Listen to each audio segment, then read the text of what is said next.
Hello and welcome back to my channel. Make sure you like and subscribe to my channel. Let's begin.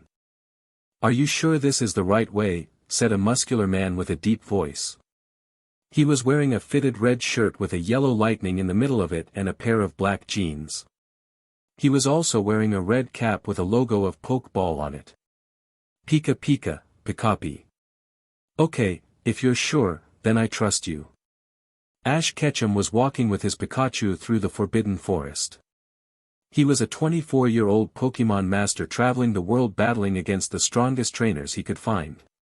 It was a difficult journey for Ash in the beginning, but he was able to overcome all the obstacles and make his dream come true. He grew in height and had become very muscular over years because of all the training he did with his Pokemon.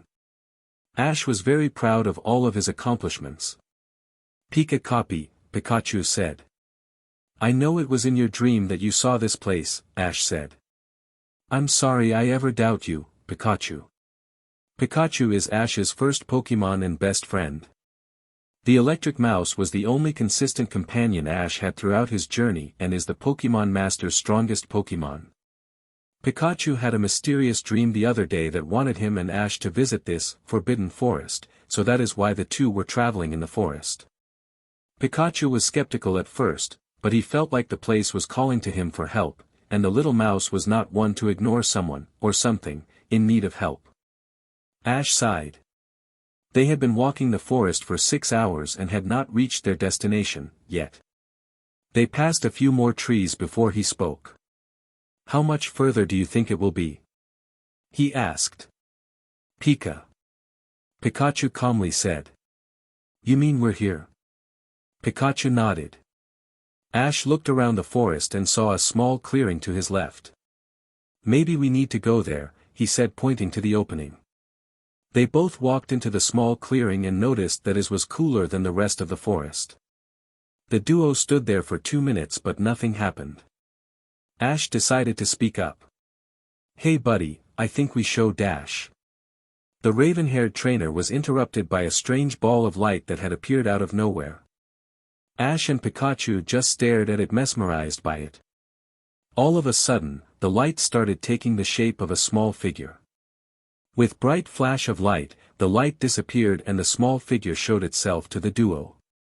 Ash was shocked when he saw who it was. See Celebi? The little green Pokemon blinked her eyes rapidly as if it were trying to wake up. She moved her head back and forth looking at both Ash and Pikachu. Celebi then smiled. It's nice to see you too. She exclaimed happily. It's nice to see you, too I guess. Ash said still somewhat shocked. Wait, how are you able to talk to me? Are you doing it telepathically? Pika.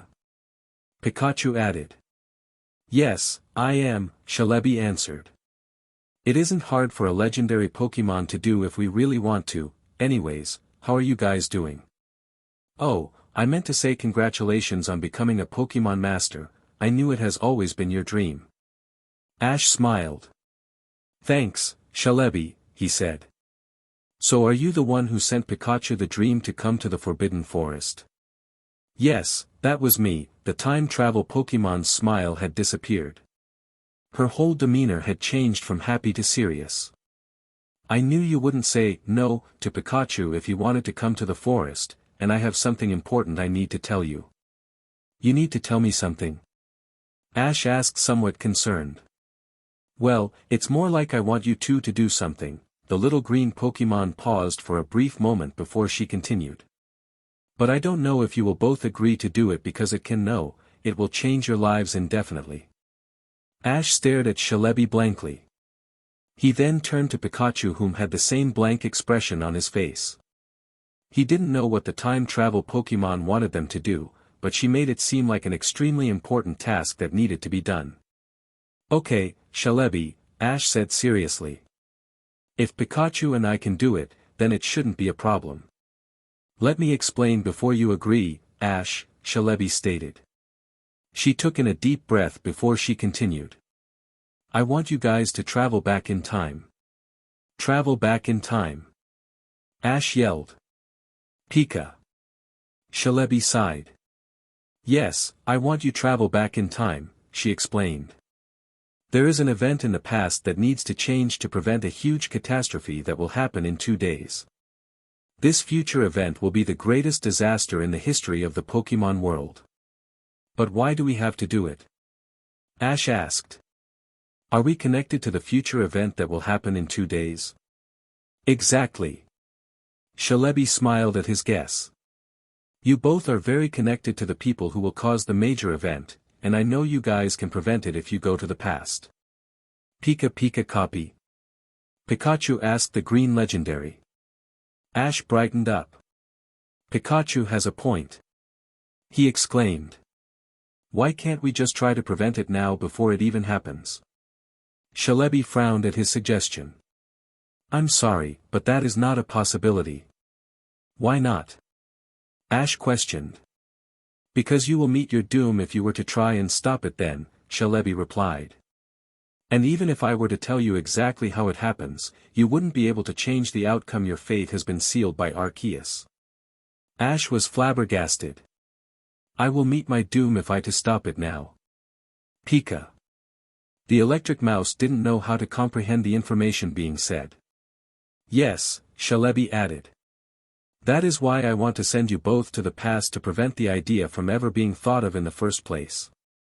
It will change lives, it will change your lives, but I feel it is the only option left to do. The other legendary Pokemon don't want to do anything because they feel it is not in their place to intervene. I disagree. This event is so tragic I believe it should never happen. That is why I am taking action myself, or in this case, asking you two to stop it. I know your journey to become a Pokemon Master was difficult to achieve, Ash, but I guarantee it won't be this time around. You will become a young teenager again, but you will have the knowledge you have right now as an adult. Ash thought about it for a moment. It seemed like the situation was very important and needed to be resolved before it could ever take place. He had one last question to ask. If I'm going to be a young teen again, where will I be in the past, and what about the Pokemon I caught when I was an older teen or adult? Celebi was grinning from ear to ear. She knew Ash was close to making his final decision. All your Pokemon will remember you when you meet them in their respective regions, she explained.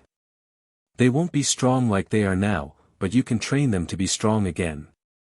As for where you will be placed in the timeline, it will be at the end of your Battle Frontier journey. It will help you because when you finished this journey, you had 4 months off before you began the Sinnoh League. Those 4 months could be used to travel to the different regions to catch your Pokemon. Ash nodded. Okay, it sounds like it makes sense, he said. Let me just talk about this with Pikachu before we make our decision. The time travel Pokemon nodded understandingly. Ash got on one knee to talk to Pikachu. So, what do you think? The trainer asked the electric mouse. Pika Pika copy Pi Pika, Pikapi. I know, I was thinking the same thing, that we need to help. Pika Pika. Yeah, we should do it. Pikachu climbed on Ash's shoulder and patted him on the head. Ash stood up before he turned and looked at Celebi. We're in, Celebi. Ash stated. Yay! The little green creature said as it flew in little circles. I knew I could count on both of you. Pi Pika Pika. Pikachu commented. Yeah, you don't have worry about a thing, Ash added. We will stop this tragedy before it even begins. Celebi was ecstatic. Great! She said before she continued. I will send you back in time when you are ready. Oh, and tell you who is the main cause of the catastrophe, because it is not in my power to tell you. You guys will have to figure that out on your own. Ash frowned. That's going to make things a little more difficult than what they already are. Pikachu. Pikachu agreed. Just remember that it is someone you had a connection with, Celebi suggested. Someone that was, or is, part of your journey. That doesn't really narrow down anybody, Ash slumped. I made connections with pretty much everyone I met in my journey when I was young. If it helps, the timeline where I am sending you has a significant event that is important that can influence future events. Just remember what I told you today, and you guys should be fine. Ash brightened up and clenched his fists. Okay, then we are ready to go, Celebi, he said. Celebi smiled and spread her arms apart. This will feel a little weird, she said. All of a sudden, a bright flash blinded Ash and Pikachu's eyes. They both covered their eyes with their arms to block the bright flash. After what felt like hours, the flash disappeared, and Ash and Pikachu stopped shielding their eyes. Ash opened his eyes and was surprised to see what was in front of him. He was staring at the Indigo Plateau building. He turned around and saw plenty of people with different Pokémon walking from Anne to the big building. Wow, it worked, Ash thought. We're in the Indigo Plateau, since we are here and it's just after my Battle Frontier journey, that means we are here to watch May in the Grand Festival. Ash looked to his shoulder and saw that Pikachu was still trying to comprehend his own thoughts. Ash felt he should let his companion figure it out for himself. The raven-haired trainer then turned and continued to look at the people walking by. It looks like the Grand Festival just finished, Ash concluded. That means Ma Dash. Hey, Ash. His thoughts were interrupted when Ash heard his name. He saw that his old companions Brock and Max were running up to him. It was weird for Ash to see Brock without Lucy by his side or Max wearing glasses because he usually wore contacts, but he knew certain things had not happened, yet. Ash knew he had to act like they were not different to him. Hey, guys. He said. Where did you guys go? Where did we go? Max said frustratingly. You are the one who said that you were going to the bathroom and never came back. Ash mentally slapped himself. It sounded like something he would have said. Oh, that's right. Ash tried to play it off.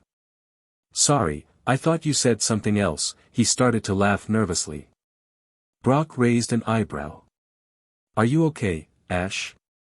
Yeah, I'm fine, Brock. The raven-haired trainer was still laughing nervously. There's no need to worry. All right, the breeder said.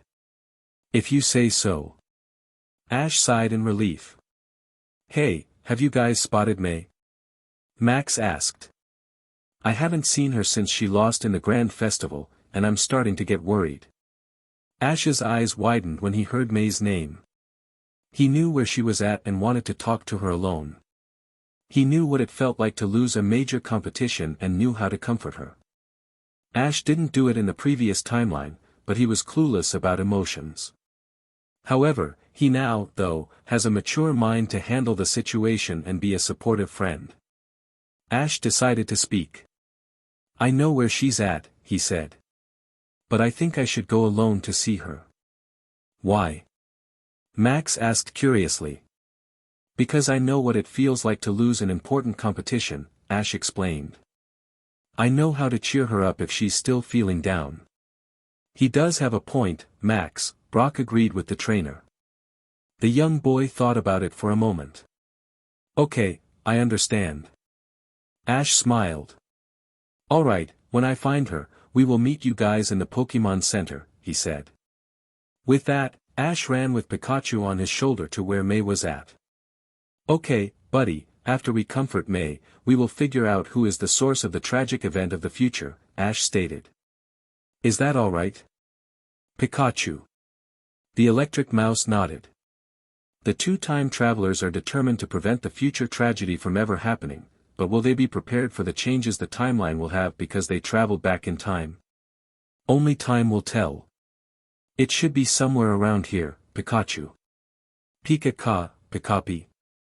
No, it couldn't have been the room we just passed because it was closed. Ash and Pikachu had entered the Indigo Plateau building 5 minutes ago after they had separated from Max and Brock. Now the only problem was finding the room where May was in.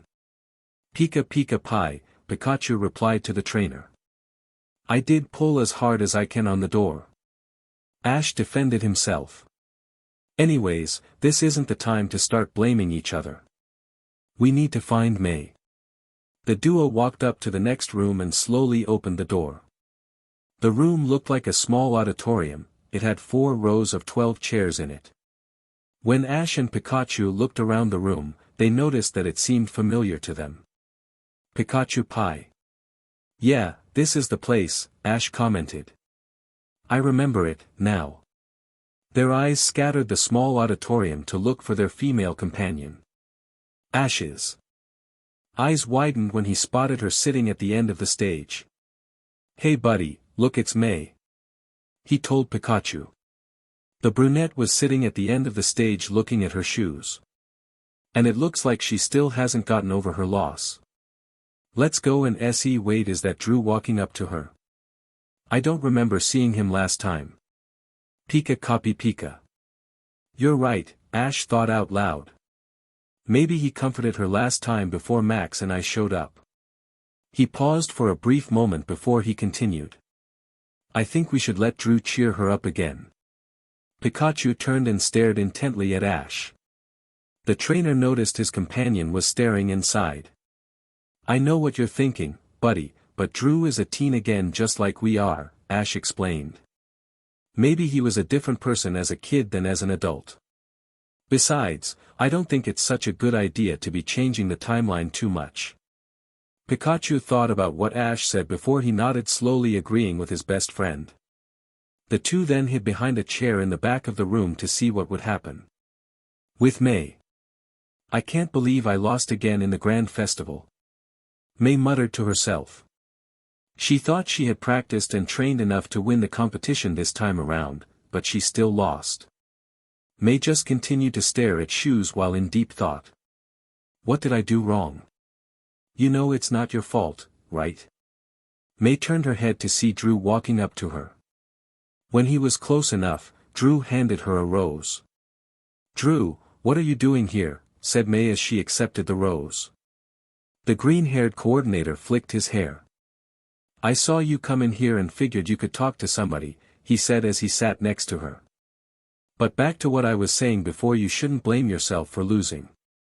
Why do you say that? Drew sighed. You're not competing like a real coordinator should, he blankly stated. Your coordinating style is different than other coordinators, it looks more like something a trainer would use. Well, I did learn about Pokemon from Ash, May said, still somewhat confused about what Drew was trying to say. I guess some of his fighting style just rubbed off on me. The green-haired coordinator snickered. And that's your problem, he stated. You're hanging around Ketchum, who doesn't have any idea on how to help you in Pokemon contests. He's keeping you from reaching your full potential. May looked down. Maybe you're right. I know I am. Drew stared at May for a small moment before he continued. Soledad and Harley are headed to the Johto region to register for the contests that just started there. It would be great if you would go too. May looked up to make eye contact with Drew. We could travel together if you want. May just stared at him. She didn't know what to say. Drew, I think why dash? You should cut your hair. It must be a real pain in the butt to always have to flick it out of your face. May and Drew both turned around to see who had interrupted May. They both were surprised to see who it was. Ash? Ketchum? Ash just smiled. With Ash and Pikachu 2 minutes before. Well, I guess you were right, buddy, Ash stated. It seems like he's always been an idiot. Pikachu crossed his arms and grinned. Pika. Alright, I'm sorry, the trainer apologized. It's that you're always right about these things. The electric mouse patted him on the back as if saying, I know. Ash then stood up. Let's go down there, Pikachu, he said. I'm tired of hearing Drew blame me for this. Pika. Ash extended his hand so his best friend could climb on his shoulder. Present time. What are you doing here, Ketchum? Drew snarled. I came here looking for May, Ash told the green-haired coordinator calmly. He then turned to look at the brunette. She still had a surprised expression on her face after hearing Ash say things about Drew's hair, but it was still obvious to Ash that she was still feeling depressed. May, is it okay if you and me talk for a moment in private? May's expression turned from shock to concern. She knew Ash wasn't a person to do things in private, so she thought it must be really important. Drew, however, spoke up before May could answer. I know it's hard for you to understand, Ketchum, said the green-haired teen as he flicked his hair. But May and I were having a serious conversation. So I think it'd be best if you just left. Ash smiled. Drew, this isn't a good time to be asking May for beauty tips. Drew flushed a deep shade of red. I wasn't asking her for beauty tips. So you were trying to give her beauty tips? Ash was pretending to play a fool. You and I both know she doesn't need any tips from anybody, especially with a guy with green hair. Drew was getting furious, but May was giggling at the argument. The male coordinator recollected himself before he spoke. You just don't have any style, Ketchum, he flicked his hair again. You wouldn't know style if a Mac-Hoke slapped you in the face. So you guys were talking about fashion? I was not asking May for beauty tips. Drew yelled. Well, you should, Ash stated. Maybe she can help you do something about that green hair of yours. Ah! Drew yelled in frustration. By this time, May was laughing at how Ash was infuriating Drew. The green-haired coordinator took in deep breath and calmed himself down again. He then turned to May and smiled. I think it's best if we talk later, May. Until then, think about what I said, okay? Drew then glanced fiercely at Ash, who was smiling. Later, Ketchum. With that, Drew walked out of the room, leaving Ash and May alone at the stage. The brunette decided to speak up first. So what was that about, Ash? She asked. I've never heard you say things like that before. I, honestly, don't know, he pretended to be oblivious about his actions. I didn't mean for him to get him angry. I was just saying what was on my mind. May thought that seemed like a pretty decent reason for Ash say something so rash. So what did you want to talk about? She asked. Drew said that it was my fault that you lost, right? Ash asked. So you heard that? May sighed. She looked away from Ash before she continued. He said that I battle more like a trainer than I do as a coordinator, and says it is your fault that I do my performances in that way. Ash grinned and sat next to May. He put Pikachu on his lap, so the mouse could rest in comfortable position.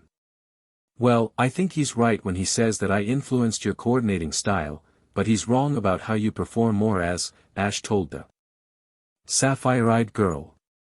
I don't think you battle more like a trainer or a coordinator. May looked at the trainer with confusion. Ash, I don't understand, May said. If I don't battle like a trainer or coordinator, then what do I battle like? You incorporate both styles in your performances. Ash smiled at the confused expression on her face. Listen, May, your style is very unique. When it came to beauty and style, your performance was on point because of your inner coordinator.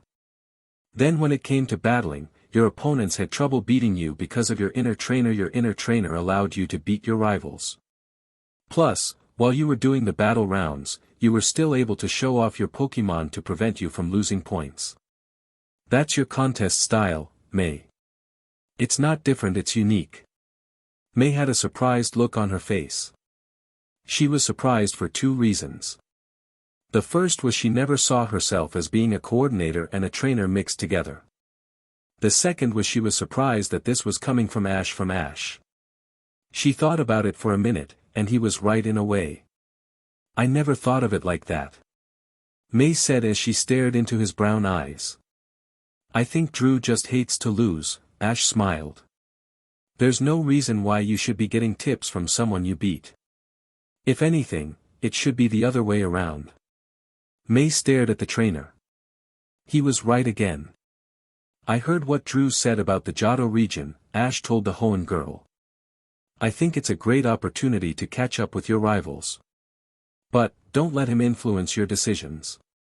You are your own person, and you are allowed to make your own choices based on your own feelings. May was speechless. She knew he was right about making choices for herself. Ash, you're right, May said as she stood up and made a fist pump. I am free to make my own decisions. As for my way of performing contests, I think you have a good point. It gives me the edge of mixing both styles because I want to make my Pokemon to be stronger while still showing off their beauty. Ash smiled at the brunette's action. She clearly wasn't sad about losing in the grand festival anymore. If anything, she looked more determined to compete in another one. May then turned to the trainer. "Thank you."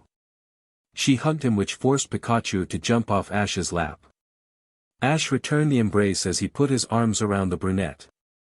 They stood there for a while until Ash broke the hug. May turned her head quickly so Ash couldn't see and blushed. Why did I hug him for so long? May thought. We should probably go find Max and Brock, Ash said to May, who was looking away from him. They are kind of worried about you. May turned her head as soon as her blush went away. You're right, let's go.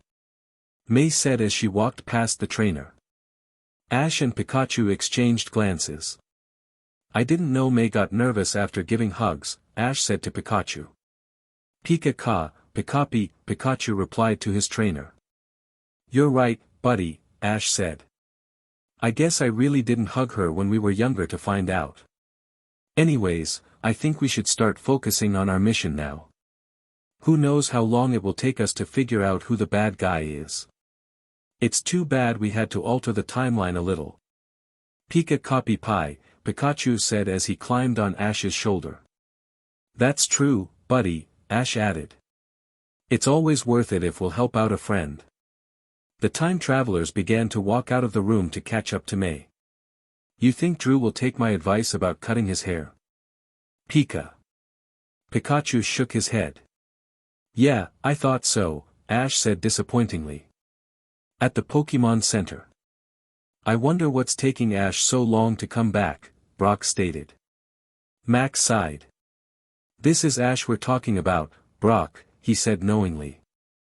He couldn't remember 30 minutes ago that he left us to use the restroom. The young boy glanced at the entrance of Healing Center. We'll wait 10 more minutes before we start putting up I am lost signs with Ash's face on them. Brock and Max had reached the Pokemon Center 10 minutes after watching Ash leave to find May. Since arriving at the center, the two travelers sat at a table to wait for their other two companions to come back. However, both Max and Brock were getting restless of waiting. Brock smiled a little. He's not that bad, Max, the breeder defended. Ash knows H-. Hey, guys.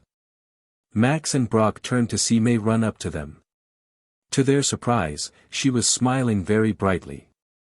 Hey, May. Max said as he ran to give his sister a hug. He hugged her tightly for a brief moment before he released her. Where were you? How are you doing? Are you feeling better now? The little boy was bombarding May with questions. Slow down, Max, Brock interrupted the young boy. I'm sure May is a little tired from everything that's happened today. Why don't we let her go up to the room to get some rest, yeah? No, I'm okay, the brunette waved Brock off. She smiled brightly. I was upset for a little while, but I'm over it already. Max had a confused expression on his face. Really? He questioned. I've never known you to just forget about something so easily, especially if it's something this important, so tell me, how did you get over it so quickly? May saw the concerned looks on their faces and knew they weren't going to let her go until she explained the situation. Okay, the Hoenn princess looked down a little and smiled lovingly. It was Ash. She said softly. I thought it was my performing style that caused me lose, that I couldn't win the grand festival. Brock was about to speak, but May put her hand up before he could start. I know that I shouldn't have been thinking like that, I know I was wrong. She put her right hand over her heart before she continued. When Ash found me, he told me that I shouldn't be questioning my contest style because I was able to beat my rivals. I thought it was different from common coordinating styles, but Ash said it is unique. I have to admit that I was surprised to hear these words coming from Ash, but they were the most uplifting words that I have ever heard. When May finished, both Max and Brock had their mouths open in disbelief. Brock coughed and quickly regained his composure. I guess Ash was right when he said that he knew how to cheer you up, the breeder stated. May smiled. Okay, well I guess wait, Brock stopped. What? May asked. Where is Ash? Oh, he is right behind me. May turned around but couldn't find the trainer. She quickly scanned the Pokemon Center to see if he was around, but he was not inside the healing center. He was right behind me when we were walking here. May was starting to get concerned. Let's go check outside, Max suggested. May and Brock nodded. When the small group turned to start heading towards the exit of the center, the entrance opened and showed the person they were about to look for. May gasped. Ash was crawling on all fours trying to get into the building while Pikachu was lying on his trainer's back sleeping. The three travelers saw Ash lift up his head and smile as he entered the Pokemon Center. Finally! He yelled before he collapsed face first on the floor inside the center. Ash! With Ash and Pikachu a few moments before. Hey, Pikachu! Ash panted heavily. Pika! Is it just me, or is this the longest route we've ever walked? Pikachu shook his head. Okay, Ash said tiredly. So it's not just me. As soon as Ash and Pikachu caught up with May, they had begun to make their way back to the Pokemon Center. They were going to take the main road when Ash remembered a shortcut through the forest path that he and Pikachu found a few years later to get to the healing center. The raven-haired trainer told May about the faster route and agreed to take it. 5 minutes after walking down the small forest path, Ash had regretted saying anything about it. He was exhausted from walking. He had even asked Pikachu if the little mouse could walk on his own for a while. Ash was hoping it would take some weight off of his shoulders and give him a little more energy to continue walking. However, it didn't change anything, and now Pikachu was feeling tired as well. Ash looked ahead and saw May pass the hill that would lead to the Pokemon Center. When May said we should try and get there as soon as possible, I guess she really just meant herself. Pikachu nodded slowly. The electric mouse was trying hard to continue walking. When they both reached the summit of the hill, they stopped and glanced at it. It was only about 10 feet high, but to Ash and Pikachu it looked like a mountain. Their legs trembled as the two looked at the small hill. The trainer sighed loudly. All we have to do is reach the top and we'll be at the Pokemon Center, buddy. Hi Pika, Pikapi. Pikachu asked. No, I'm not able to carry you. Ash exclaimed. If I'm going to try it, then you're going to try it. Copy Pikachu Pie. Ash smiled. The "I have little legs" excuse isn't going to get you out of this one, buddy. Pikachu crossed his arms in frustration. Ash breathed loudly. Look, we're wasting time and energy arguing. The trainer took a deep breath and clenched his fists. Come on, Pikachu, we've been in tougher situations than this. We can easily do this. Pikachu smiled confidently and clenched his tiny fists. Pika. He agreed eagerly. Then let's do this thing. It took the trainer and the electric type 10 minutes to reach the top of the small hill. When they reached the top, both Ash and Pikachu collapsed on ground exhaustingly. They both were lying on their backs to get some type of rest. Well, Ash said, trying to catch his breath. That was more intense than I thought. Pikachu nodded slowly. Maybe we're not used to our younger bodies yet, Pikachu, Ash concluded. Remind me to add exercise to list of things we have to do when we go searching for the rest of our team. Pikachu lifted his small paw in the air and made a check sign with it, which told the trainer he would remember it later. Ash chuckled. Since when did you get so funny? Pika Pika Copy Pie, the yellow mouse explained. True, we are younger again. Ash lifted his head and saw the Pokemon Center about 20 feet away from them. We're so close to the Pokemon Center. He turned around and lifted his body with arms. I don't think I can walk the rest of the way, Ash told Pikachu. But I'm pretty sure I can crawl. My arms aren't as tired as my legs are. Pikachu sighed.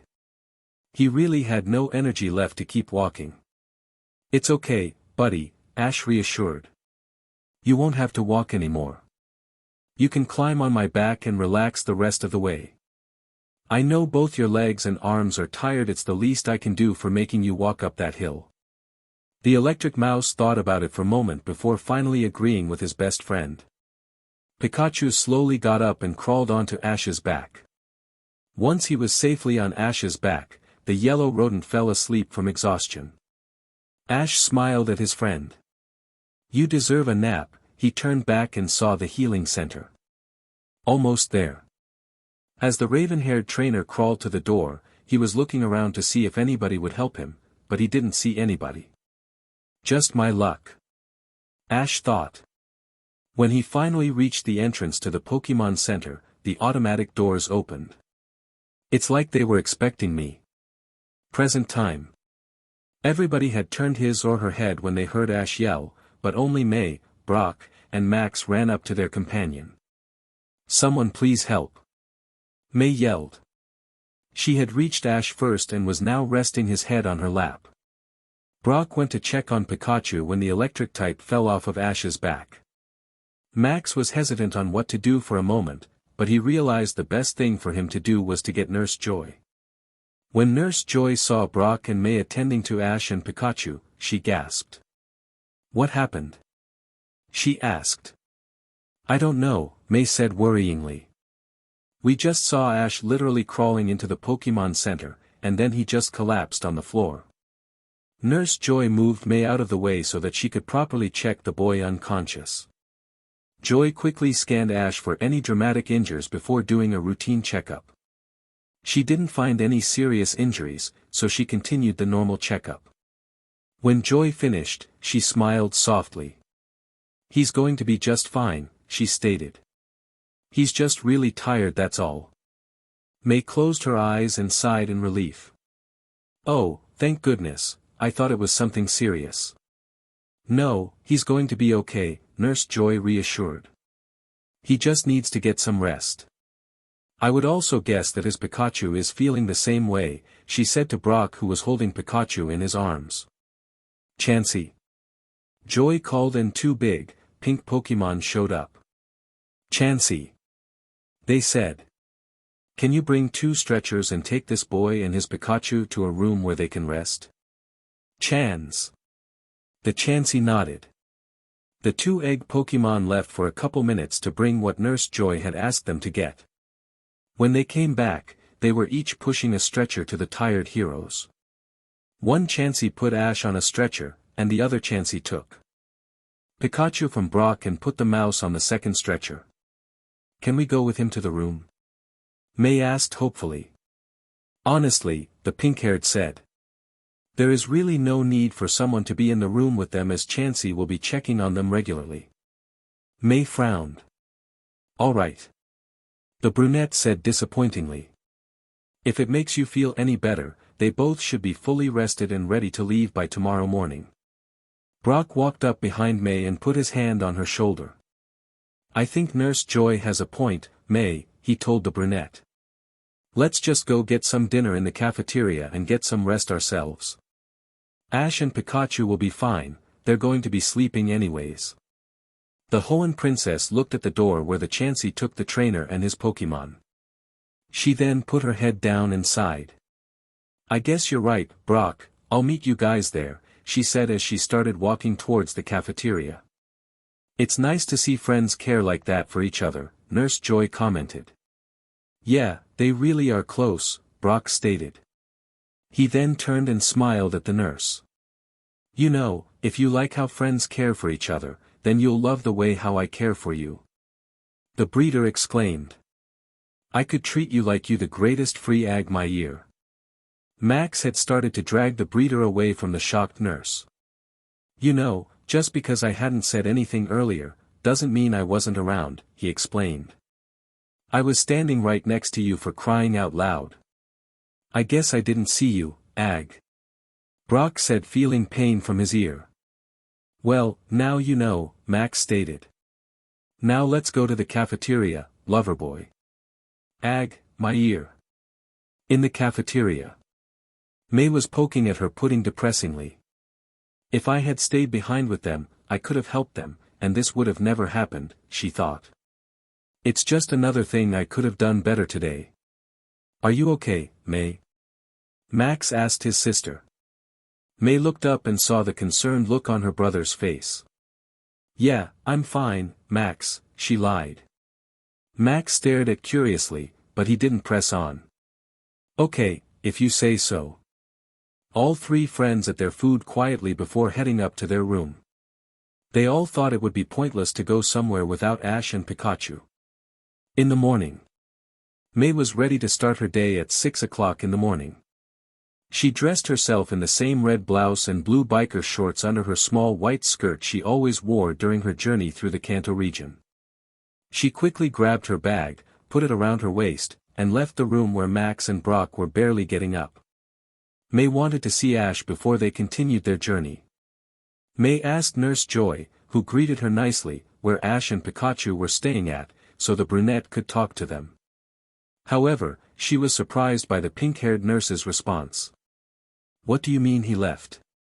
May exclaimed. Yeah, he said that he and Pikachu were going to take a walk, Joy stated nervously. May grunted. She quickly left the nurse and started to run out of the Pokemon Center. When she reached the exit, the doors opened, and May saw the person she was looking for. He was standing with his Pikachu on his shoulder looking at the forest away from the center. She approached him slowly so that he wouldn't be startled. He was talking to Pikachu. Pika Pika copy pie, Pikapi. I know, buddy, May heard Ash say. She's counting on us, we can't fail especially since it's so important to her. May's heart fluttered. Was he talking about her loss? Did he see it as, he failed her? He really cares about me and my success in contests. She thought. Do I really mean that much to him? Copy pie Pika? Pikachu asked. Oh, yeah, Ash stated sarcastically. We will be rewarded with a lot of ketchup if we succeed. Pikachu's eyes gleamed with happiness. May giggled. Her giggling caused the trainer and the yellow mouse to quickly turn around. May. Ash stated nervously to the giggling brunette. How much of that did you hear? She stopped her laughing to answer. Just the part about getting a lot of ketchup as a reward. May lied. Ash sighed in relief. Oh, okay.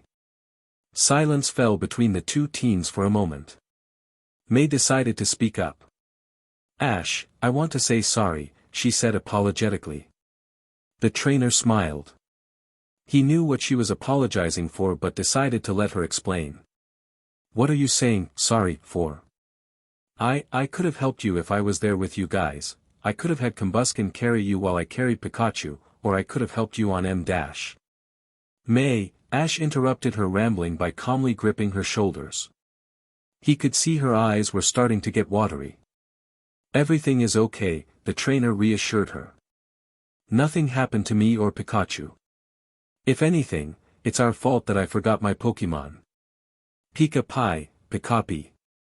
Pikachu stated. Alright, I'm sorry, Ash apologized to the yellow mouse. It was my fault that I didn't have my Pokemon with me. May giggled a little. Ash wiped away a tear that was falling down her face. See, so there's no reason to blame yourself or cry for that matter, he said. In truth, you look more beautiful when you're smiling than when you're crying. May's eyes widened and a blush appeared on her face. What? Ash mentally facepalmed. Sheet, he thought. I have to remember I'm a dense teenager again. Ash was trying to think of something to use as a cover-up but couldn't think of anything. He looked at Pikachu who was trying hard not to laugh at his trainer.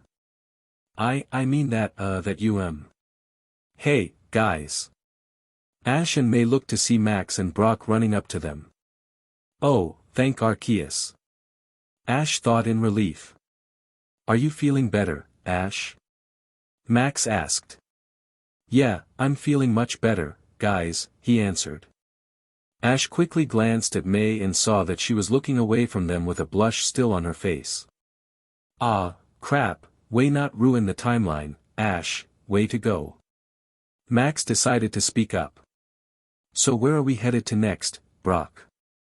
Well, the breeder spoke up. To get to the port, we need to pass a place called Terracotta Town. Oh, I heard that it's a really fun town. May exclaimed, finally breaking out of her trance. Shall we head out, then? Yeah. Max and Brock stated.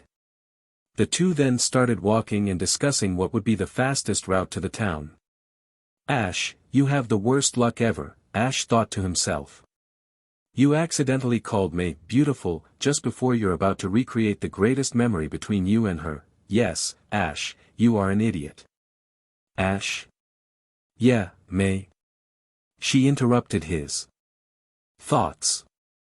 I'm going to walk next to you until we get to Terracotta Town, the brunette stated. I still don't believe you are fully okay. Ash saw in her eyes that she wasn't going to let this go. Alright, May, if it makes you feel comfortable, then you can walk next to me. May smiled brightly and quickly hugged him. The hug was lasting longer than Ash expected, so he coughed a little to get her attention. May blushed a little as she let him go. Sorry, I just didn't think you would accept my offer so quickly, she admitted. Anyways, we are going to have so much fun in Terracotta Town, I can feel it. They both started walking to where Max and Brock were talking. I think I have some idea. Ash thought. The group had begun walking through the forest to get to Terracotta Town. They had been walking for about an hour, though, before May actually left Ash's side. It took Ash a while to convince May that he would okay without her next to him. She was reluctant at first, but she finally agreed to leave his side. It was mostly, however, because May wanted to find out how much further it would be before they reached the town. She ran to Max and Brock, who were ahead of her, which left Ash alone with Pikachu lagging behind. Hey, Pikachu, Ash said. Pikachu Pika Pika, Pikachu replied. So you remember too, huh, Ash said as he stared at his friends walking in front of him. We all go our separate ways after the contest. Pika Pikachu. You're right, buddy, Ash replied. It will be easier to do what's on our list after the contest is over. It will also give me the chance to get used to this body. He quickly glanced down to look at his, now, smaller figure. He started to think about the rigorous training he and his Pokémon would be doing after traveling through the rest of the regions. These next few months are going to be rough. Pika copy pie, Pikapi. I would hope not, Ash said worryingly. I know Celebi told us there was a significant event where she placed us in the timeline, but I don't think it happened back in the Indigo Plateau, or at least I hope it didn't occur back there. After a few more minutes of walking, Ash heard a faint, sharp sound that was getting closer and louder. He instantly knew what it was and quickly reacted to it. Ash moved his head to the right, and Pikachu jumped off his shoulder to dodge the metal arm. While in the air, Pikachu turned and fired an electro ball to destroy it. Predictable. Ash thought. At least my senses are still somewhat sharp like they were in the future. Ash's friends had turned around as soon as they heard the metal arm charge for Pikachu. They gasped when they saw Pikachu quickly avoid the arm and fired a move they had never seen before. Ash saw their reactions and looked towards Pikachu. Pikachu, I don't think we should use any move that you're not supposed to know yet, Ash whispered to Pikachu, whom was on the ground staring at the air balloon. Pikachu shrugged. Team Rocket. Max, May, and Brock yelled. Jessie smiled. The one and only. She then looked at Ash and Pikachu frustratingly. How did you know we were following you, twerp? And what was that last move? Ash and Pikachu mentally cringed. Team Rocket became smarter and stronger in the future, so Ash trained his Pokémon to sense their presence just in case the trio tried a surprise attack. Team Rocket did not bother Ash as often in the future, but they were still a serious threat to the Pokémon Master and his Pokémon. Ash said, trying to think of a reasonable explanation. I got it, he thought. Pikachu, what was that? He said, hoping it would convince the others he was just as surprised as they were. That was awesome. Max yelled to Ash and Pikachu. How about we get rid of them before we start celebrating, okay, Max? Ash said to the young man who nodded eagerly. Ash then turned around to Pikachu. Pikachu, if I remember correctly, they always have a spare arm to grab you, Ash whispered to the yellow rodent.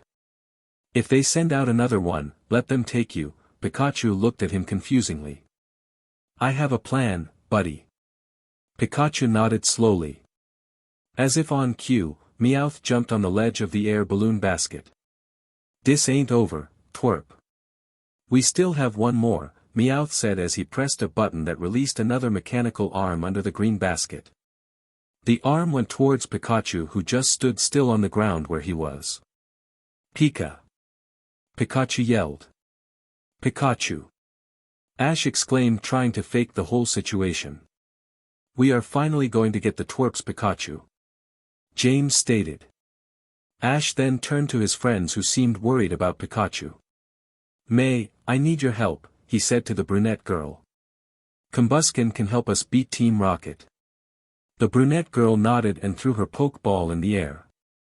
Brock decided to take Max to a safer location as they were extremely close in firing range. Combusken, the young foul Pokemon said as she flipped and took a fighting stance.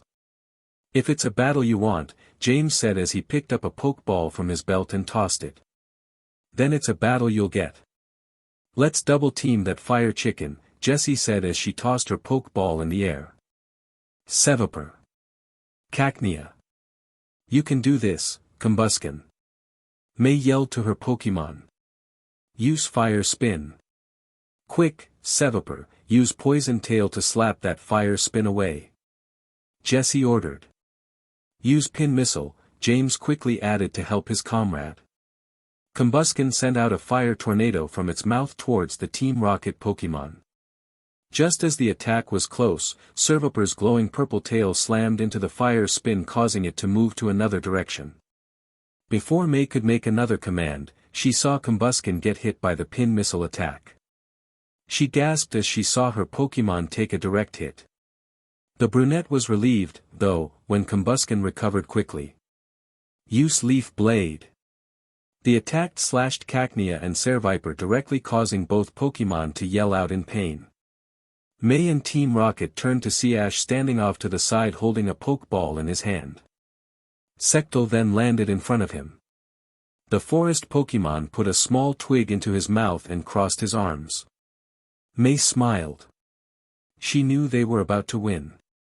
Use Flamethrower on Cacnea. She said as she turned back to look at Team Rocket. Ken. Combusken said as she sent out a massive flame from its mouth. Cacnea, dodge and use Needle Arm. James countered. Seviper, use Poison Fang. Jessie extended her arm point at their opponent. Use Bullet Seed to stop Seviper, Ash commanded.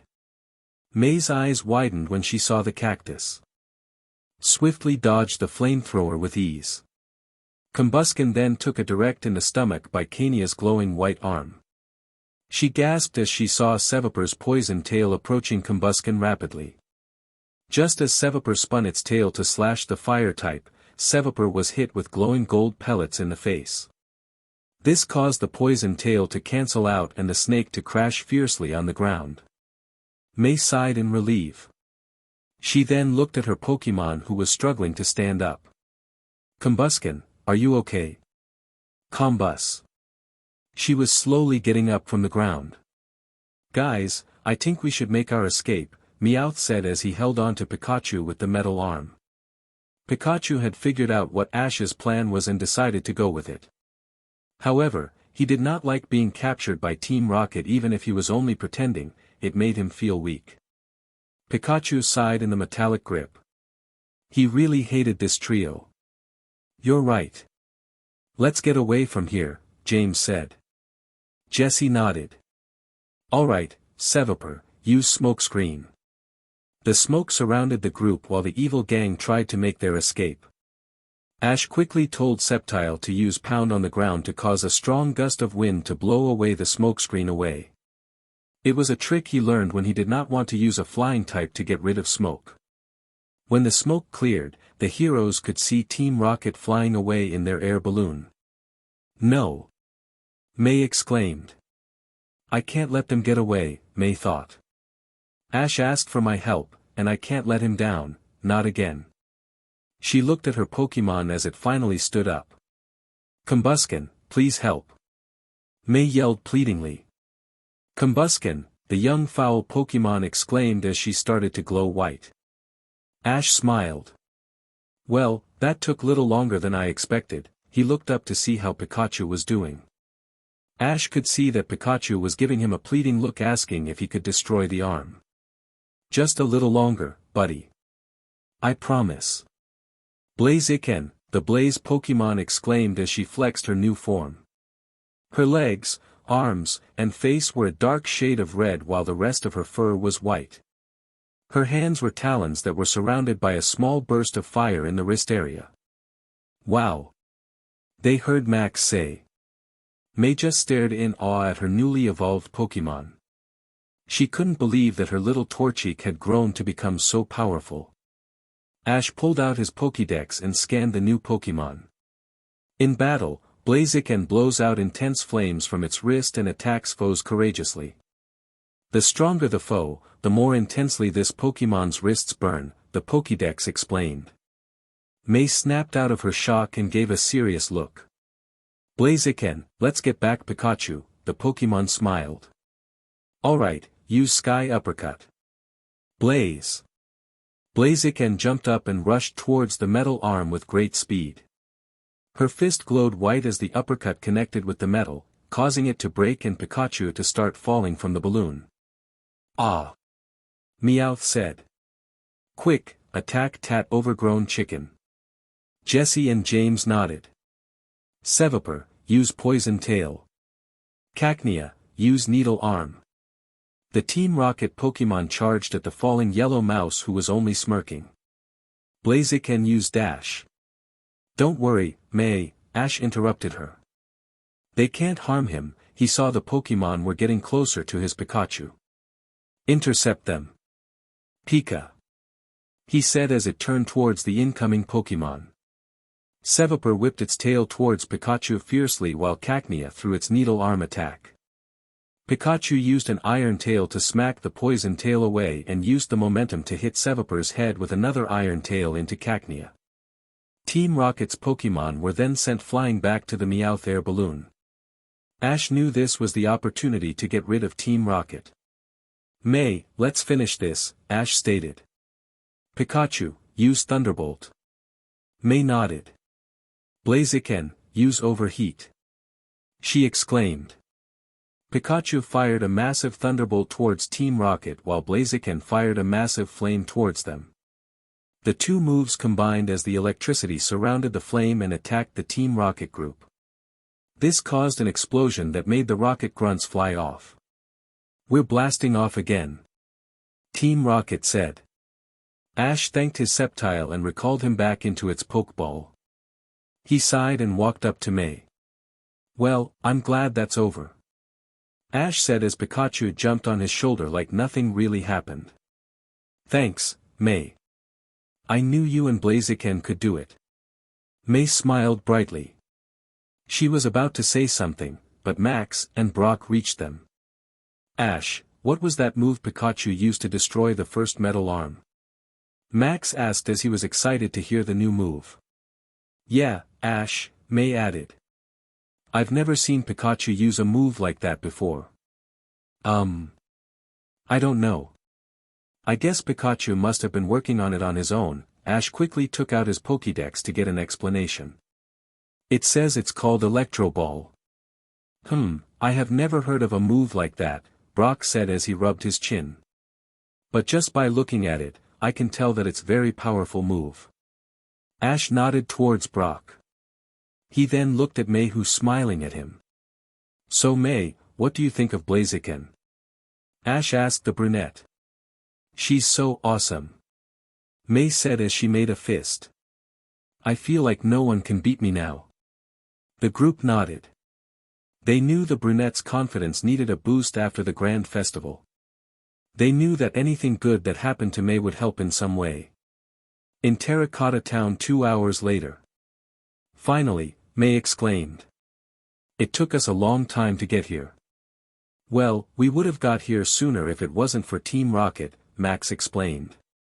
Not to mention we passed by a lot of pretty girls that Brock just had to flirt with.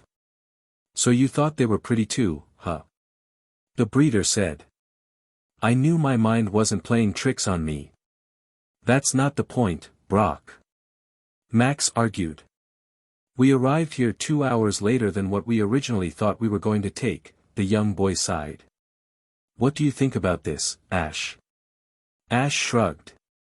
It doesn't really matter to me, he said. I mean, as long as we arrived here safely is what's really important. Besides, you both make pretty good points that I don't know who's right and who's wrong. Yeah, Ash is right, May added. I think as long as we got here safely is all the weight. Did you say that they both had good points? She eyed the raven-haired trainer suspiciously. What do you mean by that? Well, yeah, Ash responded.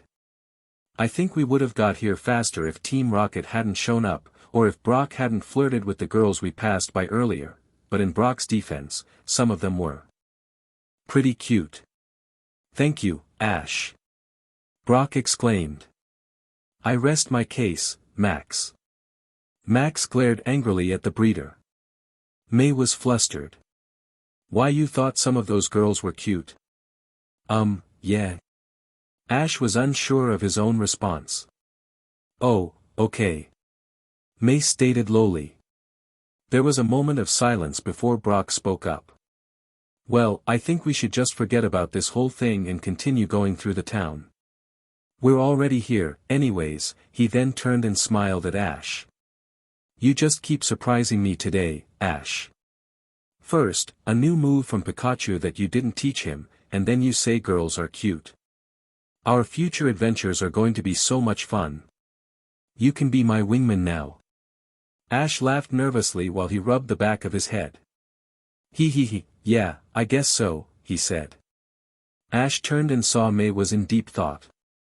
Why don't we find something to do in this town before we take off to the port? He was hoping it would change the subject.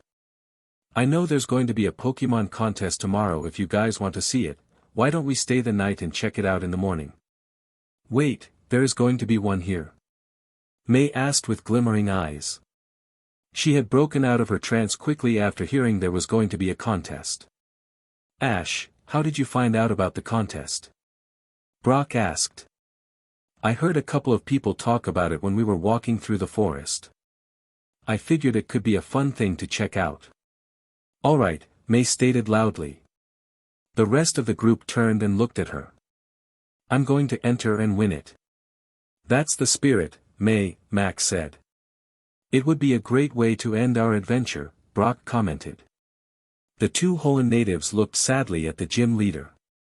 It was true that their adventure was coming to an end. Just then May got an idea in her head. Ash, why don't you compete in the contest with me? She suggested. Ash pretended to think about it for a moment before answering. Alright, May, he said smiling. This could be the last time we see each other for a while, so why not? But I won't go easy on you. May smiled brightly. This is it, the Hoenn princess thought. This is how I finish my journey through Kanto, with a contest. She looked at Max and Brock, who were looking at the Pokegear trying to find the Pokemon Center in the small town. It was a fun journey, and I will never forget all the adventures I had. She then turned to Ash, who seemed to be arguing with Pikachu. She laughed softly when Pikachu lightly slapped Ash on the cheek. She smiled briefly at the trainer before frowning slightly. But do I really want it to end? I guess we should start heading to the Pokemon Center, so you guys can register for the contest, Brock said to his young companions. When they arrived at the Pokemon Center, they checked into a room. They looked at the clock and saw it was 7 o'clock in the evening.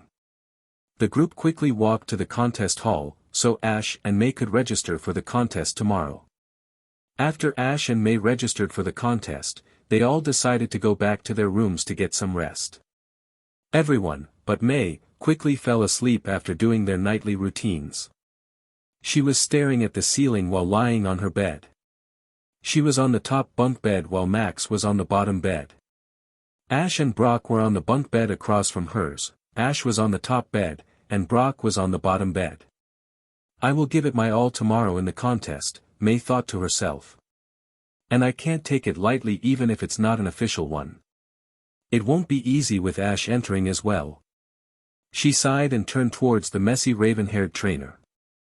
She looked at him and smiled as she saw Pikachu curled up in a ball next him. Ash is really cute with his hair messed up, she blushed at the thought she just had. The Hoenn princess took a deep breath in before continuing. I think I should just go to sleep before I start thinking of things I shouldn't be. May closed her eyes and quickly fell asleep. She wanted to remain focused on appeals and battle rounds, not confusing feelings about a close friend. The next day at the contest. We are proud to present the Terracotta Town Contest. Lillian exclaimed. I'm proud to present our 3 judges today. She pointed behind her where there were 3 podiums with 1 person behind each one. First, we have Mr. Tsukizo. Remarkable. Mr. Tsukizo said. Then, we have Mr. Contesta. It's great to be here, Raoul Contesta said. And finally, we have our very own Nurse Joy from Terracotta Town. I hope everyone has a good time, Nurse Joy said. The crowd went wild as they were excited to see the people appearing in the contest. Brock and Max sat in audience. Their seats were surprisingly close to the stage. Our first contestant is Ash from Pallet Town. Lillian announced. Ash came out with Pikachu on his shoulder. He smiled because he knew it was going to be a better appeal than the last time he entered. Ash promised himself that he would have a specular appeal round every time he did a contest. Pikachu, jump and use Electro Ball. Ash said. Pikachu said as he jumped and fired the ball of electricity in the air. Use Iron Tail. Pikachu slammed his tail on the Electro Ball which caused little yellow sparks to surround the stadium. Wow! Lillian said. Not only was it really beautiful, but I have never seen a move like that before. This Pikachu must be one of a kind. The crowd was so amazed they cheered very loudly. Pikachu, let's finish this, Ash smirked. Spin and use Iron Tail one more time. While still in the air, Pikachu used Iron Tail and started spinning. This caused the yellow sparks in the air from the previous move to gravitate towards Pikachu's metallic tail, surrounding it completely in the process. It took 10 seconds for all the yellow sparks to cover the little mouse's tail. Pikachu then landed softly on the ground. Now use Thunderbolt to finish it, Ash commanded. Pikachu. Pikachu said as he let out the massive jolt of electricity. This caused the sparks on his tail to scatter in the air once again. The Thunderbolt formed into the shape of a large circle, and Pikachu smiled as he jumped in the air to be in the center of it. In the end, it looked like Pikachu was in the center of a yellow moon while yellow stars surrounded him. Incredible. Lillian stated. I have never seen anything so flawless before. Let's go to our judges now. Remarkable. Mr. Tsukizo said. I am still impressed with Pikachu's new move. Raoul said. I can tell this Pikachu and its trainer have been through a lot and that is what makes them special, Nurse Joy said. Let's see the score. Lillian said. Everyone looked at the board. They saw a perfect 30.0 on the monitor. The crowd went wild again as they saw Ash and Pikachu walk back to the locker rooms. That was a little too easy, don't you think? Ash whispered to Pikachu who nodded in agreement. They turned and saw May run up to them. That was so cool, Ash. She exclaimed. It's like that wasn't even your first contest. I guess it was just beginner's luck, Ash lied while he rubbed the back of his head sheepishly. He was grateful that May and Dawn in the future helped him figure out a routine whenever he tried a Pokemon contest. It's my turn now, May said lowly. I'm kind of nervous. Ash put a hand on her shoulder and smiled. You'll be great, May, Ash said, causing the brunette to blush lightly. Just go out there and show them what May Maple can do. He really is something else, May thought. Okay, Ash. The brunette ran towards the contest stage. The auburn-eyed teen looked at the TV and smiled. He saw May do the exact same performance she did the last time he was there. This is going to be fun, Pikachu. Pika. I know, buddy, Ash replied. I'm just trying to enjoy this before we start doing the serious stuff, you know. Pikachu nodded. The trainer smiled and looked back at the TV. He saw May get a perfect 30.0 as well. 2 hours later. We are here with our 2 finalists in the last round of the competition, Lillian announced. On the red corner we have May Maple. And in the green corner we have Ash Ketchum. You ready, May? Ash asked with Pikachu on his shoulder. I'm ready. Please, send out your Pokémon. Lillian announced. Go, Sceptile. Ash said. The fully evolved starter appeared. Sceptile reached behind its back and grabbed a twig to put in his mouth. Go, Blaziken. May said. Blaziken, the Blaze Pokémon said. The 2 Pokémon looked at each other. They knew this was going to be a great match. Ladies first, Ash said calmly. I have never heard Ash say that before, May thought. Blaziken, use Blaze Kick. The Hoenn starter charged at her opponent with her leg engulfed in fire. Sceptile, jump and use Leaf Blade. Tile. Sceptile said as he jumped with his arm glowing green. He slashed at his opponent which caused Blaziken to fall from the impact. Get up and use Sky Uppercut. May quickly said. Blaze. Blaziken said as she jumped and uppercut the forest Pokémon. Sceptile was sent soaring in the air. Don't give up, Ash stated. Use Bullet Seed. Sceptile used his legs to push himself off the roof and fired Little Energy Ball at the fire Pokémon. Ken. Blaziken cried out. It shouldn't have hurt that much, but the momentum of Sceptile's move caused the Bullet Seed to issue more damage. Wow, Ash is pretty good, May thought out loud. But we're better, Blaziken, use Flamethrower. Blaziken landed the powerful Flamethrower directly into Sceptile. Tile. He cried in agony. Sceptile, quickly grab Blaziken. Ash said. The grass type quickly shook of the pain and went after his opponent. Sceptile knew what Ash's plan was and did not need him to explain it. No, you don't, May said. Use Blaze Kick. Perfect, Ash smiled. Dodge and grab its leg. Sceptile dodged the Blaze Kick and quickly grabbed Blaziken's other leg. He then tossed his opponent in the air and jumped. Sceptile then whipped his tail and landed a direct pound attack on Blaziken. Ken. Blaziken cried out. Quick, use Flamethrower while you're falling on Sceptile. Blaziken. Blaziken said as it fired massive flame towards the forest Pokémon. Tile. Sceptile cried in pain. Both Pokémon ended up crashing into the ground, crashed very hard. They both roared as they struggled to get to their feet. Blaze Tile. Blaziken and Sceptile roared as one glowed green and the other red. It seems both Pokémon's abilities have kicked in, Lillian said. One final move from each contestant will decide the outcome. This is it. May thought. Blaziken, use Overheat. Fire a Solar Beam. Ash ordered. Both Pokémon took their time to charge their moves properly. Blaziken was trying to fire the Overheat first, but the Fire type was still trying to recover from the previous attack it took. Both Pokémon then fired their ultimate attacks at each other. Each move dodged each other from colliding with one another, causing them to continue on to their respective targets. The attacks landed directly with Sceptile and Blaziken. Sceptile. Ash yelled. Blaziken, May said worryingly. Ding. Was all everyone heard. Everyone looked at the monitor to see what the final result was. To their surprise, they saw that both Ash and May's points were completely identical. We have a tie. Lillian announced. I can't believe it, but it's a tie.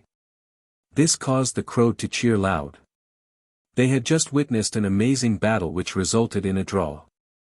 Ash sighed in relief. I really lucked out this time. I honestly didn't think I would tie with her again. He walked up to May, who was tending to Blaziken. Good job, May, Ash said, extending his arm. You too, Ash, May said. She grabbed Ash's hand and shook it. She then pulled him into a tight hug which surprised the trainer.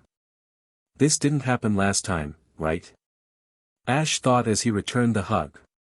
The crowd started to chant Ash and May over and over again.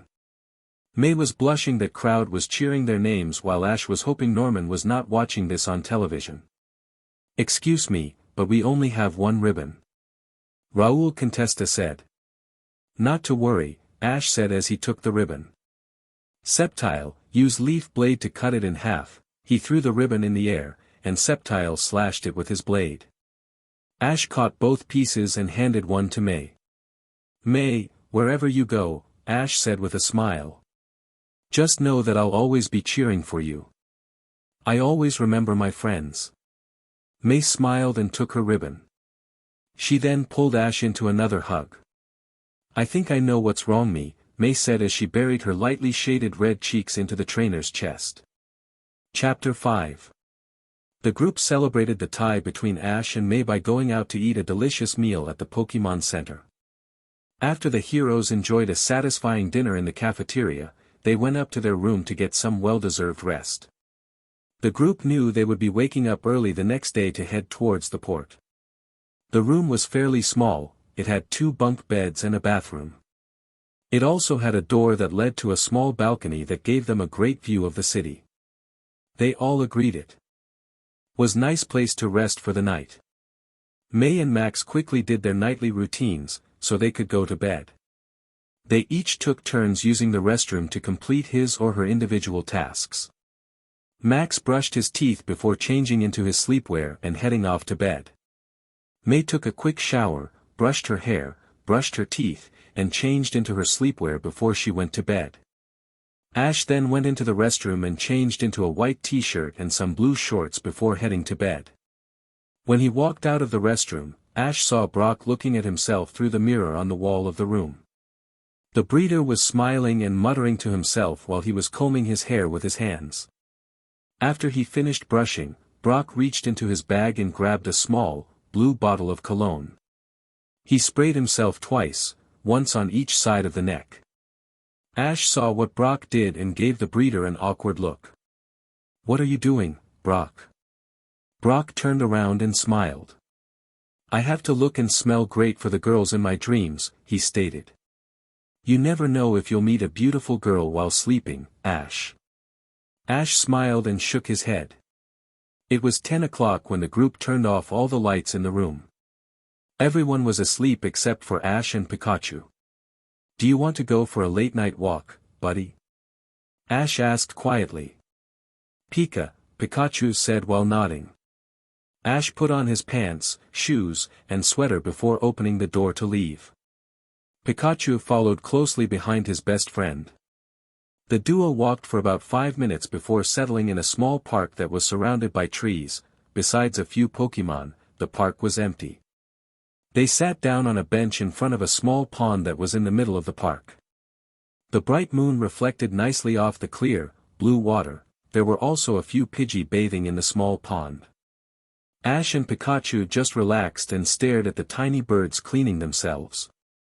A few minutes passed before Ash finally spoke up. I don't know if I can do this, buddy, he sighed as he looked at Pikachu. It's pretty difficult to recreate events as I did them before. I really lucked out today when I tied with May in the contest. Pikachu Pikachu explained. I know you're right, buddy. I know everything won't have the exact same outcome, but what if something I do differently causes a change that never happened before?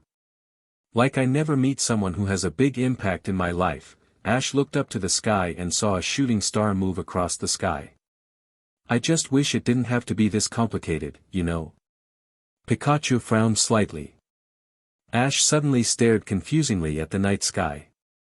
The shooting star was still flying across the air. He knew they usually didn't last long. His eyes widened when he saw the shooting star turn sharply and head straight towards them at an increasingly fast rate. Ash quickly jumped up from the bench and took a fighting stance. Pikachu copied his trainer's movements. "We have company, Pikachu," Ash stated. Pikachu was releasing small statics from his red cheeks. The approaching star was making its way towards the two heroes quickly. Ash gritted through his teeth. He did not know exactly what it was, but he could tell it was strong just by the speed it was displaying. Just as Ash was about to call for a thunderbolt because it was getting really close, it suddenly stopped in the air 20 feet away from them. Ash and Pikachu stared at the ball of light cautiously. A few seconds passed before there was a bright flash that blinded the duo. When the flash disappeared, Ash and Pikachu stopped shielding their eyes and recognized the small, green figure flying in the air. "Celebi?" Ash called out. Celebi smiled. "Yup, that's me." Ash sighed in relief. "I thought you were a threat." "Well, I'm sorry to disappoint you," she smiled and turned towards the mouse. "Hi, Pikachu. It's nice to see you again even though technically it's only been like 3 or 4 days." "Pika." Pikachu waved. The little mouse had relaxed when he saw that the ball of light was just Celebi. Celebi then turned back and looked at Ash again. "So how is everything going?" she asked. Well, we dash." "Wait, don't tell me." "I know it's going great," Celebi interrupted. "So are you making any progress?" Ash shrugged and tried to speak again. "I think we dash." "Wait, I already know that you've already had a positive impact," the small, green legendary Pokemon smiled at the two. Ash crossed his arms and smiled. "Why don't you tell us how we've been doing so far and then we'll give you our feedback, okay?" "Okay, if you don't feel like talking first, then it sounds like a plan." Celebi flew in a few circles before focusing again on Ash and Pikachu. "Well, to keep it short, just know that whatever you guys have done differently has had some impact on the disaster in the future, in some small way at least." Alright, what does that mean, in some way?" Ash asked questioningly. "Shouldn't any change be enough to have an impact?" "It means that you guys have disrupted the events that had initiated it," Celebi explained. "And no, to your second question. There hasn't been enough change to have some effect, and there is still a great chance that it could happen." Ash rubbed his forehead in frustration. He then thought of something else. "Have we at least done enough to at least change my doom?" he said hopefully. "No. So why did you say we were making progress then?" Ash was starting to get agitated. Celebi smiled softly. "Trust me when I say you guys will find out soon enough." Ash looked at the green Pokemon puzzlingly. He quickly glanced at Pikachu who just shrugged at him. Ash sighed and looked back at Celebi. "Alright," he said slowly before he continued. "So we just continue with our plan until something changes?" "Yeah," Celebi stated. "And it's okay if you guys don't recreate events as they happened before." "I heard what you were saying and thought I would clear that problem for you," she paused before she continued. "The whole point of coming to the past was to change events to better the future. You guys can't do that if you are always worried about doing something differently." She took in a deep breath before she continued. "Besides, I told you both before I sent you here that your lives would change indefinitely. Don't be afraid of causing change. Anyways, when the time comes, I will return and take you guys back to the future." "I guess you're right about the part about making changes." Ash then looked at Celebi suspiciously. "It sounds like you're not going to come see us anymore. Will this be the last time you come see us in the past?" Celebi nodded. "I have other places to visit that need my attention as well. Besides, I don't have to worry about you two. I have complete faith that you will both solve this problem with ease." "I understand." Ash turned and looked at Pikachu. "So what do you think, buddy?" Are you ready to continue this and head to Sinnoh? The little mouse was turning his head left and right, looking around restlessly for something. What is it, Pikachu? Pika Pikachu Pi Pika, Pikachu said while still scanning the area. Someone is close by. Pikachu nodded. Ash looked around for a possible threat but did not see anything. All of a sudden, a small, brown Pokemon ran to his leg and started to cuddle against it. Ash recognized the small Pokemon and smiled. He bent down and picked up the small Pokemon in his arms. Hey, Eevee. What are you doing out here all alone? She's not, she's out here with me, a soft voice said. Ash turned around and saw the brunette standing in front of him. She was still wearing her yellow pajamas she wore to bed, which told Ash that she just put on her shoes and left the room. What are you doing here, May? I was going to ask you the same thing, May said. I noticed you weren't in the room and came to look for you. I sent out Eevee because I knew she would be able to find either you or Pikachu. Oh, Ash muttered. He was trying to think of something to say when his eyes suddenly widened. He remembered that he and Pikachu were just talking to Celebi. Ash quickly glanced behind his shoulder to see if the time travel Pokemon was still there. He relaxed when he saw nothing there. He then finally responded to May. Pikachu and I couldn't sleep, so we came out for a walk. But we're starting to get pretty tired, so we're going to head back now. We'll walk with you back to the room if that's alright with you. Yeah, let's head back, May said as she shivered a little. It's starting to get cold out here. The wind is starting to pick up. Ash put Eevee on the ground and walked up to May. Here, he pulled off his sweater and gave it to her. Put this on.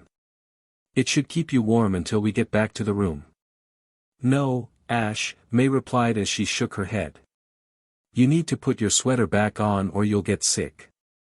She shivered again as another small breeze occurred. Ash smiled. I'll be all right, he replied. I've been in colder weather than what it is right now. I actually think the breeze is nice, too. Ash just lisped dash.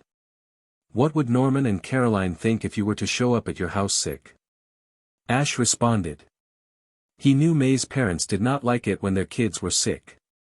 Ash remembered the similar event in the future. He, May, and Max were traveling to Fortree City because Max wanted to face Winona for a badge. They had stopped by a lake to eat lunch before making it to the city. They were setting up when a wild Milotic appeared from the lake. May was mesmerized by the beautiful Pokemon and decided that she wanted to catch it. The Milotic saw May turn to grab a Pokeball and quickly took advantage by firing a water pulse towards the brunette. It dove in the water and left after shooting the attack. Ash quickly commanded Pikachu to use Iron Tail to destroy it before it could reach May. When Pikachu destroyed it, however, the attack still sprayed water and completely wet May. Ash offered to give his sweater to her, but she refused to take it because she was angry about losing the Milotic. When they finally reached the Pokemon Center, May had a stuffy nose and was constantly sneezing. Norman and Caroline scolded her when they talked to her that night over the phone. If only she took my sweater that day, Ash thought. And for some reason she was mad at me. I was only trying to help. I guess it also didn't help that Norman sided with me. May knew her parents would be furious if she arrived home sick, so she finally took the sweater. She put it on and instantly felt warm. No wonder he's always wearing his sweater, she thought. It's really comfortable. Let's start heading back to room, Ash said. Eevee and Pikachu were walking ahead, their two trainers as if scouting and guarding them from any potential threats. Ash and May followed them closely behind. They finally exited the park when May spoke up. So why couldn't you sleep? She asked worryingly. I just couldn't, Ash replied. I guess I was just thinking about all the stuff I have to do after I get back home. Like what? Nothing too important, Ash shook off. Oh, okay. May then stared at the ground. She knew she found an opening. Does it have to do with this Sinnoh place you were talking about? Ash stared at her surprisingly. So you heard that back there? Yeah. What else did hear back there? Ash asked somewhat nervously. May eyed him curiously. She was quiet for a moment before she responded. Just something about you understanding something, and the part about that place. Ash sighed in relief. So are you going to tell about this, Sinnoh, or are you going to keep it a secret from me? She said. You know I don't keep secrets from you, May, Ash stated knowingly. When did you tell me that you don't? Damn it, wrong May. He thought loudly. I thought you knew that I didn't. I guess I kinda believed that you didn't.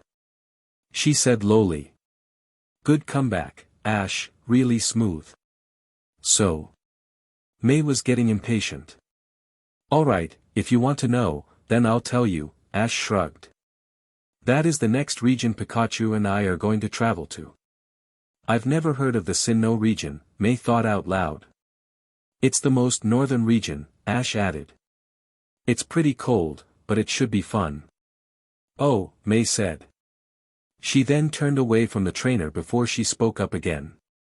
Do you know if it has Pokemon contests to enter? She stuttered and looked back at Ash quickly. I just want to know, for my, own knowledge. Ash looked at her. Yeah, it does hold contests. May smiled a little. Great. Thanks for telling me, Ash. No problem, May, Ash stated. There was a silence before he spoke up again. You know you didn't have to come look for us, right? We would have found our way back to the hotel safely. Pikachu yelled back to them as he continued walking ahead. Ash sighed. Pikachu would have found our way back to the hotel safely. Does that make you happy, buddy? Pikachu gave him a thumbs up as the mouse continued walking. I don't understand why he always has to be right. These days. May giggled at the little altercation. I know, but I just wanted to make sure for myself, She turned away from again as she felt her face heat up. I just had to come look. Ash put his arm around her shoulder and gave her a quick hug which caused the brunette to blush more. I understand, May, he said. But I promise you that I will always be all right, okay? She nodded slowly, still trying to hide her blush. However, Ash added. If you ever need help, I will always be there to make sure you are all right. Really? Of course. I'm always there for my friends. May smiled and gave him a hug. It took them another 2 minutes to reach the hotel. May had recalled Eevee as they all headed up to their room. May's eyes were closing as the trio reached the door. She was really tired. When they entered the room, May said goodnight to Ash and Pikachu and got comfortable in her bed before quickly falling asleep. Ash gave her an amused smile before changing back into his sleepwear.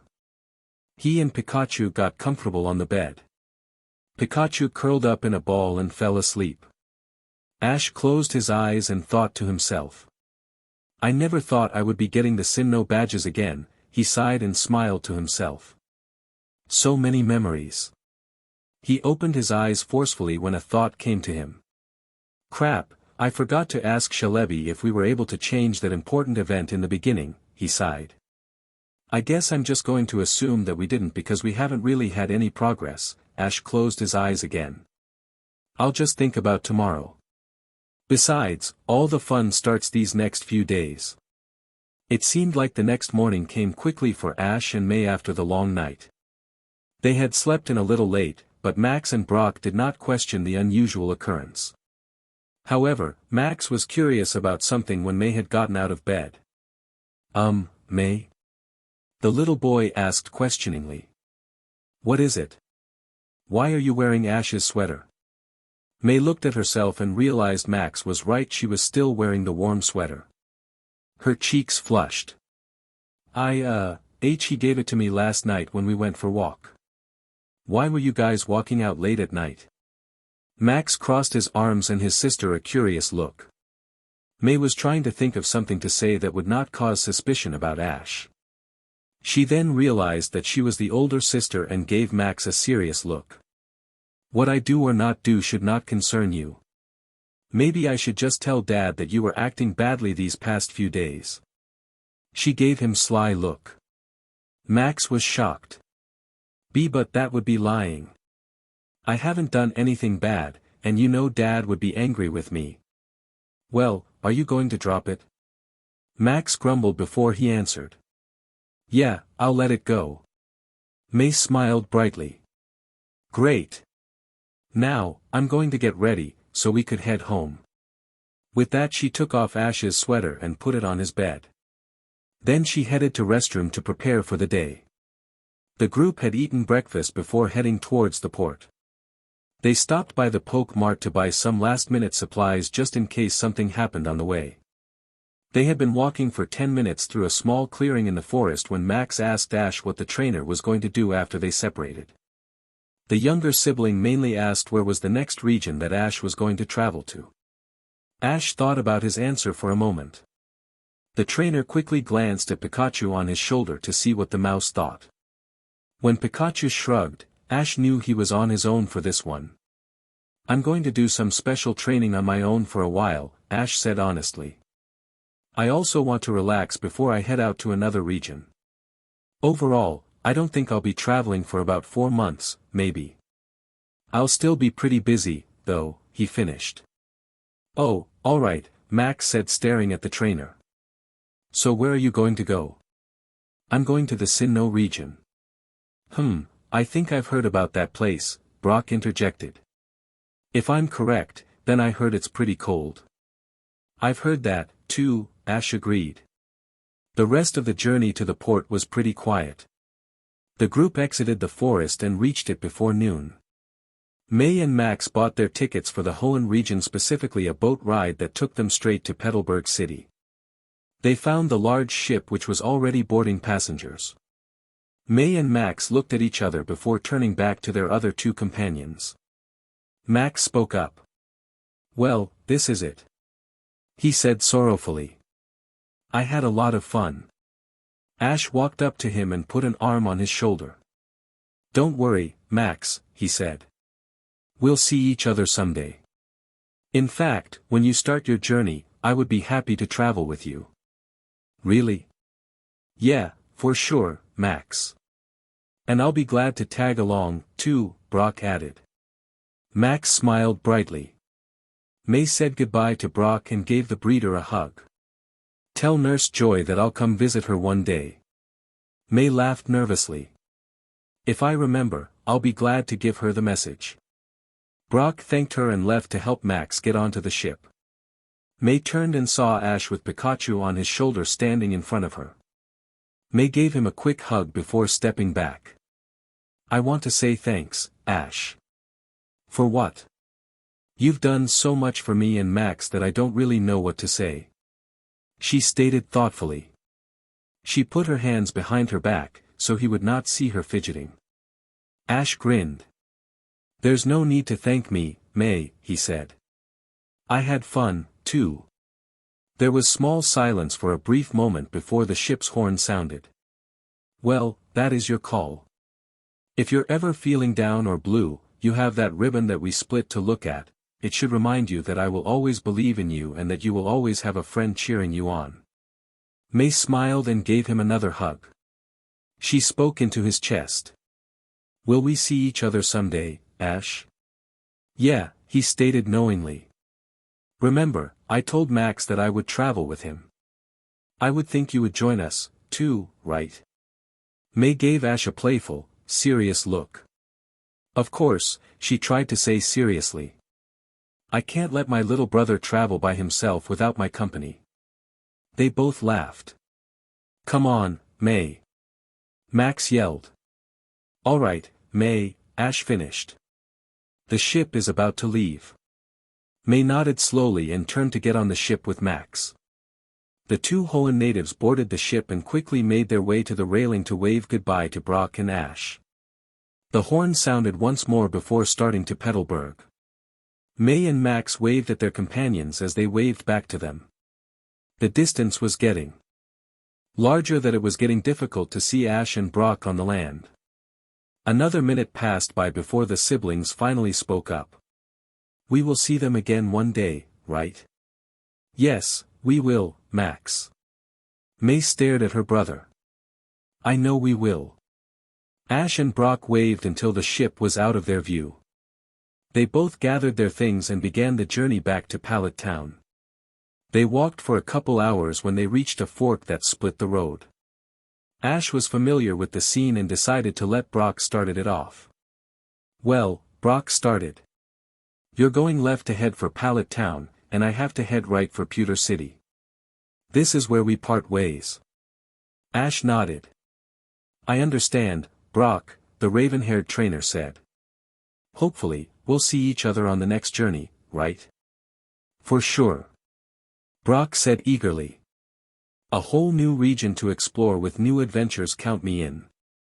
Not to mention all the beautiful girls we will meet on the way. Ash laughed. I'll find you, Ash. I know you will, Brock. The longtime friends shook hands and went their separate ways. Ash turned and waved back to Brock one more time before heading home. It took the two time travelers an hour to reach the hill that overlooked Pallet Town. Ash stared and saw his mom's home not too far away. Well, Pikachu, he told his Pokémon. Why don't we rest up before beginning the real journey? Pikachu. The mouse agreed. The duo walked down the hill and to the small house. Ash opened the door and called for his mom. He smiled when saw her walk down the stairs with the same smile she always had. Hi, honey. I didn't get your call about coming home. This is a surprise. Ash and Pikachu smiled.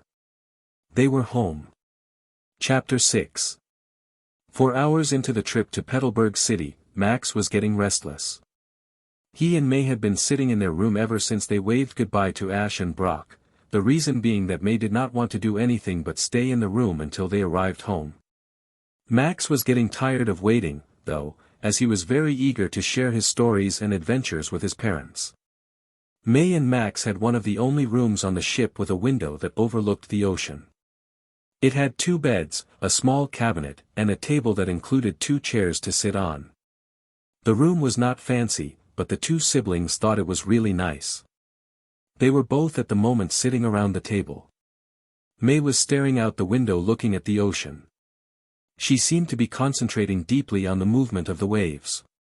May jumped and snapped out of her trance from the sudden outburst. She looked angrily at her brother. Why are you yelling at me, Max? I'm right next to you.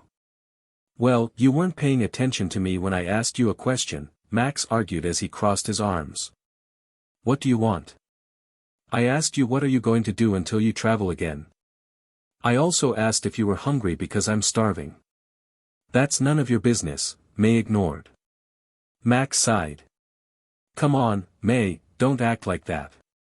Well, if you must know, I'm going to do a lot of shopping, she said looking away from her brother and towards the window again. I'm really just going to relax. I need to figure out where I'm going to compete in next. Max looked at his sister a little confusingly. Why don't you just follow your rivals? He asked. I heard Soledad say she was going to Johto to compete in the Pokemon contests. Why not just go there? I don't know. May said softly as she continued looking at the waves in the ocean. I do want to go to Johto, but I'm interested in another place that also has contests. Max looked at her curiously before realizing what she was talking about. Are you thinking about going where Ash was talking about? He questioned.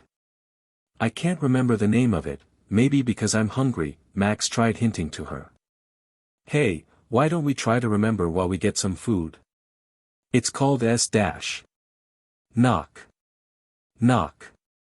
May stopped and turned her head when she heard knocking on their room door. Max got up from his seat and walked over to open the door. He opened it and looked shockingly at the familiar green-haired guest. Drew. So this is your room, Drew smiled as he flicked his hair. His eyes scattered the room before he continued. Can I come in? No. Max. May yelled at her brother.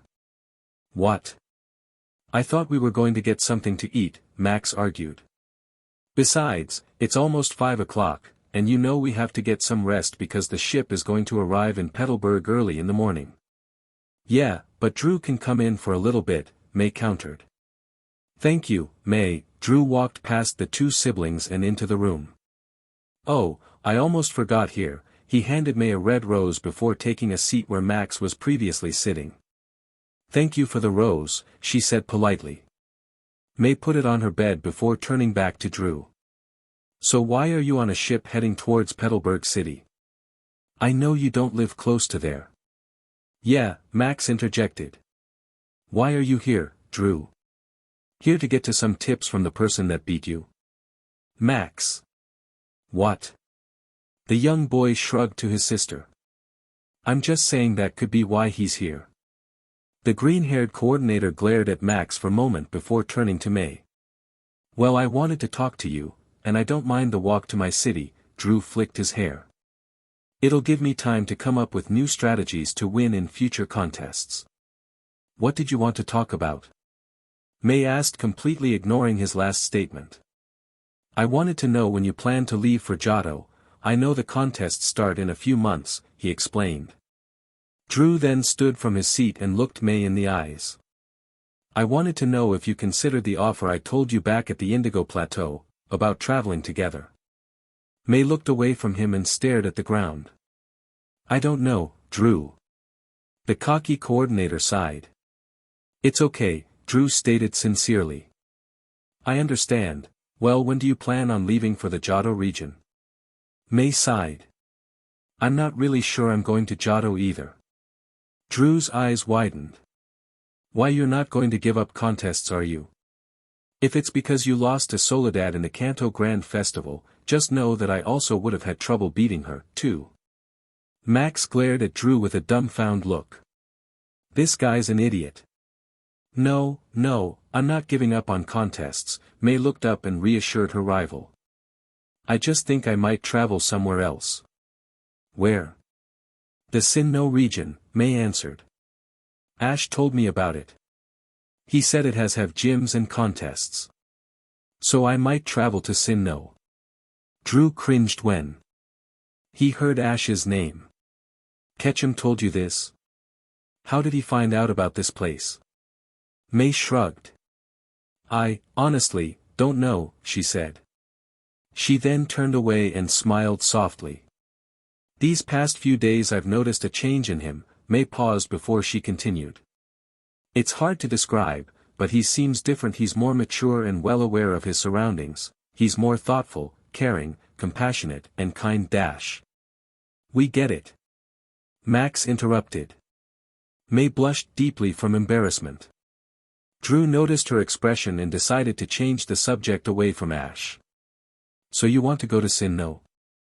I don't know, maybe, May replied honestly. But I also want to go to Johto because that's where all my rivals are going. Well, I think you should go to Johto, the green-haired coordinator said desperately. He knew she would be making a huge mistake if she traveled to this Sinnoh place and meet up with Ash. Drew then thought of a good explanation to try and convince May to go to Johto. I think it would benefit you more to travel alone and develop as a coordinator than to travel with a trainer like Ketchum. Trust me, I know what I'm talking about. May put her hands behind her back and stared at the ground thoughtfully. She was not ready to make this decision yet, and Drew was demanding a response from her right now. The Hoenn princess then remembered what Ash had told her about making decisions. They should be made for herself. May looked up to her friend and her brother, who were both staring at her cautiously, waiting for a response. Drew, thank you for caring about me. May paused before she continued. But I can decide for myself what's best for my career, and I don't like that you're trying to make my decisions for me. I can do that for myself. Max grinned at his sister's comments. Drew realized he said something wrong and tried to correct his mistake. I'm sorry, May, he sincerely apologized. I didn't mean to say or do anything to get you upset. I know you didn't. May responded. There was a brief silence before she spoke up again. I think it's time for me and Max to go get something to eat. Finally. Max said in relief. Let's go because I am starving. I guess I'll be leaving then. Drew slowly got up and walked towards the door. He did not want to say anything else to further damage his situation. Just as he was about to close the door behind him, May called to him. I'll see you around. Drew stared at her blankly for a brief moment before smiling confidently and flicking his hair. He nodded and closed the door. They stared quietly at the door for a moment before May finally spoke up. He was here to get some tips from the person that beat him. She asked slyly to her brother. Max shrugged. I just wanted to see him irritated over the fact that you beat him. May giggled. He did seem pretty upset, huh? They waited a few minutes before leaving their room to get something to eat. After eating a decent meal from the cafeteria, they both headed back to their room to get some rest. They were going to be arriving in Petalburg City early in the morning. They were going to be arriving home in the morning. XXXX. Ash, breakfast is ready. Okay, Mom, we'll be down in a minute. The day Ash and Pikachu arrived home went by rather quickly. Delia celebrated her son returning home by making a big feast for them. After they finished the meal, Ash and Pikachu told her about their journey challenging the battle frontier, or at least what they could remember. They talked for a few hours before Ash decided to go bed. It was only 6 o'clock in the afternoon by then, but he wanted to wake up early to prepare for the next few months. The next day, Delia made breakfast a little earlier than she usually did because she knew Ash would be getting up early. Ash walked swiftly down the stairs with Pikachu on his shoulders. He was wearing different clothes from yesterday. He was wearing a fitted black t-shirt with a large yellow thunderbolt symbol in the middle, a pair of blue jeans, and a pair of trainers. He did, however, keep the same hat and fingerless gloves he wore the day before. Delia smiled at her son as he sat down to eat his breakfast. I bought you those clothes a long time ago, but I never thought you would actually wear them, she confessed. You always seem to like wearing jackets and sweaters rather than t-shirts. I know, but I thought I'd try something different in my next journey, Ash added. That, and I remember you telling me how disappointed you were that I never wore the shirts you bought me. It makes me happy to see with those clothes. She smiled brightly. Her smile, however, turned to a somewhat curious look. But I don't know why you have to leave so soon when you just got here yesterday. When will you be back? I just have to do a few things, Ash explained. It should take me about 3 months to do everything I have to do, then I will spend 1 whole month resting at home, I promise, Mom. Delia sighed before smiling again. Okay, honey, I understand, she said. Something then occurred to her. I think this is the first time you've made plans for something. You usually just leave when someone else tells you about gym badges. My little boy is growing up. Ash just shrugged and smiled. Pikachu said as he jumped off of Ash's shoulders to sit on the table. The yellow mouse grabbed a piece of bread off one of the plates and started to eat it. After eating breakfast and talking at the table for a while, Ash decided that he and Pikachu needed to leave if they wanted to stay on track of their schedule. Are you ready to go, buddy? Pikachu said energetically. Great, Ash stood and walked over to his mom. When he reached Delia, Ash pulled her into a hug, which greatly surprised her since he's never done it before. Nevertheless, she hugged him back.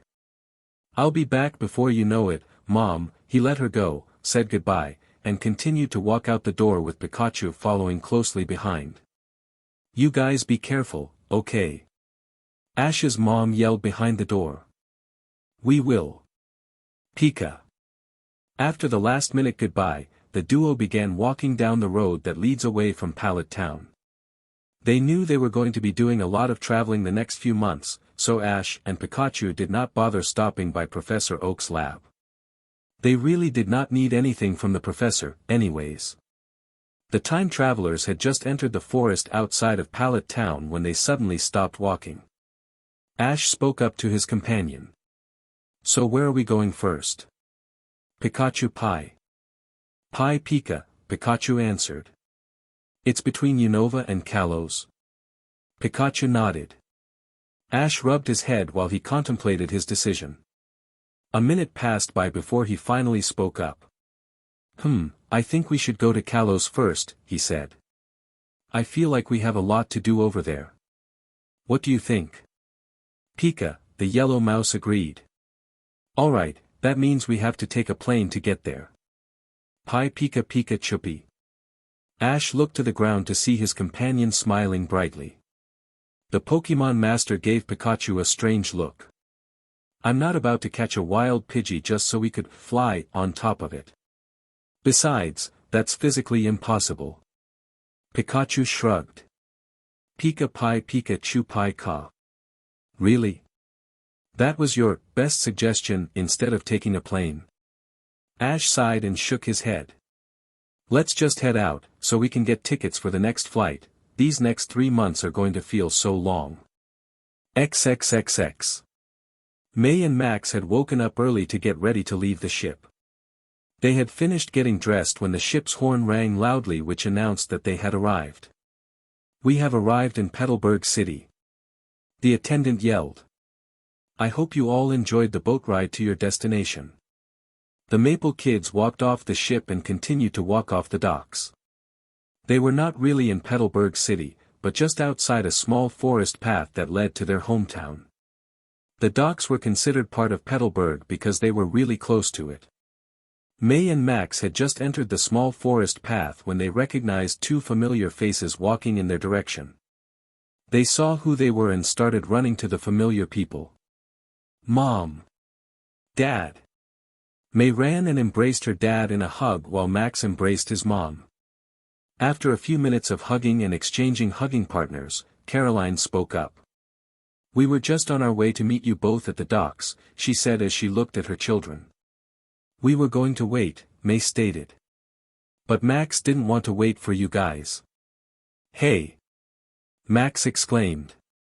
May stuck her tongue out to her brother. Norman chuckled.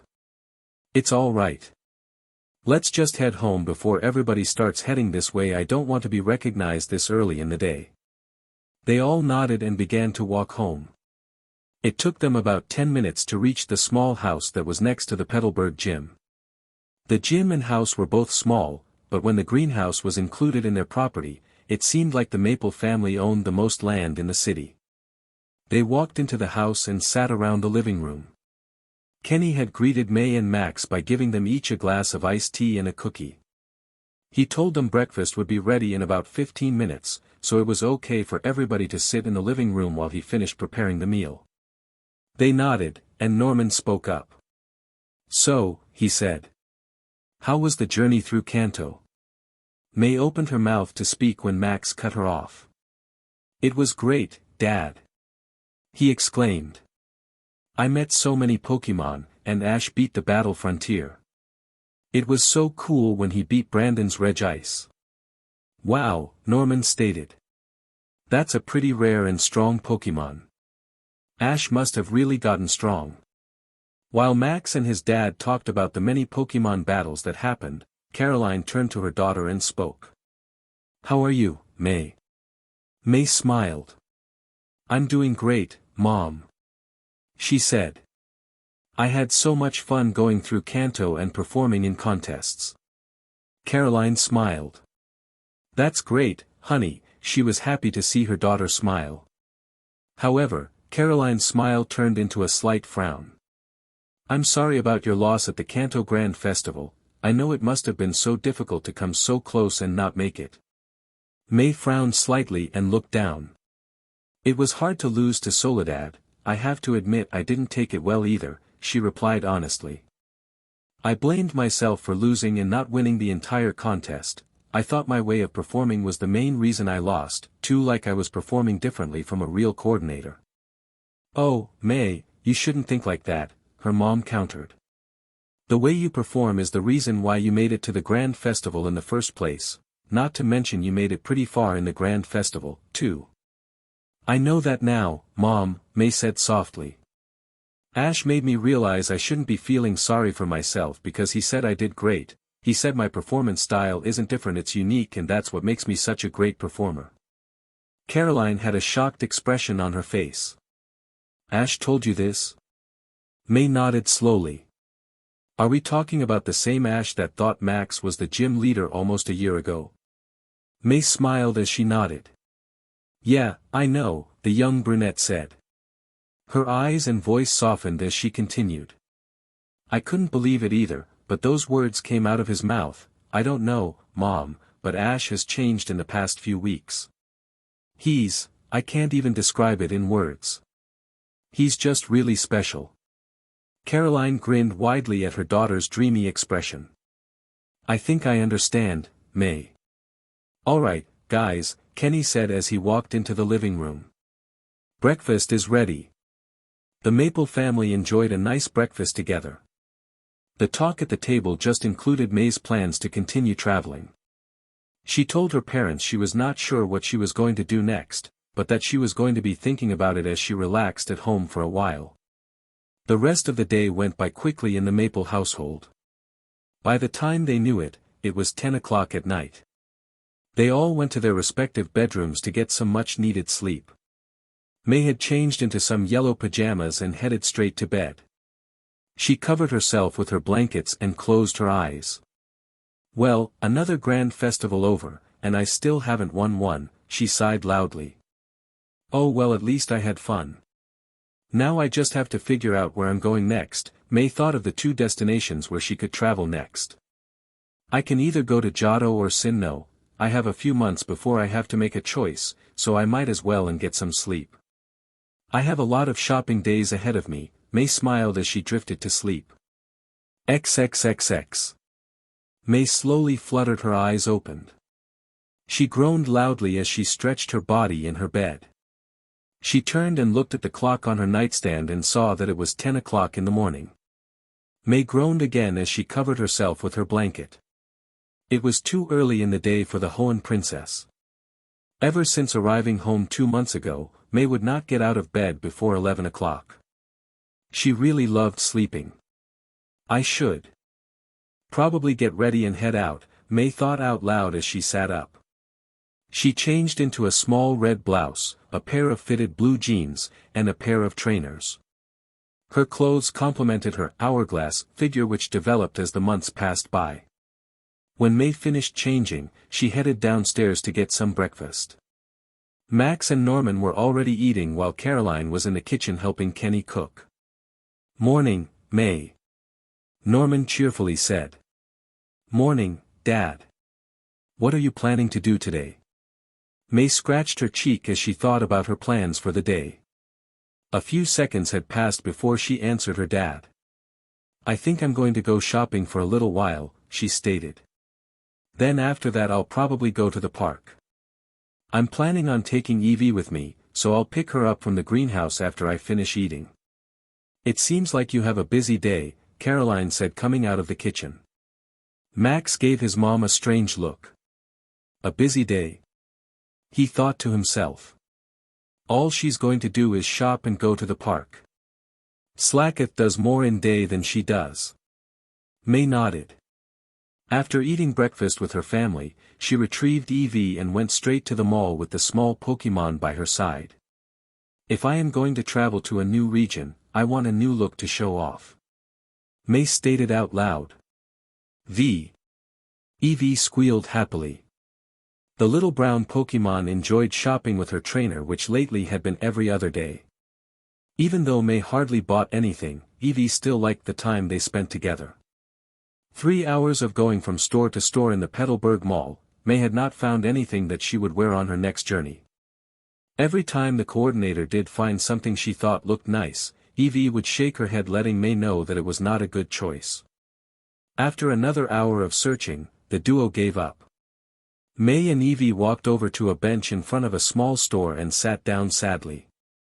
She sighed. We've searched for over 3 hours and found nothing. May sulked in disappointment.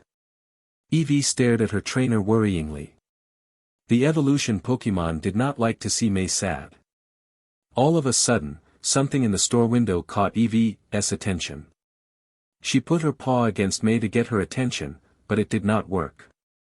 So Evie decided to jump off the bench and ran into the store. May looked up and saw her Pokemon run into a store. "Eevee, wait up!" she yelled. "Eevee, where are you?" "Vui." "There you are," May said, a little concerned. "Why did you run off like that?" Eevee did not say anything to her, the Pokemon just stared at the outfit she was next to. May looked at Eevee, then looked up at the direction her little companion was looking at. May walked over to the outfit and grabbed it. "You like this?" Eevee nodded eagerly. "Okay, I'll try it on." May grabbed a pair of shoes she thought would match the outfit and ran towards the dressing room with Eevee following closely behind. After a couple of minutes of waiting, May came out of the dressing room. "Well, what do you think?" She did a little twirl to show it off. Eevee said, mesmerized by her trainer.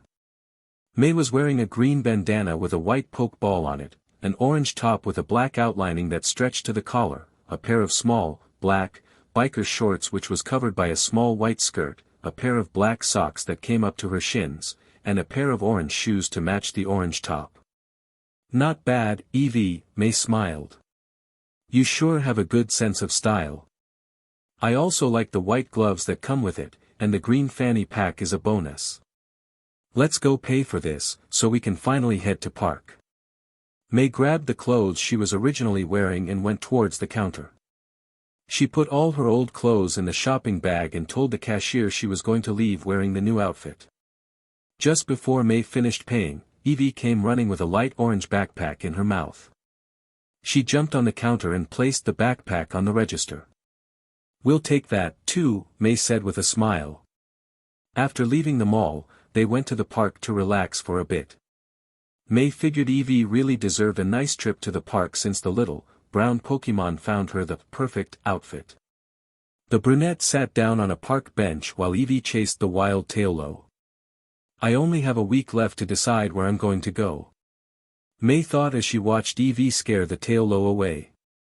"I want to go to Johto, but another part of me really wants to go to Sinnoh," she sighed and closed eyes. "Why is this such a hard decision? I should just go to Johto and compete with Drew, Harley, and Soledad, but what if he forgets me while I'm in Johto?" May quickly opened eyes when she realized what she was thinking. "Why is Ash even a reason for me to think about my decision? Besides, he wouldn't outright forget me, we're friends, and Ash never forgets about his friends," she contemplated to herself. "Okay, I think I know what I'm going to do." "Going to do about what?" a voice said, standing behind the bench. May quickly turned around to see Drew standing behind her. Drew? She had not seen the green-haired coordinator in over 2 months since talking with him on the ship. "What are you doing here in Petalburg?" "I was just passing by before I caught a ride to Johto." He walked around the bench to sit down next to May. "I had decided to take a walk through this park when I saw you sitting alone. But anyways, you still haven't answered my question. What are you going to do?" I was just talking to myself about some stuff I had to do," May stated. "It's not like I'm lying to him, right?" "Alright, well, I know why dash. Vui." Before Drew could finish, Eevee, surprisingly, jumped on May's lap. The brown Pokemon saw the green-haired teen take a seat next to May and ran to protect her. It was not that Eevee did not like Drew, but she did not like to leave May alone with someone she did not really know. Okay," Drew was surprised by the sudden action. He shook his head before he continued. "Anyways, I want to say you look very nice, that new look suits you." "Thanks," May smiled warmly. "But Eevee deserves the credit, she's the one who picked it out." "Really? She has a good sense of style." "She sure does," May said while scratching the brown fox's head.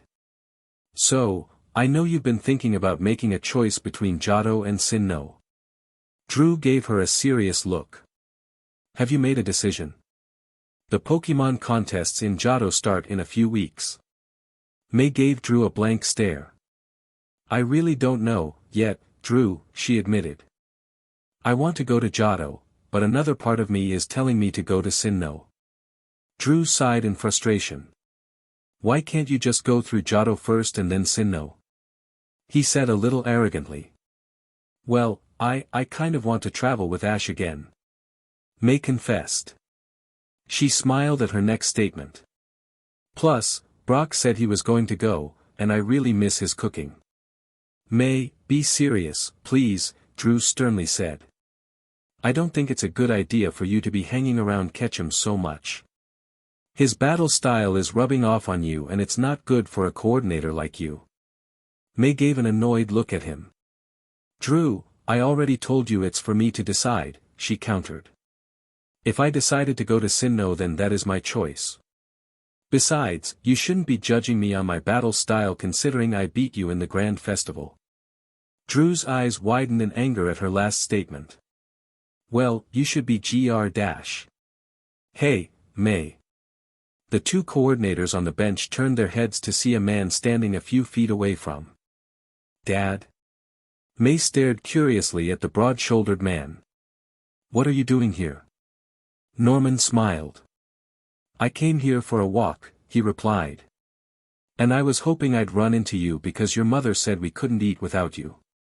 May's stomach growled loudly. I am pretty hungry. What time is it? Norman glanced at his watch to check the time.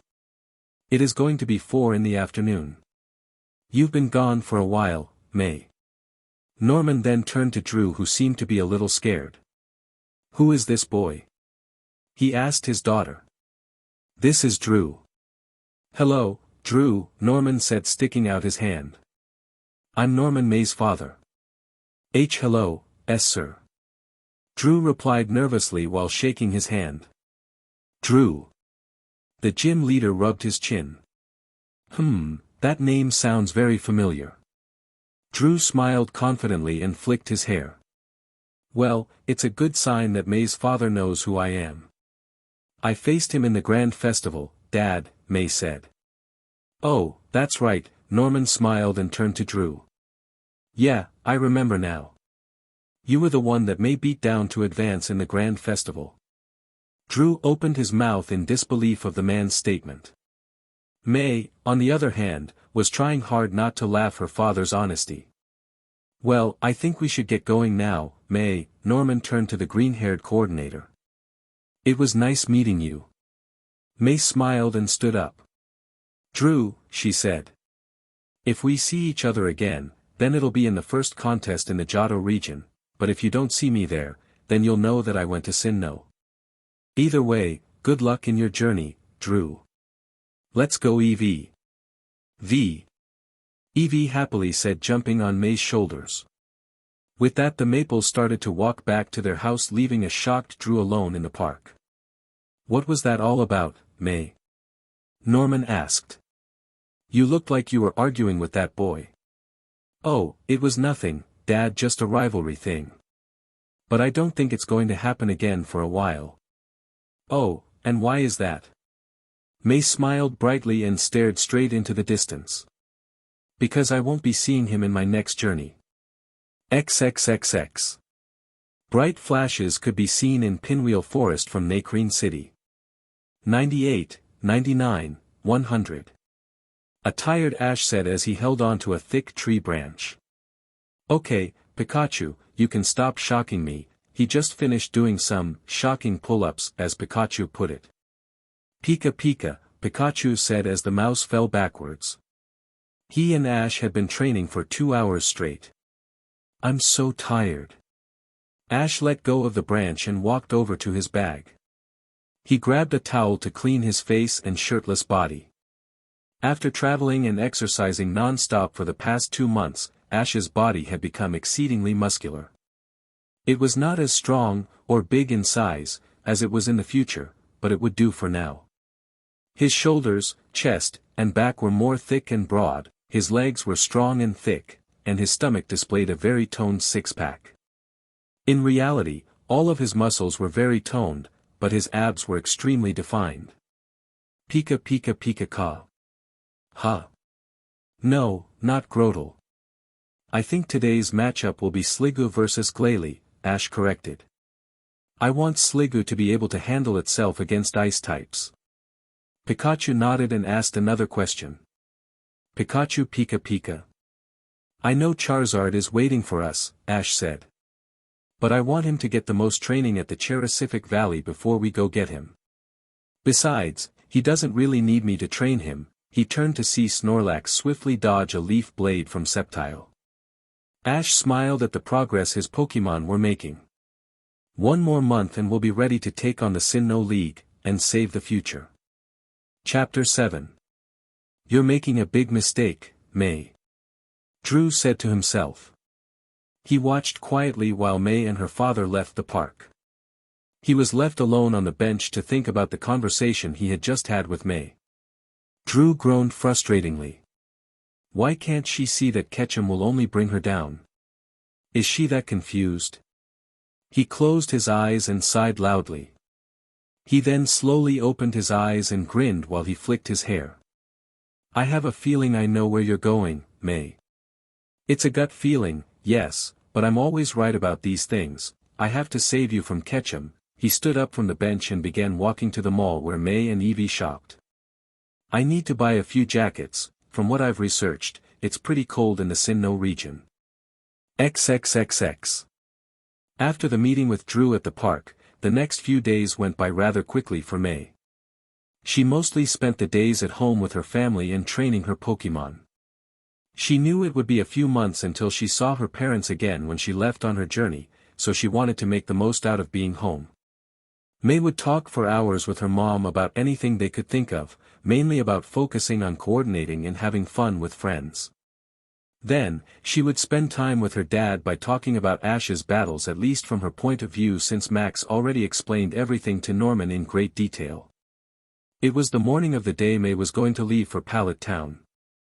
She was in her room packing her things and necessities into her new, orange bag and small pack she bought from the mall. May remembered Ash saying he was going to leave in 4 months to Sinnoh, so she wanted to see him a month before to convince him to leave together. Plus, the brunette wanted to spend time with her friend before they started traveling again if Ash says, yes, that is. Knock. Knock. May turned and yelled. It's open. Caroline opened the door and smiled. Packed up and ready to go. May. Yeah, I'm ready, May answered. It feels kinda weird to be leaving without Max, though. I bet it is, Caroline responded. But your dad already explained to you why he wants Max to stay home, right? So he can learn more about battling in a gym. Your dad does want Max to take his place as the gym leader one day, you know. May smiled. I know, and that's why I didn't try to convince him to come with me, she said. May put her finger on her chin and thought aloud. I wonder how Ash is going to react when I tell him about Max. I'm sure he's going to understand, Caroline then grinned slyly. Besides, he'll have you to travel with, right? I guess. Caroline walked up to her daughter and hugged her.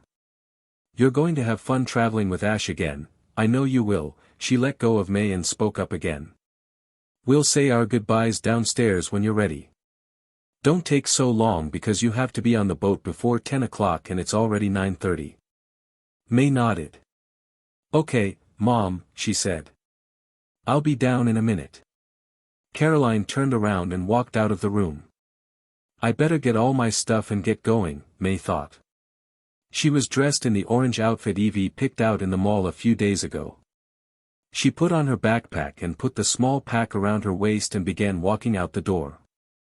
Oh, I almost forgot, May stopped and turned around, walking back to her cabinet. She picked up the ticket and put it in her small pack on her waist. I can't get on the boat without the ticket, right? I hope it's worth it, too. May briskly walked down the stairs and saw her brother and her parents waiting at the door. She smiled and walked over to them. Well, it's time for me go. Norman grabbed her into a hug. You be careful, honey, he said. He let her go but held on to her shoulders. Have fun in your contests, and we'll be rooting for you. Thanks, Dad.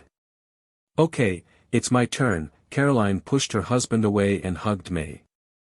I'm going to miss you, sweetie. She let her daughter go and continued. Don't forget to call once in a while, alright? And don't do anything dangerous or stupid. Mom, she's gonna travel with Ash, Max interjected. Something stupid and dangerous is bound to happen. Max. I didn't mean to you, May, I meant to Ash, Max replied to his sister. Well, just be careful, Caroline said before her kids started arguing. You better get going now. May nodded and walked to door. She grabbed the handle and opened it before stopping. I'm going to miss you, Max. Max gave her a surprised look before smiling. Of course, you are, he said as he pushed up his glasses. I was the Grimer who held the group together. May shook her head and smiled before walking out and closing the door. XXXX. It took the brunette about 15 minutes to get to the docks and another 5 minutes to find the boat she was taking to Kanto. The vessel appeared larger than a normal boat but smaller than a ship. Other than the size, the boat was no different from any other. Well, it's supposed to be a luxury speedboat, May thought. Maybe she thought making it bigger would make it look fancier, but I won't complain if the people were right about the time it takes to get to Pallet Town. She remembered walking around Petalburg City one afternoon and hearing a family talk about their vacation through the Kanto region. She heard the parents joyfully commend the captain for arriving in a record time of 3 hours to Pallet Town, at least that is what she heard them say. This promptly convinced May to go visit the captain. Although she was not sure what region she was going to at the time, May thought it would not hurt to have good transportation ready just in case. The brunette shook away the memory and approached the vessel. She saw the captain putting away some cases on the boat. Hey, Captain Aaron. The woman turned around to see May smiling at her.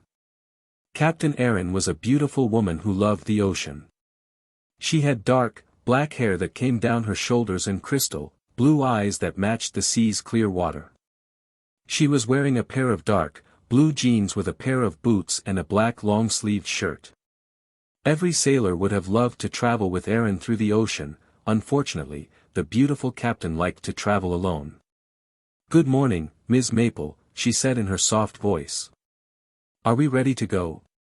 Yup, May answered. I'm all set whenever you're ready. All right, get on board, so we can head out, Aaron gestured for May to get on. You're my only passenger today, but I still like to make good time. How long do you think it'll take to get there? Said May as she got on the boat. Well, I'm guessing it'll be about 4 hours at most, the captain concluded. The current is nice today, so it could be a shorter ride than that. May nodded and sat down in a seat close to the dark-haired woman. I'm ready, May said as she buckled herself in. All right, Aaron turned on the engine and unraveled the rope from the dock. She returned to the steering wheel and closed her eyes while she whispered to herself. May tried to listen, but only heard a couple of words like guide and my friend. Captain Aaron opened her eyes and smiled. Hold on tight, May. We're gonna take off now. I said was all May said before the boat took off at an incredibly fast speed. Every person on the docks turned their heads to the ocean where they saw a boat moving tremendously quick and heard a 13-year-old girl yelling as loud as an explode. XXXX. How long is it going to take us to get home again? Pi. 6 hours. Pika pika chuppy. Yeah, I guess we are still pretty far. Ash and Pikachu were on the far west side of Viridian City. They were arriving from the Johto region where they had just finished getting Charizard from the Cherasific Valley. Retrieving Charizard ended up being the last stop the duo made before deciding to head home to Pallet Town. It had been a total of 3 months and 1 day since Ash and Pikachu left home on their side mission, so they wanted to get home to keep their promise to Delia. Ash sighed. Well, we're gonna miss breakfast and lunch, but at least we'll be home before dinner. Pika copy chew, Pikachu said on Ash's shoulder. True, we'll get to have breakfasts and lunches for a full month when we get home, Ash agreed happily. He took in a deep breath and began walking. Come on, buddy. We won't get anywhere if we're just talking, right? With that the duo began making the long walk home. XXXX. Can you see the docks, May? Captain Aaron asked. They were about 400 yards away from the shore and traveling at a decent speed. Erin slowed the speedboat down a great amount after passing the Johto waters. She told May they were making extremely good time, that they could cruise the rest of the trip and still be true with her estimate of 4 hours to be exact. It had been 3 hours and 40 minutes since they left the docks from Petalburg. May stood up from her seat and squinted her eyes in the direction they headed. She could make out other ships and people walking along the docks. Yeah, I can see it. It shouldn't take us to get there now, right? No, it should be about 10 minutes from where we are. May smiled. I'm already in Pallet Town, and it's only gonna be 2 in the afternoon. She thought. Ash is going to be so surprised to see me. I mean, of course he is, because I didn't tell him I was coming. Maybe I should have told him. May started contemplating herself. She shook her head and reassured herself. No, I'm sure Ash wouldn't mind if I just showed up to visit him. Asking to travel together again might be a different story, but showing up randomly should be okay. It took a total of 15 minutes to arrive to the shore. Captain Erin docked her boat and helped May off the vessel. The dark-haired woman smiled at the team. So, what did you think? It was pretty quick, right? I wouldn't have gotten here faster with anyone else, May stated brightly. Erin grinned. Thank you, May. I hope you enjoy your time here in Kanto. May shook the captain's hand, said goodbye to her, and turned around to walk off the docks. XXXX. If I remember correctly, it should be, there it is. May said as she found the small house. After leaving the port, May decided her best option was to go to Ash's house. For a moment, she thought of going to get some food because she was pretty hungry, but the brunette figured Ash's mom would be making lunch right now, so she took a chance and just headed for Ash's house. She walked up to the house and rang the doorbell. I'm going. A voice inside the house yelled. After hearing the voice, May, suddenly, straightened out her hair and her outfit. She then gave herself a confused look. Why'd I just do that? The door opened and showed a serious Delia. I thought you would be Dash. She stopped herself when she saw it was not whom she thought it was. Oh, Delia said surprisingly before smiling brightly. Hi, May. May smiled slightly. She was confused when Delia first opened the door but quickly shook it off. Hi, Mrs. Ketchum. How are you doing? I'm fine, dear, Delia responded happily. She moved aside and continued. Why don't you come inside, so you can relax and we can talk? May happily accepted and walked into the house.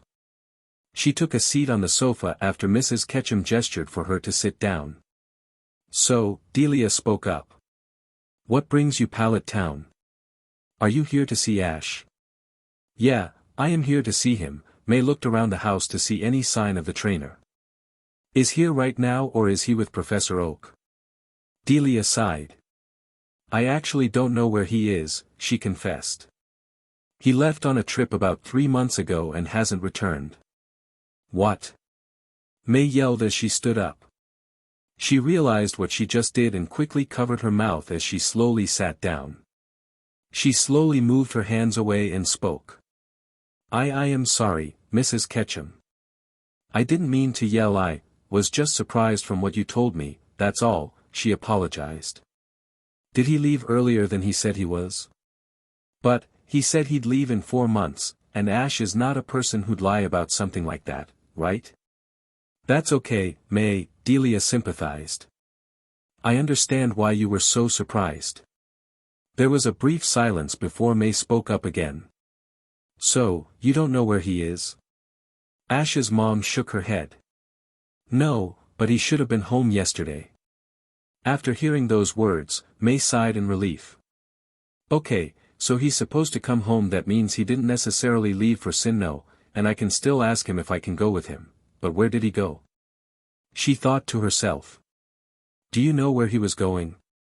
No, he just said he'd be back in 3 months, Delia responded. The older woman heard a grumbling noise from May's position and smiled.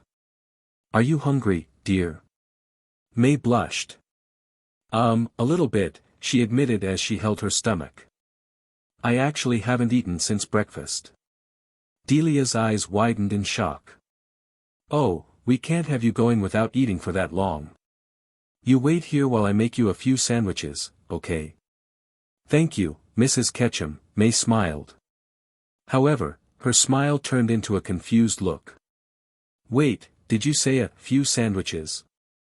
Delia nodded happily. Oh, I am fine with just 2, please. Nonsense, Delia countered. I don't mind making a few. Besides, Ash said you could finish a buffet by yourself if you really wanted to, so I know you can eat well, especially if your stomach is rumbling. He said that about me. May's face heated up from embarrassment. Oh, we're going to have a talk when I see him again. You shouldn't feel embarrassed, May. I've always liked girls who can eat a lot, Delia told the brunette. It shows that you aren't afraid to show your true self. For some reason, May felt less embarrassed and angry towards Ash after hearing those words. Oh okay, I guess you have a point there. I know I do, Delia said as she walked into the kitchen. They should be finished in about 10 minutes if you want to come sit at the table. I'm coming, Mrs. Ketchum. May got up from the sofa and made her way to the table. Where did you go for 3 months, Ash? XXXX. We're finally here, Pikachu, Ash stated. Pika. They were currently standing on top of the hill that overlooked Pallet Town. It took the duo 6.5 hours to reach their hometown. They thought about flying on Charizard, but they wanted to battle any trainer they might meet on the way. To their disappointment, there were no trainers who were willing to face Ash because of the way he looked. His muscular appearance and ripped shirt intimidated most of the challengers, well, at least the male challengers. For this reason, Pikachu made Ash buy a large, black sweater to shell his physique. By this time, though, Ash and Pikachu had passed the main road where the strong trainers tended to be. Pikapi, Pikachu Pai. Pikachu asked. I told you why I'm still wearing this sweater, Ash said. I bought it, so I'm going to wear it. Besides, you're the one who told me to get it, so you should be happy I'm wearing it. Pikachu shrugged. Pikachu. I don't care if I look ridiculous because we're not far from home anyways, Ash countered. You know what, let's just get home, so we can have dinner and get some rest. It's only gonna be 5, but I'm pretty tired. They climbed down the hill and continued to the small house. Ash and Pikachu reached the house and opened the door. Mom, I'm home. Ash, is that you? He heard a voice say from upstairs. Ash smiled brightly. Yeah, it's me, Mom. I'm in your room showing off your trophies and badges if you want to come up. Alright, I'll be wait, did you say you were showing my badges to someone? Ash stopped and questioned. To whom? Just come upstairs, Ash. Ash looked at Pikachu, who just shrugged. They both quickly strolled upstairs and approached the room. Ash grabbed the handle and opened it slowly. I'm sorry, Mom. I know Isame.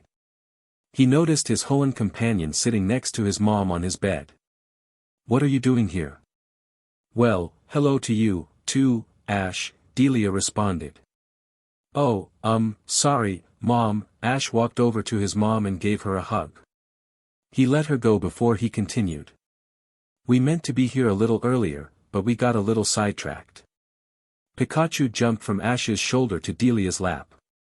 Pika. Hi, Pikachu. I've missed you, too, said Delia as she gave the Pokemon a hug. Ash turned to May, who was standing by then with her hands innocently behind her back, and smiled. Hey, May, he said. It's nice to see you again. May closed the distance between them and squeezed the trainer into a tight hug. It's nice to see you again, too, Ash. She replied into his chest. Ash was surprised at first, but he eventually hugged her back. After a few seconds, he pulled away and spoke. So, what brings you here? I thought you'd be starting the Pokemon contests in Johto by now. Are you taking a break already? May slightly grinned and looked away from the trainer. Actually, I didn't go to Johto at all. She said lowly. What do you mean? Ash asked puzzlingly. Well, here goes nothing, May thought. She took in a deep breath before responding. I thought maybe I could, travel with you again, you know, through the Sinnoh region. What the hell did I do wrong this time? This definitely didn't happen in the past. He said to himself. Ash maintained a blank expression as to not ours any suspicion when he first saw May, but it was extremely difficult after hearing May's words and proposition. He knew what younger Ash would have said, so he responded in that way even if he did not want to. Ash knew he had to.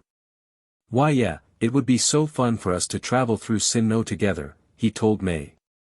Stupid, stupid, stupid. Really? May could not believe even though she had a good feeling he said yes. She jumped for joy and gave Ash another hug. Oh, thank you, Ash. I know we're going to have fun traveling again. I mean, Max won't be with us this time, but I'm pretty sure we can navigate through the region without him. Ash nodded knowingly. That's right, he stayed with Norman to learn more about gym battles. May let go of him and looked shockingly at the trainer. Why yeah, that's exactly it. How did you know? Sheet. What's going on with me today? He thought angrily. It was, just a lucky guess. Ash did not believe himself. May smiled brightly. That was really lucky, then. Ash sighed in relief. Well, Delia interrupted the two teens. She put Pikachu on the bed and stood up. I better head downstairs and start preparing dinner. If I know my son, he must be hungry by now, am I right? After hearing those words, Ash's stomach growled loudly. I guess I am pretty hungry, Ash replied sheepishly as he rubbed the back of his head. Delia smiled. Good, dinner will be ready in 30 minutes, she commented as she left the room. There was a brief silence between the two teens before Ash spoke up again. So, he said. How long have you been here for? May placed her finger on her chin as she answered. About 3 hours. Alright, so you haven't been here for that long. Not really, but... She stopped and backed away from the trainer. May glanced at the clothes he was wearing and gave him an awkward look. Before we talk about anything else, what are you wearing? Ash gave himself a look. It's a big sweater, he stated blankly. Why? It's a long story, Ash told her. Just know that I used it to stop scaring trainers away. What would other people be scared of you? May asked. Besides that, you're home already, so you can take it off because it looks ridiculous on you, Ash. Pika. Really, Pikachu? Ash retorted. Pikapi, Pika copy chew, Pikachu defended. I know you told me that first, but that's not the point, Ash calmed himself and sighed. Alright, I'll take a shower and change while you both go wait downstairs. Are you both fine with that? They both nodded. Good, Ash said. I'll see you guys in a few minutes. Pikachu jumped from the bed and quickly ran out the room. May was walking out the door when Ash called her. May. She turned around and looked at the trainer. Yeah, Ash? Ash smiled. My clothes might look ridiculous, but your outfit looks good, orange and green go great with you. May blushed slightly and turned her head away from him, so he would not see. Thanks, Ash. She stuttered. EEV deserves the credit, though she picked out the outfit. I'll tell her when I see her, Ash paused for a moment. But only you can model an outfit like that, just so you know. May's face flushed deeply red when he finished. I better head downstairs to see if, your mom needs help with anything. I'll see at dinner, okay? Before Ash could reply, she already closed the door. Ash's smile disappeared and he sighed loudly. I knew she'd get flustered, but I had to tell her, I remember she scolded me at Brock and Lucy's wedding for not commenting on her outfits. I say she looks beautiful in the dress, and do I get a compliment? No, I get a talk about how I was really dense when I was younger to see that she always dressed nicely. Well, it's not going to happen this time. He ran his hand through his hair in frustration. Well, judging by what's happened today, it looks like a lot of things aren't going to happen this time. He thought as he took off his large sweater. He was wearing his fitted, black shirt with a lightning bolt in the middle, but there were plenty of holes through it after all the training, which was what frightened trainers. Can't use this one anymore. Ash took off his shirt, revealing his well-physique upper body and threw the ripped cloth into the trash can under his desk. He briefly looked at all the gym badges and trophies on the shelf and smiled. There's a lot more badges missing, and Z crystals that I still need to obtain. Ash sighed again. Crap, I have to go through the Alola region again. What a weird time that was for me. He finally gathered fresh, new clothes and a clean towel before heading off to the restroom to take a shower. Maybe I could wash all my problems away. XXXX. You can start eating if you want, May, Delia said. No, it's okay, the young brunette replied. I can wait for Ash. At the moment, Mrs. Ketchum and May were sitting at the table. Delia had finished preparing the meal 5 minutes ago, and Ash still had not come down the stairs yet. Everything was ready on the table for dinner, everyone had a plate full of food served, so they were just waiting for Ash. Well, except for Pikachu, who was eating his Pokemon food off to the side of the table. And so the yellow mouse would not feel lonely, May sent out her EV to eat with him. Sorry it took me a while, but I really enjoyed the shower I was taking, Ash said as he took his seat at the kitchen table.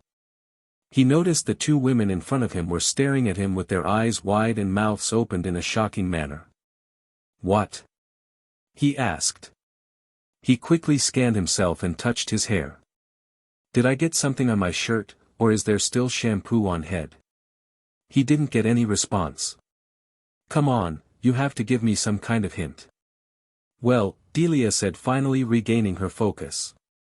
I guess we just didn't know you were so strong, Ash. You didn't look like that before you left. I mean, your shirt barely fits you. She referred to his shirt that did not have holes in it.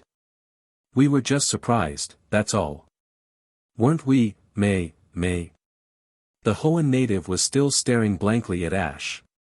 She could not believe the skinny person she said goodbye to few months ago looked so different. May just stared at the trainer's arms which were popping out of his shirt as she thought. Ash realized what his mom was saying and spoke. Oh yeah, I decided to really train with my Pokemon the past 3 months, so I could be as strong as them in a way, he explained. He then turned to May and grabbed her by the shoulder. Ash slightly shook her. May. May snapped out her trance and blushed furiously. Oh, was I spacing out?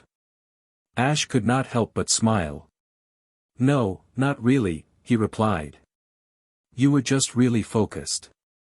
This caused Delia to giggle. How about we eat before the food gets cold, huh? She recommended. Great, because I'm starving. Ash stated. With that the trio began to eat their dinner happily. However, May would occasionally glance at Ash. Stop looking at him, May, the young brunette kept thinking to herself. It's just Ash. She turned and saw Ash smiling at her. After a few seconds, May sweetly smiled back. Yeah, it's just Ash. Chapter 8. After eating dinner, everybody decided it would be best to go to their respective rooms and get some sleep. It was decided that May would occupy the guest room until she and Ash left for the Sinnoh region. At the moment, Ash was pacing back and forth in his room in the dark thinking about the unfortunate events that happened this afternoon while Pikachu was watching him from the bed. Did I totally mess this up, Pikachu? Pikachu Pi Pika, Pikapi. I know I said wasn't going to worry about changes anymore. I mean Celebi reassured us that it was okay to but.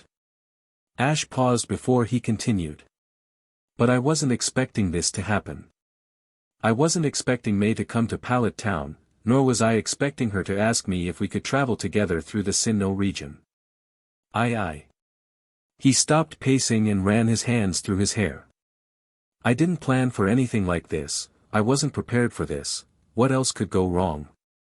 Pikachu jumped off the bed and patted the trainer on the leg trying to comfort him. Pikapi, Pika Pika Copy Chew. Ash looked down sternly at the mouse. You're right, this isn't what I really should be worried about, huh? The trainer walked over to the bed, sat down, and slumped. I should be worried about May. I don't know how this will affect her coordinating career and her future actions. Not to mention, I see the way she looks at me, it's kinda awkward. Ash said unsurely, thinking that was the appropriate word. But it's my fault, though. I keep saying the right things when I should be saying the wrong things to her, at least not to draw that kind of affection from her. Do you understand what I'm trying to say, buddy? Pikachu shook his head. Yeah, you do, Ash smiled. You just want me to spell it out for you. Pikachu smiled while he shrugged. Ash chuckled. Well, I'm not going to this time. He got comfortable under the blankets of his bed and closed his eyes. Let's get some rest, buddy. I'll try to stop dwelling on stuff like this. Who knows what will happen in Sinnoh this time around. Pikachu curled up in a ball next to Ash and closed his eyes as well. XXXX. The next morning came quickly for the residents in Pallet Town, specifically for May.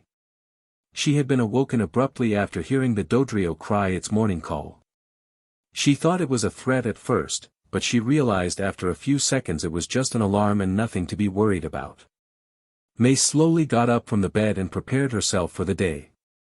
After 10 minutes of getting dressed into her orange outfit and washing up, she walked out of the room and down the stairs briskly.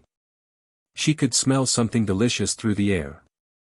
May sniffed and smiled as she walked into the kitchen. Wow, that smells delicious, Mrs. Ketchum. Thank you, May. Delia appreciated. I made a big breakfast for everybody, so I hope you're hungry. I can't wait, May responded dreamily, mesmerized by the food. She then looked around for Ash but did not see him around. Is Ash up yet? Yes, he's out in the garden helping Mimey. Delia said happily. I was surprised when he offered to help outside because he never liked doing it, but he insisted. But you can go bring him inside if you want, breakfast is ready, anyways. Tell him to come inside, so we can all eat together, okay? Oh okay, May slowly walked out of the kitchen and towards the front door. Ash is gardening? She thought as she reached the door and opened it. I would have never guessed he'd do something that wasn't about Pokemon or Pokemon training. She turned and surprisingly saw Ash was really gardening, and he seemed to be really enjoying it. Ash. The trainer turned and smiled. Good morning, May. Ash stated as he sprinkled water over the plants. I just finished, so I'm just watering before I go inside. Oh, and if my mom asks about Mr. Mime, tell her he went to Professor Oak's lab to drop off some herbs, he should be back in a few minutes. Okay, but I just came to tell you that breakfast is ready. Alright, I'll be in a minute, stated Ash, who was still focused on watering. I will. May turned and began walking back in the house when she suddenly stopped. She looked back at the raven-haired trainer and stared at him. She noticed he was wearing the overly sized sweater he had on yesterday. In a way, May was relieved and disappointed that he was wearing it covering himself, but she understood why he wore it. Ash. She said, almost in a whispered tone. Yeah, May. Ash responded. May's eyes widened as he replied. How could he have heard me? She thought to herself. Oh man, I don't want him to think I just whisper his name at random for no reason. Think, May, think. The brunette was trying to think of something quickly. Oh, do you maybe want to have a Pokemon battle after we finish, eating? Yeah, sounds fun, Ash gladly accepted. I think we'd have to battle at Professor Oak's lab, though. There's a lot more space, and I'd like to see some of my other Pokemon while we're there. Is that alright? Of course, May exclaimed. Nice cover up, May. Okay, then I'll go inside in a minute, so we can eat and head out. Don't take so long because I'm getting hungry. Ash smirked. I won't because I'm getting pretty hungry, too, he replied. Oh, and would you wake up Pikachu for me? I let him sleep in, but I think it's time he wakes up. May nodded and ran back inside the house. 10 minutes after May finished talking to Ash, everyone was sitting at the table eating breakfast. Delia had prepared 2 stacks of pancakes each for Ash and May. There were also a couple of plates with toast, bacon, and sausages for everyone. Delia had made herself a lot less pancakes than the teenagers were eating because she was not as hungry, nor would she ever be the more she thought about it. Delia watched in amazement as Ash and May devoured their pancakes as if they were mere appetizers. I hope I made enough at least for breakfast, Mrs. Ketchum thought and smiled. Ooh, I'm going to be cooking a lot for the next month. Ah, that was delicious, Mom, Ash stated as he finished his last bite. Yeah, Mrs. Ketchum, May added. I think you could rival my mom and Brock when it comes to making the best meals I've ever had. Thank you, dear, Delia replied graciously. I try to do my best. So, what are you both going to do today? We're going to Professor Oak's lab for a while, Ash spoke up. We'll be over there for a few hours if that's okay. Sure, it is, honey. Great, Ash stood up from his seat and looked at May. I'm going to go change, and we'll leave whenever you're ready, May. I'm ready right now. Alright, I'll change, and we'll head out. XXXX. Ash with Pikachu on his shoulder and May had quickly left the house and headed towards the lab, so they could have their practice battle and see Ash's Pokemon. Ash, basically, just changed his top. He was now wearing a fitted black shirt with a red lightning bolt in the center with the same jeans and shoes he used to garden. He told May he did not really get dirty when he was working outside, so he just changed his sweater. There was a bright sunshine shining down, a clear, blue sky with a few clouds floating around, and a nice breeze flowing through the air as the duo walked. And just like the sky was quiet, so were Ash and May, mainly because May was looking away trying not to stare at Ash's physique while Ash tried to figure out how to overcome this small obstacle. After a few minutes of thinking, Ash sighed. He knew she would have to get over her staring situation on her own, so the only thing he could do was act like nothing was odd. Ash took a deep breath and spoke up. May. Yeah. May turned to face him. Her cheeks were a visibly pinkish color. This going to be hard to ignore, I must have been really focused on Pokemon not to notice people's feelings before, Ash thought. What Pokemon did you bring with you? I know you brought Eevee because she was eating dinner last night with Pikachu, but did you bring anybody else? I have Blaziken and Munchlax, too, May stated. Again, she looked away from the trainer. Ash sighed once more. I can't wait to meet up with Brock again. XXXX. About 5 minutes later, they reached the facility's doorstep and May rang the doorbell. The door opened and revealed Tracy Sketchit. He still wore his orange headband and a green shirt with some red shorts. The Pokemon watcher smiled when he saw whom it was. Hi, May. I didn't know you were here in Kanto, Tracy stated. He looked past her and towards the trainer behind her. Whoa, Ash. Is that you? Ash smiled. Yeah, it's me, Tracy. You've really grown. Well, I'm gonna have a battle with May if you really want to how much I've grown as a trainer, the raven-haired teen densely responded. Tracy and May both sighed in disappointment. I meant you specifically, Ash, Tracy distinguished. As in you've got muscles to show for. Oh, I guess I have, huh? Sorry, I guess I misunderstood what you said, Ash lied as he rubbed his head sheepishly and chuckled. It's going to get harder to keep this dense charade up. He stopped laughing before he continued. Anyways, we were wondering if we could have a practice battle in the fields. Is that alright, Tracy? Yeah, just head out there. I'll tell the professor you're here with May. Ash smiled. Okay, let's go, May. The duo walked through the laboratory and into the ranch. There were plenty of Pokémon stretched out for miles around the facility. Many different kinds of Kanto Pokémon were around the fields and lakes. May, Ash spoke up. Why don't we have our battle over there? He pointed to a nice grassy clearing in front of a large lake a few yards away. It'll give us plenty of room to have our battle, what do you say? May looked at it and smiled. It looks perfect. Let's head out there now. How about I meet you over there, okay? May gave him a confused look. Why can't we just go there together? Well, I have to run a dash. More. Pikachu quickly jumped off Ash's shoulder after hearing the loud noise. The mouse rapidly paced over to May's side. Ash turned his head quickly. And saw a herd of toros running in their direction. He did not bother finishing as he ran past May and Pikachu in the opposite direction the toros were running. I'll just meet you there. May looked on as Ash ran as fast as he could away from his Pokémon. She giggled as she knew that would be the kind of relationship Ash would have with his Pokémon. She grabbed Pikachu and began walking slowly to the clearing to wait for Ash. When they arrived to the location, she put down the yellow mouse and quickly scanned the area to get a feel for it. As the breeze picked up a little, she briefly closed her eyes and took in a deep breath.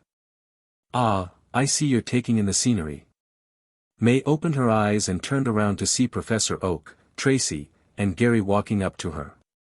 I do the same every now and then to remind myself that I am extremely fortunate to work and live in such a place, Professor Oak continued his statement as he walked up to the brunette. It's nice to see you again, May. How are you, Pikachu?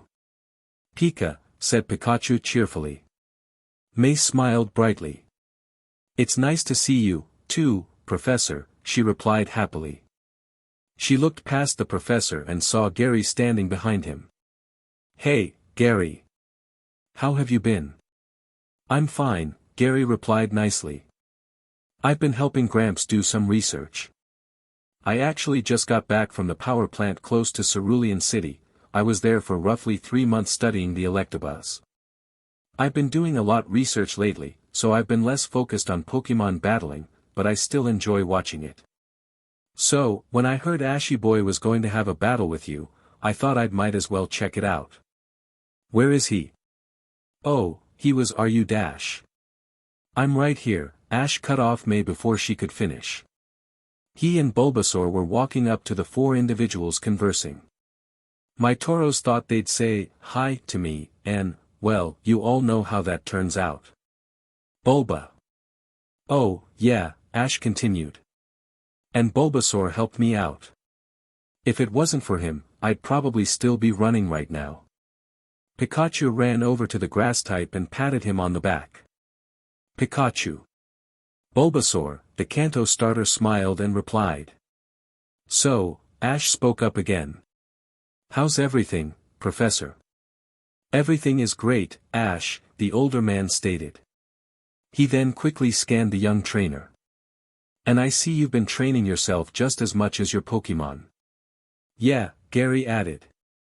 I actually didn't believe Tracy until I saw you right now. I've been getting that a lot lately. Ash then turned to May. Are you two ready to have our battle, May? HM. Oh, yeah, she put on a confident look and clenched her fist. Let's get started. Great, Ash turned to Oak's assistant.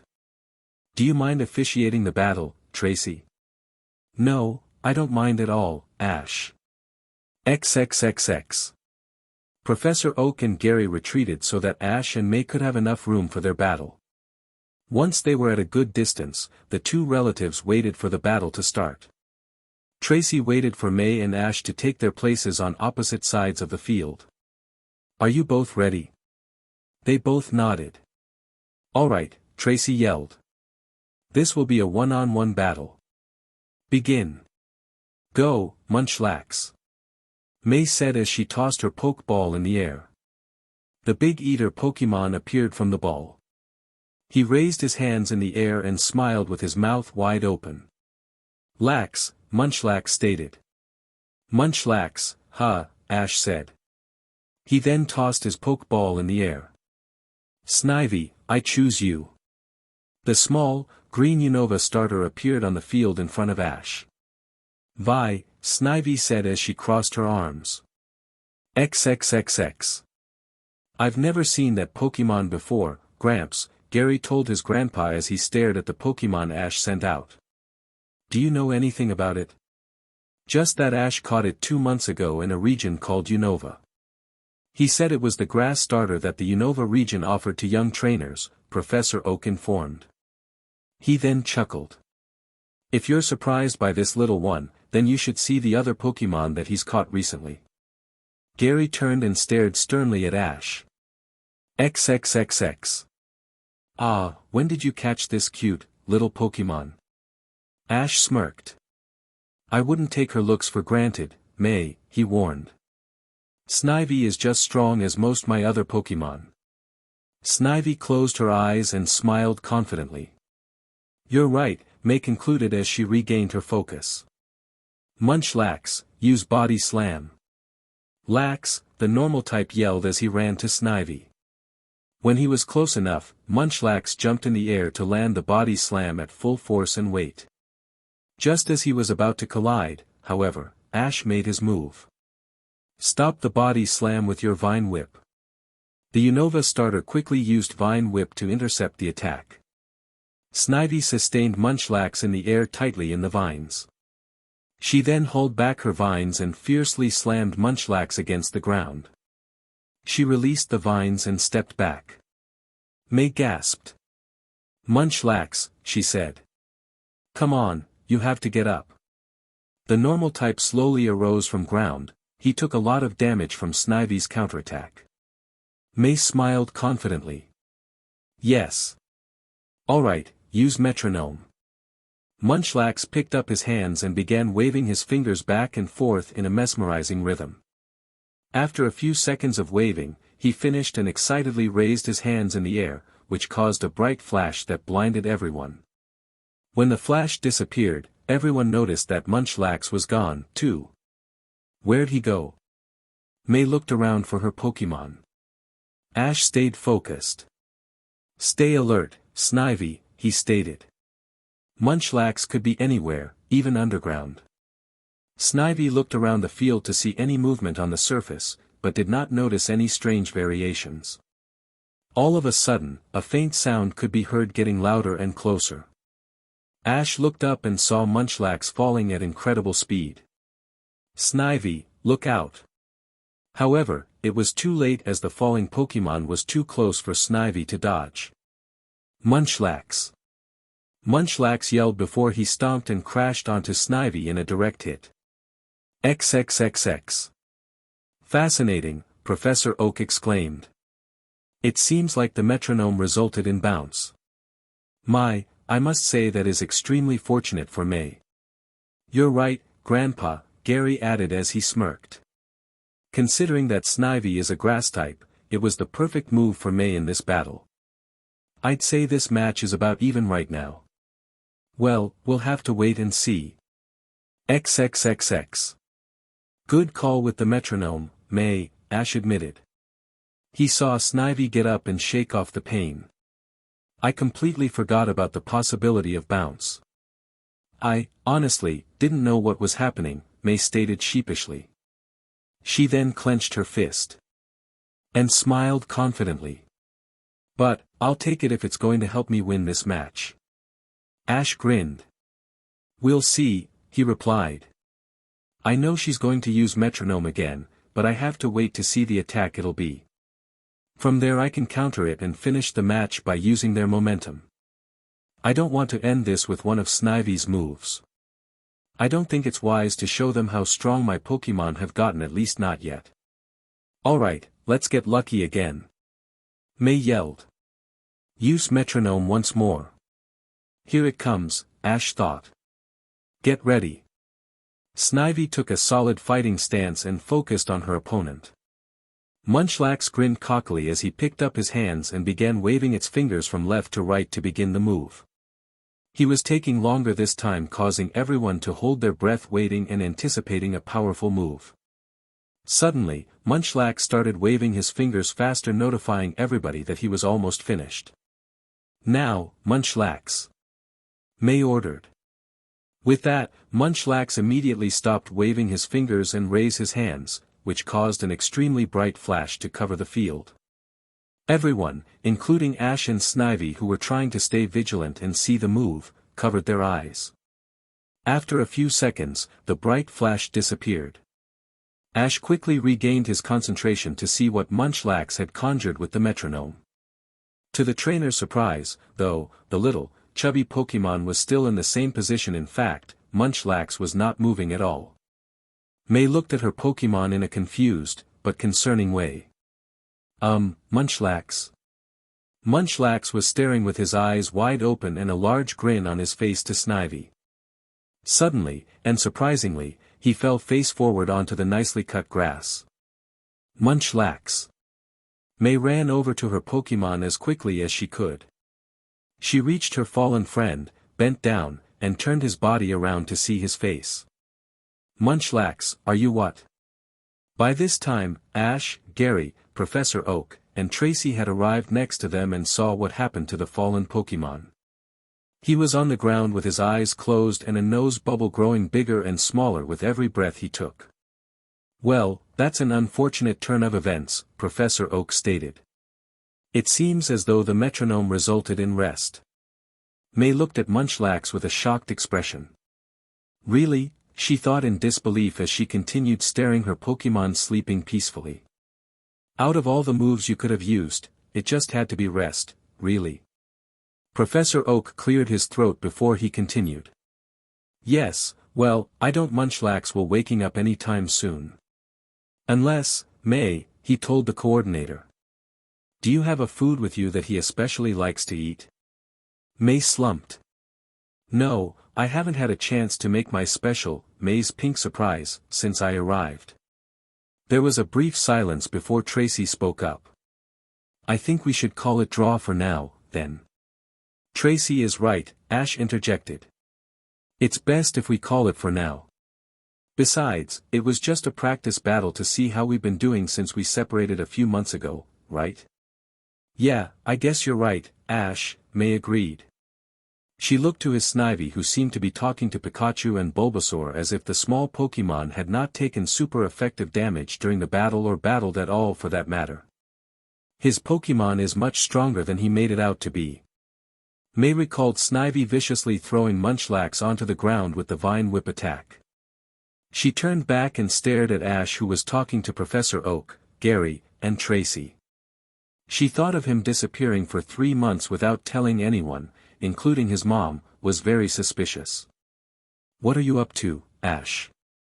How about we go inside the lab and relax, huh?" Professor Oak asked loudly, so everyone would hear. "We could even have lunch." Everyone agreed and began walking towards the lab. They walked a few feet when Gary stopped. "Hold it." Everybody turned around and eyed Gary curiously. "Let's have a battle, Ash." Ash's curious expression changed to a grin. "I was waiting for you to ask. I have to say it took you a little longer than I expected." "You knew he was going to ask you?" May asked suspiciously. "Somewhat, I kinda had a hunch he was," Ash answered her before turning back to his old rival. "So, do you want to do this now?" "Yeah." "Alright," Ash once again asked Tracy to be the officiator of the battle, to which the assistant gladly accepted. He turned to May and Professor Oak. "I think this is a good place for you both to watch. This one could be a little messier than the first battle." "Let's go, Pikachu," Ash called as he began walking back to take his place for the battle. Pikachu jumped on his shoulder. May somewhat argued, but Oak convinced her that Ash made a very valid point. After a few seconds, she reluctantly agreed and stayed behind with the older man to wait for the match to begin. Tracy had taken his place as referee again and waited Ash and Gary to arrive in their respective locations. "Don't do it, Ash," Gary yelled as he readied himself. "What? You know what I mean." Ash smirked as he looked down at Pikachu who just jumped off him. What do you think, buddy? Pikachu just shrugged. Pi Pika, Pikapi. If it's my choice, then I'm not going to. Ash looked back towards Gary. Okay, Gary. You're on. XXXX. What are they talking about? May asked. Well, Professor Oak began. If I have to speculate, I would say that Gary told Ash to go all out. I mean, Gary wouldn't want to face Ash if he wasn't going to give it his best. So, Ash was going easy on me? No, Oak stated. His Snivy was giving it her best to win the match. I'm sure you remember the way Snivy threw down your Munchlax. It was a fiercely executed move with a lot of power behind it. It is surprising to see such a small Pokemon with that amount of power. For Ash, it's no surprise to have such a Pokemon, and he was definitely giving it his all. Do not think otherwise because that's not Ash's battling style. I think Gary was just making sure, is all. May saw Ash clench his fists, causing his muscles to flex. Yeah, I guess you're right, Professor. XXXX. This will be a one-on-one battle, Tracy yelled. Are both trainers ready? They both nodded. Begin. Go, Electivire. Gary said as he threw his Pokeball in the air. Out came the strong-looking electric type. Vire. Electivire exclaimed as it hit its fists together, causing sparks to appear. This is the main reason I went to the power plant, Gary explained in a loud voice so his grandpa and May could hear. There's a rare item called an Electorizer that is loved by Electabuzz. I went there to study it and found out that it causes Electabuzz to evolve, and well, it's pretty obvious what happened. Wow, I didn't expect you to have an Electivire, Gary, Ash lied convincingly. He remembered Pikachu battling Electivire before. It's pretty impressive, but I've got a match for it if you're ready. Bring it, Ash. Go, Goodra. Ash threw his Pokeball in the air and out came the strong, enormous dragon type. Draw. Goodra roared violently. However, as loud as it sounded and big it appeared, it looked like a nice Pokemon with its innocent face, light purple color skin, and slimy body. What is that? Gary took out his Pokédex to see if he can get some information on the mysterious Pokemon. Data unavailable, the machine stated. Gary gritted his teeth and clenched his fists. How am I supposed to get the upper hand on a Pokemon I've never seen before, he thought angrily. Ready when you are, Ash said. Alright, Electivire, use Thunderbolt. Electivire, said the electric type as it picked its tail up and emitted the powerful move to its opponent. Use Ice Beam to counter. Goo. Goodra quickly fired an Ice Beam to intercept the Thunderbolt. The ice move rapidly raced to meet the attack halfway, colliding and causing a massive explosion on the field. Ah! Gary said, covering his eyes from the smoke. Dragon Pulse. R.A. Goodra fired the intense ray towards a still flustered Electivire. Dragon Wadash. Gary did not bother finishing as he saw the strong attack approaching rapidly. Quick, use Protect. Electivire swiftly put up its arms, causing a green shield to surround him. The Dragon Pulse collided with the shield and extinguished the defensive move from the field. That was close, Gary thought frustratingly. He noticed Electivire was taking in deep breaths as if it was extremely exhausted.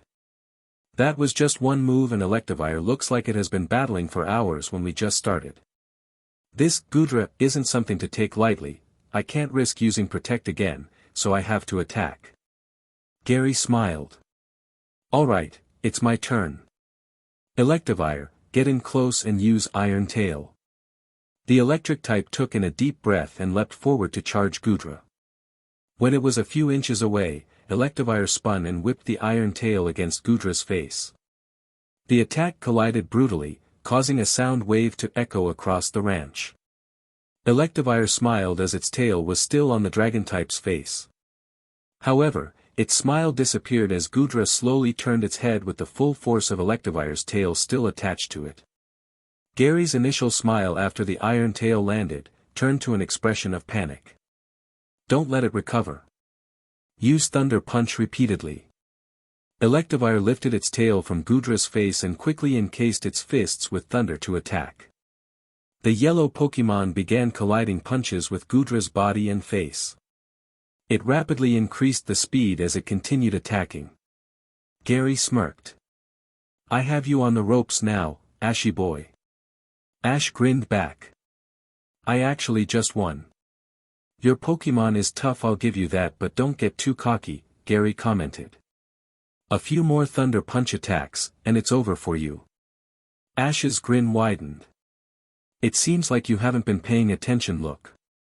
Gary noticed that a red aura was surrounding Goodra and that it was getting brighter with each Thunder Punch that collided. What's going on? I didn't hear you call an attack. You're right. I haven't, yet, Ash said. He allowed Goodra to take a few more hits before he continued. Alright, I gave you your chance, Gary, so now it's my turn. Grab it. Suddenly, Goodra grabbed one of Electivire's arms with its large ears. The dragon then lifted Electivire up and slammed it ferociously against the ground. Now, unleash your bite attack. Gary's eyes widened. Use Protect, he said, panicky. Electivire briskly put up the shield as he waited for the bite. As it waited, the field began to shake tremendously as Goodra powered up. Goodra unleashed the attack directly on Electivire. The bite destroyed the Protect with ease and continued to its target, causing an explosion and the electric type to scream out in pain. Electivire, no! Gary yelled worriedly. When the dust from the explosion cleared up, everyone could see Goodra standing over the fainted Electivire. Electivire is unable to battle. Tracy confirmed. The winner is Ash and his Goodra. Gary ran over to check on his fallen partner. Ash, however, walked over to the Kalos Pokémon and patted its shoulder. Great job, buddy, he said. You deserve a nice rest. Goodra smiled as Ash returned it in the Pokeball. By this time, everyone else was around Gary and Electivire. Professor Oak checked the fainted Pokémon and declared nothing serious was wrong. It just needs a lot of rest, is all, the elder man concluded. Gary sighed in relief and returned it back in its Pokeball. That was a good battle, Gary, Ash said as he extended his hand to the other trainer. Your Electivire is one strong opponent. Gary grinned as he accepted Ash's handshake. I'll say the same about your Goodra. Gary brought his hand back and crossed his arms. You know, if I knew more about it, I'm pretty sure the results would have been different. Don't you think? Ash shrugged. Maybe, but we'll never know now. There was a small silence before Tracy spoke up. How about I make us some sandwiches for lunch, huh? I'm sure everybody's pretty hungry, now. That sounds excellent, Tracy, Professor Oak added. Let's head back to the lab, so we could have a nice lunch. Yeah, that sounds wonderful, May added. I'm ready to dash. Oh, I'm sorry, Professor, I just remembered right now that my mom wants May and I to eat at home, Ash interrupted. He turned and saw May was giving him a curious look. I forgot to tell you that my mom was going to make your favorite foods today. I don't think she'd forgive me if I took you home well fed, right? May stared softly at him. She didn't tell me anything in the morning. Ash scratched his cheek sheepishly. Well, she kinda wanted it to be a surprise, but surprise. Suddenly, May smiled brightly, grabbed Ash by the hand, and began running towards the lab to make their way home. Thanks for the offer, guys, but we gotta get home, she yelled as she dragged Ash across the grassy land. Bye. Pikachu saw they were moving fast and said his goodbyes to everyone before running to catch up to them. May, we can slow down if you want, Ash pleaded desperately. As big and strong as he was, the trainer was starting to feel pain in his wrist from May's grip. It'll take us 15 minutes at most to get Dash. No time to argue, Ash. May said fiercely. Your mom is probably waiting for us right now with a plate of ramen in her hands. Ash thought about it for a moment. You know what? I don't doubt that she is. So, let's go, then. Chapter 9. Ow, ow, ow. It really hurts, Ash. Don't move, then, Ash stated as he examined her right foot. It could be serious. They had quickly left Professor Oak's lab to get back to Delia's house. May had been forcefully, and painfully, dragging Ash by the hand down the road on which they had come from, eager to get back and eat a delicious meal. They were practically running at the speed they were moving. However, May was not paying attention when she suddenly rolled her foot on a rock embedded in the dirt path. She immediately let go of Ash, dropped to the floor in pain, and gripped her foot, complaining about the agony she was feeling. Ash had not reacted quick enough to catch May, but he quickly knelt to check her injury. Well, Ash began as he finished looking at her foot, there's good news and bad news. It seems like there's only bad news to me. I'm feeling a lot of pain, May sobbed while she held her foot. The good news is you only twisted your ankle, Ash stated calmly, ignoring her statement. The bad news is that you have to stay off of it for a few days. It could turn into something worse if you try pushing it. How do you know I twisted my ankle? And why did you take off my shoe? I've hurt myself plenty of times like this to know what it is, he explained knowingly. And I took off your shoe because your foot is going to swell pretty quickly, it's better to do it now than later. May briefly closed her eyes and sighed in frustration. Why do these things always happen to me? She practically yelled, mainly at herself. Maybe I just have the worst luck in the world. Go ahead and say it, Ash. Say that it's my fault and that you were right and we should have taken it easy. May, you know I wouldn't tell you anything like that. Besides, it could have happened to anybody. You just weren't paying attention, is all. Then why didn't it happen to you, huh? May said with hint of anger. Ash shrugged.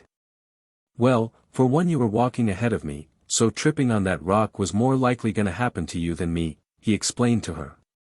And two, maybe tripping on that rock was meant to happen to either one of us. It just so happens that you took the fall literally.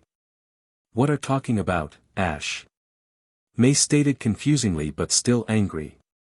You're not making any sense. Yeah, Ash continued.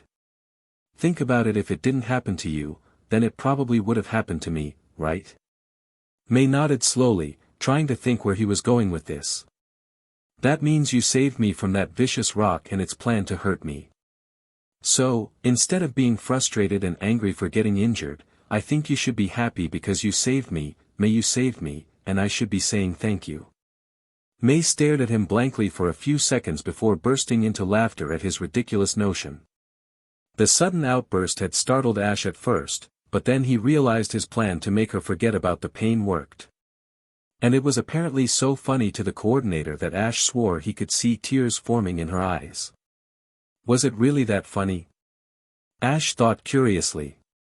He glanced at Pikachu, who looked just as confused about the girl's reaction as he was. Should I be worried? After another minute of laughing, May was finally able to recollect herself and breathed in a deep breath while she wiped away a tear. That was a good one, Ash, she said in between giggles. The more she thought about it, the more she found the urge to laugh. May put a hand on her chest and coughed to clear her throat. She smiled brightly and played along. Okay, then you're welcome. I'm glad I could save you from that vicious rock. And if it tried to do something else, I would gladly do it again, just so you know. Ash's lips formed into a grin. I know, May, he said. And just so you know, I would have gladly fell for you, too. She was going to reply when she realized what he said. What did you say? For some reason, she found herself nervous to ask the question. But, she wanted to know if she heard him correctly. Is he flirting with me, or is he just dense not to understand what he says? You idiot. Ash told himself. Do you not think before you speak? For being an adult, mentally, I'm really stupid. He quickly stood up and changed the subject. Nothing, but as much I like sitting on the ground, I think we should get moving. He extended his hand to help her up.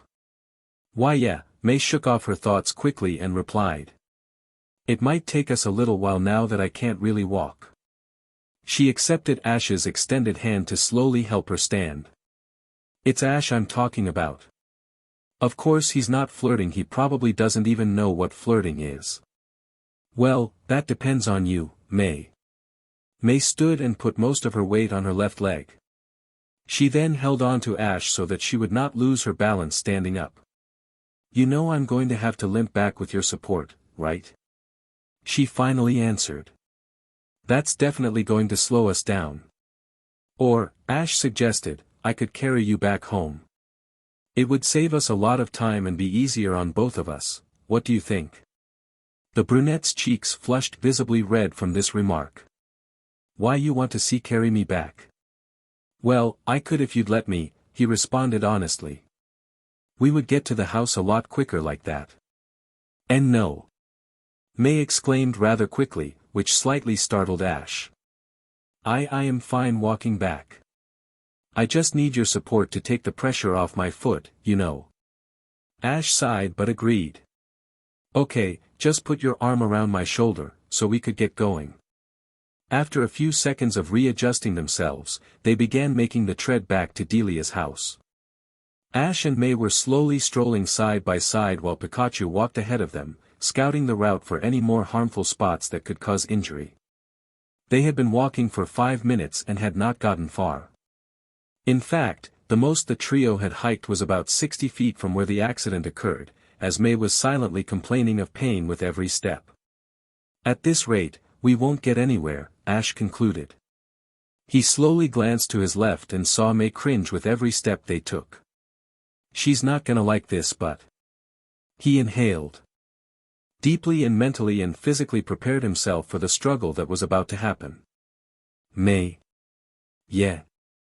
She looked towards Ash and smiled, trying to mask the pain she was feeling. Why Ash, what are you doing? The trainer had suddenly put his right arm which was holding her shoe under May's legs and his left arm behind her back, so the coordinator would be safety supported in his arms. Relax, Ash insisted as she struggled to get down. There's no need to be stubborn about this. Just put me down, Ash. She struggled for a few more seconds before the trainer spoke again. Look at me, May. She ignored his comment and continued to struggle. May, Ash said a little louder, but gently. Look at me. May slowly stopped fighting and considered Ash's eyes, his clear, deep, brown eyes. It's okay, he continued softly. I want to carry you back home, let me do this, please. A strong voice in May's head was telling her she should not let him do it, but a small voice was telling her to just go with it. She decided to go with the latter. After a brief moment of gazing into Ash's eyes and hearing him speak, May steadily brought her hands around his neck, notifying him that she was okay with the idea. Ash smiled. Thank you, he said lowly. He then noticed her face was a deep shade of red and pretended to be concerned. Your face is a little red, May. Are you feeling okay? Her eyes widened and her cheeks flushed even more as Ash pointed out her distinctions. I am fine, Ash, May reassured as she looked away from him. It's probably just, this heat, maybe. Let's just get going, yeah. If you say so, Ash responded. He started walking again and focused on the road as he resumed. We should get to the house in a little bit, just relax and we'll be there in no time. May looked up towards her friend, her best friend, if she was honest with herself as they progressed down the dirt path. Many thoughts were going through her mind. Many thoughts she knew were not okay to be thinking about.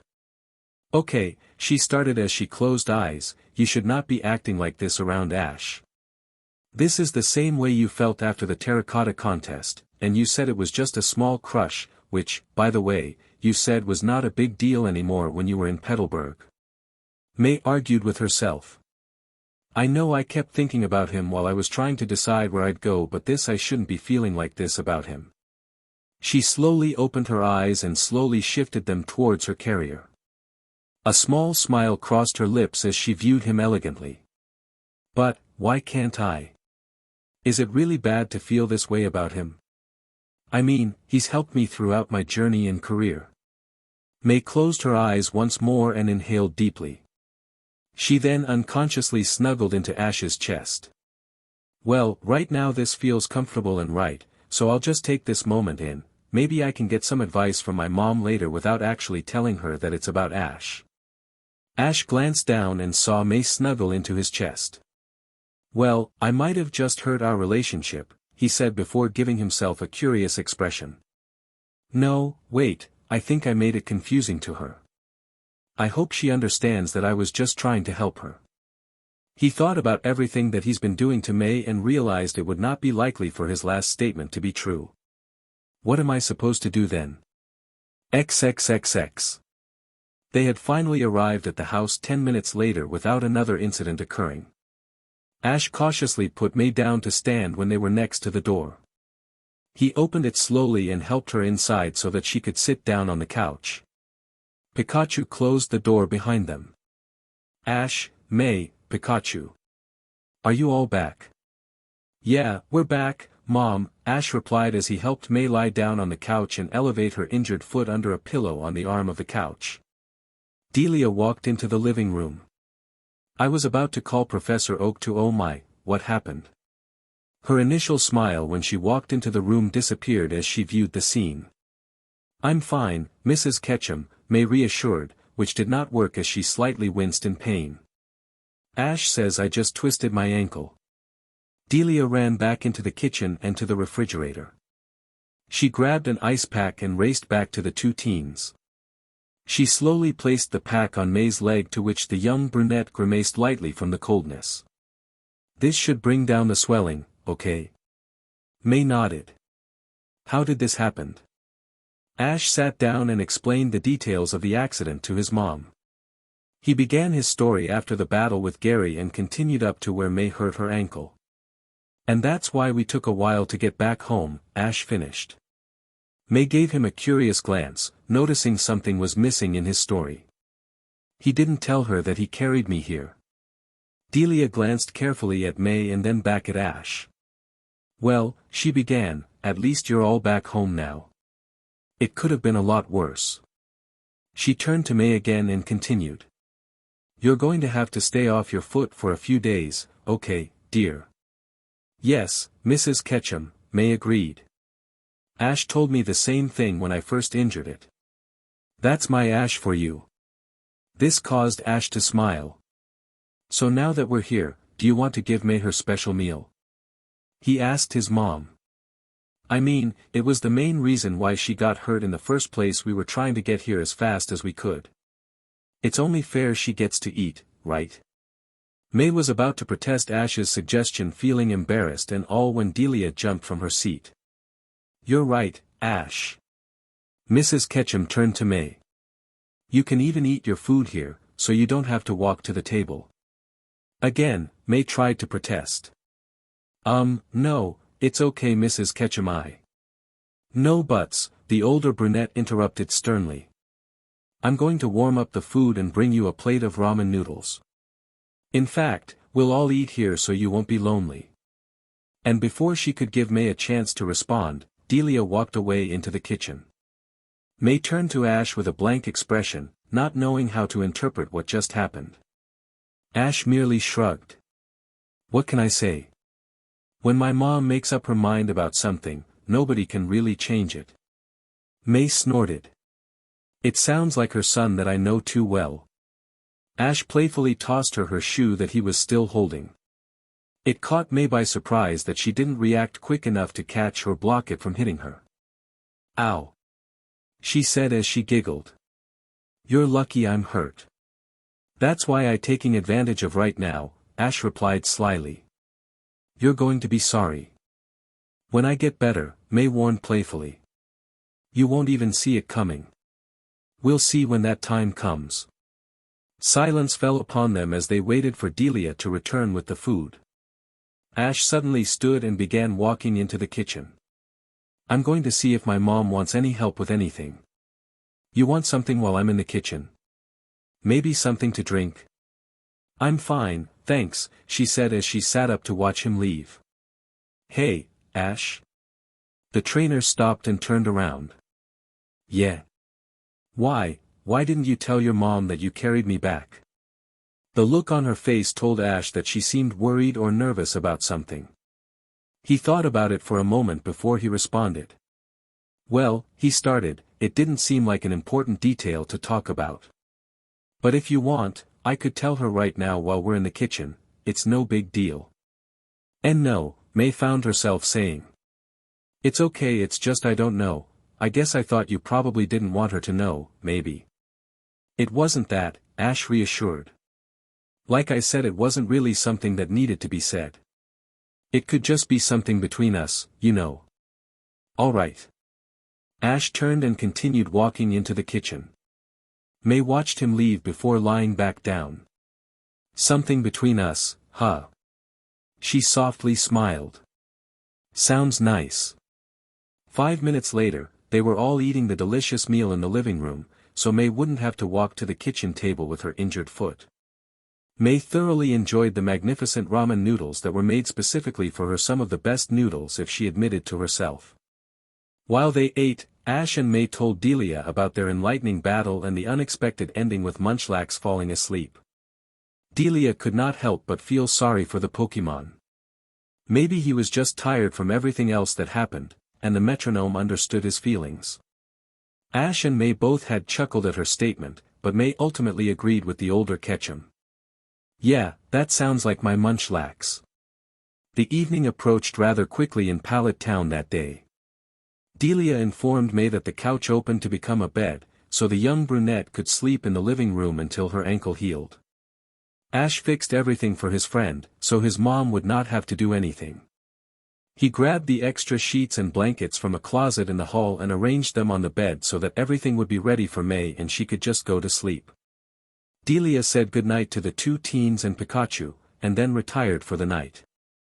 Pikachu did the same a few minutes later and ran upstairs to Ash's room, leaving the Ash and May alone. You should get some rest, May, Ash stated after sitting in silence for a couple of minutes. It was a pretty long day, and a lot things happened. You mean like me injuring my leg, May said blankly. Yeah, mostly that one. Ash made sure May's ankle was wrapped correctly before making his way up the stairs. He stopped halfway and turned to look at May, who was making herself comfortable under the sheets. Have a good night, May. The brunette looked towards the trainer and replied. Good night, Ash, and thanks again for, carrying me back. No problem, May. Ash continued up the stairs and into his room. He closed the door when he was inside and walked over to his bed tiredly. Pikachu was already lying comfortably on his favorite spot on the mattress, peacefully with eyes shut to sleep. Ash patted his friend on the head before he spoke. I know you're not asleep, Pikachu. The mouse slowly opened his eyes and looked up at the trainer. Pika copy Pika Pika. It doesn't matter if you look convincing because I can tell when you're sleeping and when you're not, Ash said knowingly. Why were you pretending, anyways? Pikachu Chu Pika.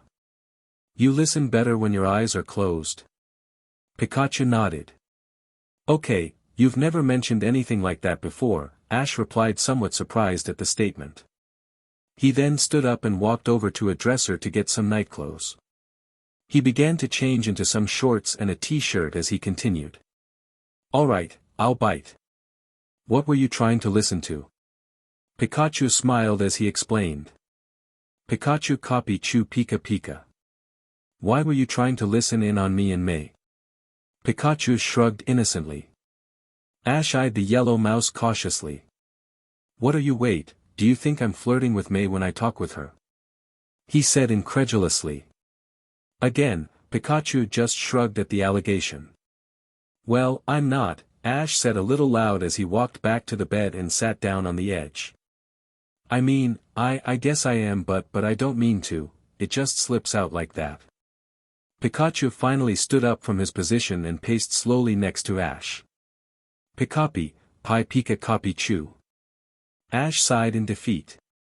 You're right, he replied softly. It does seem that way, I can't deny it because it's the way I see it, too. And if we both notice it, then May is definitely seeing it like this, which can mean big trouble for our friendship moving forward. Pikachu watched Ash stare absent-mindedly at the door, maybe subconsciously down the stairs to where the brunette was staying at the moment. The yellow mouse patted the trainer on the back and spoke once more. Copy Pika ka Pika, Pikapi. Ash whipped his head back to Pikachu confusingly. What do you mean, what am I afraid of? Pikachu nodded once more. Copy Pika ka Pika. Well, I guess I'm afraid of failing Celebi. I don't know if we're really on track with what we have to do, and the fact that... Pikachu interrupted. What? Ash asked a little frustratingly. You asked me what I'm afraid of, and I'm telling you. The electric type shook his little head. Alright, then, what are you talking about? And stop with all the psyche stuff, because it's getting a little creepy. Pikapi, pi Pika ka Pika copy Pikachu. Ash flinched slightly after hearing Pikachu's question. Why am I afraid of loving May more than a friend? He stated back. He saw Pikachu tilt his head slightly and decided to explain.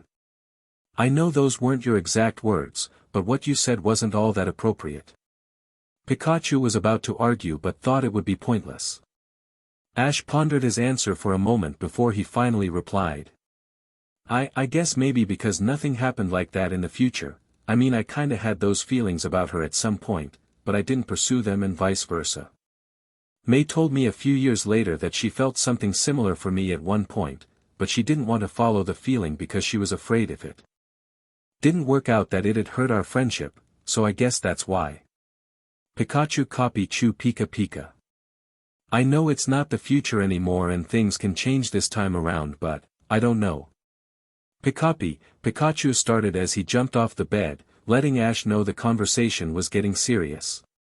The electric type began to explain what he thought the trainer should do about the situation. It took about 2 minutes, but Pikachu thought he did the best he could to help Ash with this problem.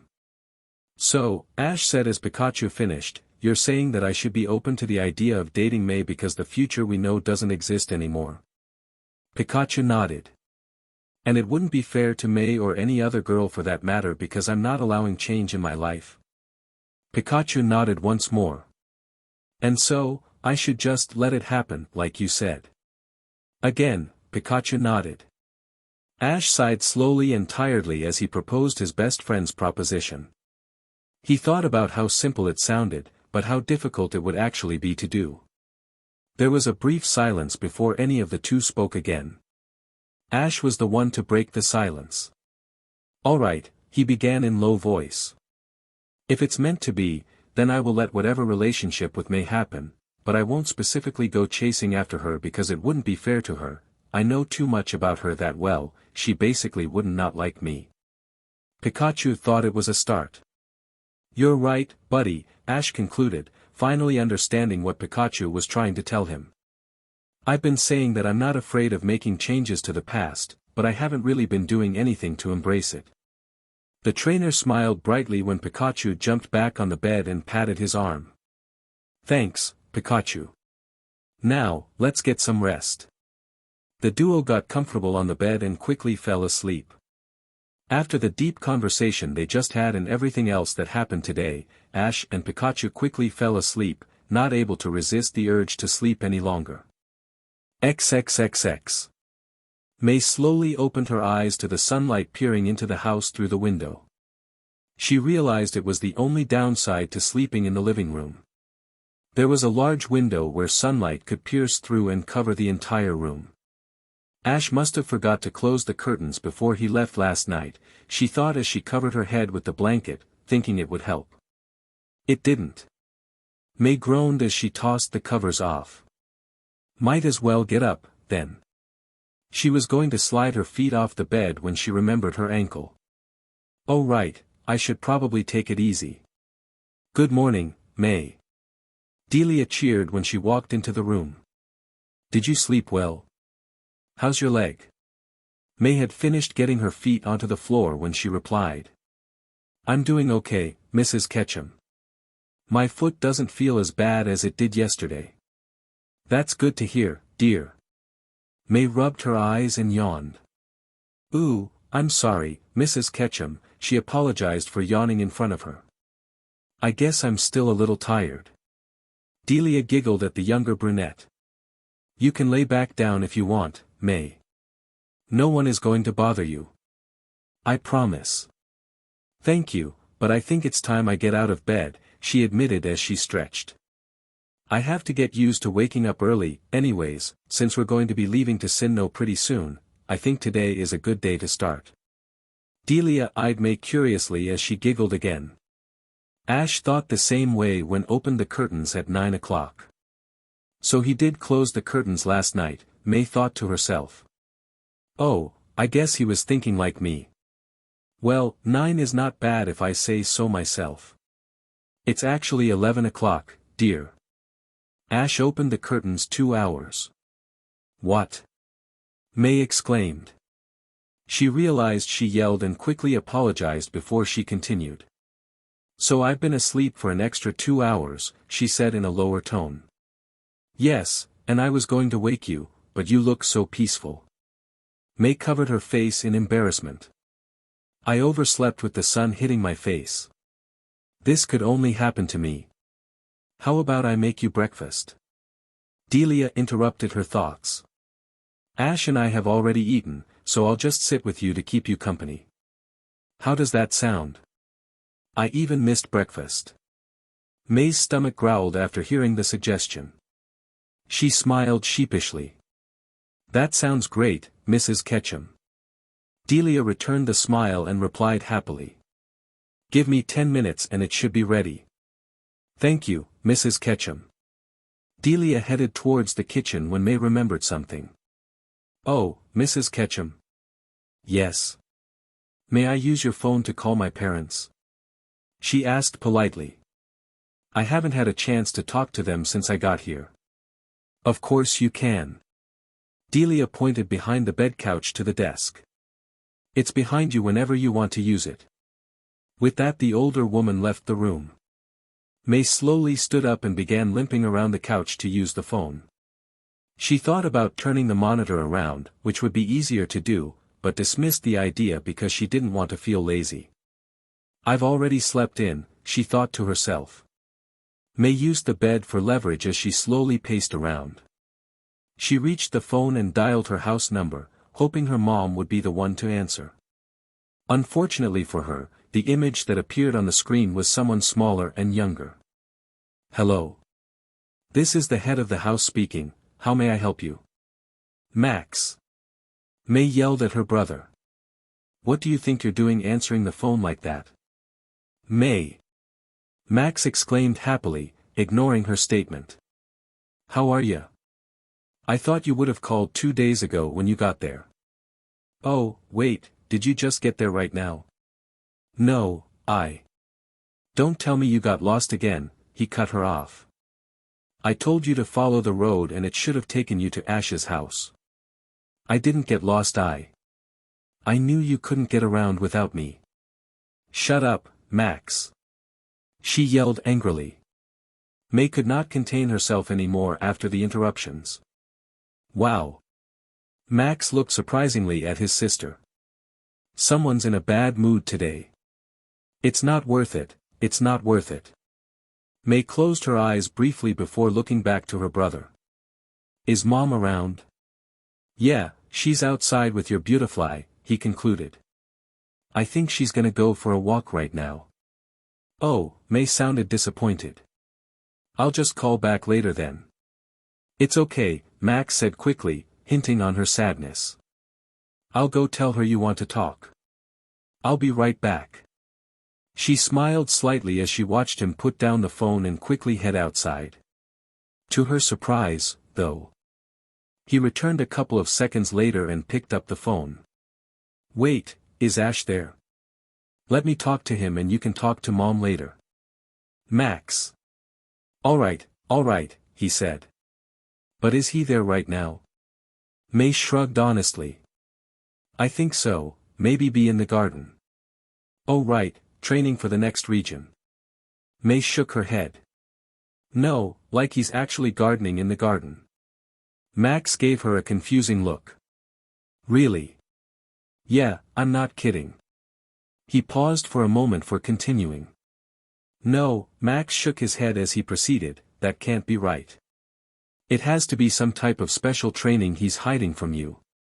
I'll have to ask him about it when I get a chance, but I saw it with my own eyes, May responded. There was a small silence when she then remembered why she was on the phone. Max, go get Mom before she leaves. Oh right, Max put the phone down and headed out. A couple minutes passed by before an older-looking version of May appeared on the monitor. Hi, May, Caroline said. How was the trip there? Did everything go well? May smiled brightly. Yeah, Mom, everything went fine. Great, Caroline stated in relief. Max said you got there the day you left, how come you didn't call? May rubbed the back of her head sheepishly. I kind of forgot with everything that was happening. All right. Caroline appeared irritated but decided to let the subject go. Well, as long as you're okay is all that matters. Well, mostly. May briskly glanced at her injured ankle before responding. Yeah, I guess so. So, Max said you wanted to talk about something. Why yeah, I was hoping you could help me with something. May stuttered, suddenly feeling nervous. I'm having a hard time understanding what I'm feeling. Caroline smiled as she nodded knowingly. Is this about Ash? May blushed slightly as her mom pointed it out. How did you know? She quickly looked towards the kitchen to see if Mrs. Ketchum was coming back. When she did not see any sign of the older woman, May focused her attention back to her mom. It was pretty obvious the way you talked about him when you were home, Caroline explained. So, what are you having trouble with, honey? I don't know if I should do anything about the way I feel. May replied honestly, thinking there would be no use in trying to hide it from her mom now. She continued in a softer voice. I don't want to do anything that'll hurt our friendship, but I don't know if I can keep my feelings from him going through a whole region. What should I do? Caroline stared at the confused and helpless look on her daughter's face. She thought about her response for a moment before finally agreeing it would be the best advice to give. May, she began, I think you should do what feels right. I know that's probably not the answer you wanted to hear, but it's the best advice I can give you. May looked disappointed, but nodded. Only you can determine your own feelings, honey, Caroline continued. Only you can decide whether you're willing to try and tell Ash how you feel. The young brunette thought about her mom's reasoning and realized she was right. Only I know how I'm really feeling. Oh, and May. She disturbed her daughter's thoughts. If you do decide to tell him, I suggest you tell him over time. Let Ash open up to the idea that you can be more than a friend and to figure out what love is. He's just like your father when it comes to this type of stuff. He's pretty dense. May giggled for the first time since starting the serious conversation. Yeah, I know what you mean, Mom. It can be hard trying to tell Ash something that's not about Pokemon or battling. Caroline giggled in response.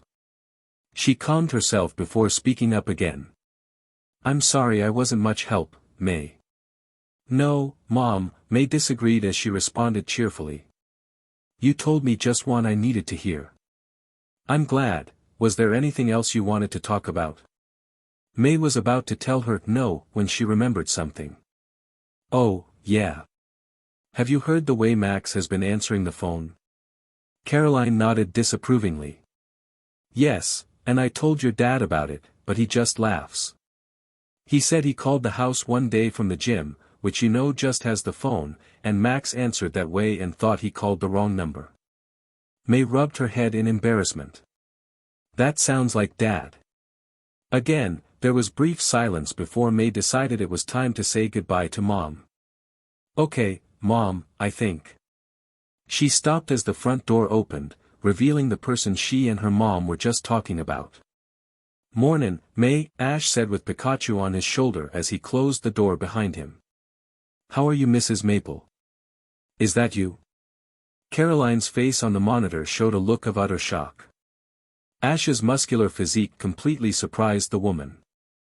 That could not be the boy she saw a while back, right? The shirt this man was wearing barely fit him. She recollected herself and responded. Yes, it's me, Ash, she managed to say. She speedily glanced at May before looking back at Ash. I can't believe that's you, though. It seems like you've grown since the last time I saw you. I've been getting that a lot lately. He turned to May before continuing. I'll put everything away, so you don't have to do anything, alright? May simply nodded and thanked him. Alright, Ash stated as he turned his attention back to Caroline.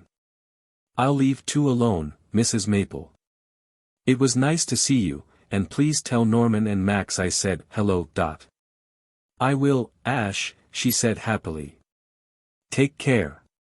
Ash left with Pikachu to let his mom know he was home before he started to put everything away. May profoundly watched Ash leave before turning back to her mom, who was smiling slyly. What? Was all May could say. Caroline laughed at her daughter's response. It took her a moment to calm herself and speak. Remember what I said, May, she concluded, still grinning. I will talk to you later, alright? Okay, Mom. I love you, honey. I love you, too. May finally hung up the phone and limped back around the desk. She decided to sit on the couch that didn't open, so she wouldn't have to get up when Ash wanted to put everything back. Ash returned holding a plate of food in his hands. Here you go, May, Ash said as he gave her the plate of food. My mom didn't want you to bother walking to the table again, so she had me bring it here. He then proceeded to put the mattress away and fix the couch. Thanks, Ash, May said as she began to eat. So, were you out in the garden again? No, I went to Professor Oak's lab for a while. You should've woken me up, she said, somewhat disappointed she didn't go with him. I would've gone with you. Really, with your hurt ankle? Oh, right. Besides, Ash stated as he put the cushions on. I just went to give the professor Snivy's pokeball. I forgot to leave when we rushed out of there. May winced as she remembered how badly she was dragging him. Sorry about that. No need to apologize. It gave me a reason to go see my Pokemon today. He sat down as he finished. The sheets and blankets folded neatly next to him. I don't plan on going back until we set out for Sinnoh. You mean you're not going to train for a whole month? Ash nodded. I think I've trained enough for now, and I promised my mom I'd relax for before we left. May continued to eat as silence fell upon them. Where's your mom and Pikachu? She asked as she finished her last bite. They're outside in the garden with Mr. Mime, Ash said. Pikachu felt bad for sleeping in yesterday and decided to help them today. I've been meaning to ask you about that, Ash, May inquired. Why and when did you start gardening? Ash shrugged. My mom told me to try it one day to relax and clear my mind, and it worked. I've never stopped since that day. But your mom said you didn't enjoy doing it. She questioned. Once again, Ash shrugged. I can change, can I? May relaxed in the couch and thought deeply about his comment. True, you can change. We're gonna want to relax these next few weeks, too, he said as he got comfortable on his couch. The Sinnoh region isn't going to give us time to relax like this. What do you think is going to happen in Sinnoh, Ash? Ash viewed her expression and could tell she was waiting to hear a specific response. He merely smiled and replied. A lot of surprising things, May. Chapter 10. Ash and May were slowly making their way to the port to get a ride to Twinleaf Town, the first town of the Sinnoh region. Pikachu was riding on Ash's shoulder as they walked down the clear, dirt path away from Pallet Town. May was slightly leading the way, eager to start the new journey with her friends. It took a few days after the incident for May's leg to properly heal and for her to walk without feeling any pain. And even though she could travel again, the teens mostly spent their time with Delia at the house. There were days where Ash invited his mom and May to a late-night walk, but he didn't ask too often. As he promised, he wanted to spend as much time with his mom before he left. May enjoyed every moment she spent with Ash and Mrs. Ketchum. She thought it would be something she could get used to if her friendship with Ash ever changed to something else. Her face would blush at the occurring thought, so she would try focusing on coordinating to regain her composure. She told herself she was not enamored with Ash, just really loved the idea of she and Ash becoming more than friends, which May believed to be different meanings. This idea, though, and coordinating were the reasons she was very eager to get to the Sinnoh region. Hurry up, you guys. We could have spent more time with my mom before we left, you know. Ash told the brunette as they walked. She was practically dragging him to port with the way she was hurrying him. We still had plenty of time before we had to leave. We still do. May pouted. Since when are you so laid back to get to another region with new badges and Pokemon? Besides, your mom was already getting tired of us. I didn't hear her complain. Of course she's not going to tell you, Ash, you're her son, she said before focusing on the path again. She clasped her hands together in anticipation and stared at the clear sky. Ooh, I can't wait to register for the Pokemon contests and start my training to win the grand festival there. Ash merely sighed. He knew there was no point in arguing now as they were only a few minutes away from the port. So, you're going to be dressed like that the entire trip? May said, changing the subject. Huh? Ash quickly glanced at his clothes before looking up to May. She was probably referring to his nicely fitted black shirt with a large, yellow thunderbolt in the middle and not his blue jeans, hat, or trainers. Mostly, he replied. I did buy a jacket that I'll use when we head north. It tends to snow up there. Oh, May said lowly. She was glad and disappointed to know he would be staying like that. Glad that she would get to see his aspects, as she put it, but disappointed that every other girl would, too. Ash noticed her expression and decided to cheer her up. Hey, you're the one who didn't want me to wear the sweater I wore when I first got home, he said in a playful tone. It worked as May smiled and crossed her arms. I was not going to travel with you wearing that ridiculous sweater, she stated sternly. Your arms didn't even go all the way through the sleeves. Pika pika copy pie pie. Pikachu chimed in from Ash's shoulder and laughed. I didn't look that bad, Pikachu, Ash defended. What did he say? May asked curiously. He said I looked like a brunette with big legs. May laughed as she pictured the image. I knew you looked like a Pokemon. I just couldn't figure out which one. Ash let his two friends laugh for another minute before stopping them. As much I enjoy being made fun of, he said to get their attention, we better get going before the Beedrill wake up. XXXX. When the trio arrived at the port, they saw the docks were empty apart from a couple of ships. Ash explained to May that Pallet Town, for most people, was not a very popular destination. The people that did come to the small town were either on business or knew of its serene atmosphere to vacation to. He then continued by saying the ships that did dock in Pallet Town arrive from other cities, which can be from either Hoenn, Johto, Sinnoh, or other cities of Kanto. May was surprised at first, but she thought it made sense. They found their ship and quickly boarded it, so they would be on the vessel when the time came to depart. They had time to look around the docks, but May didn't want to risk it and wait until the last minute to board the ship. The group searched the boat for a while before settling on the railing towards the front of the ship. 5 minutes later, the horn rang loudly across the port and slowly began making its way into the ocean. May closed her eyes and inhaled deeply to take in the fresh ocean air. She exhaled slowly, opened her eyes, and smiled. This is going to be an amazing journey, I can feel it. She said happily, still staring at the ocean. She then turned to Ash, who seemed to be in deep thought. Her expression turned to a curious one. Is everything all right, Ash? Hearing May interrupted the trainer's thoughts. Huh? Oh yeah, I'm fine, May, Ash said blankly. He noticed the expression she was giving him and knew she didn't believe him. He smiled as he replied. Don't worry, May. I'm just trying to figure out what we're going to do when we get there.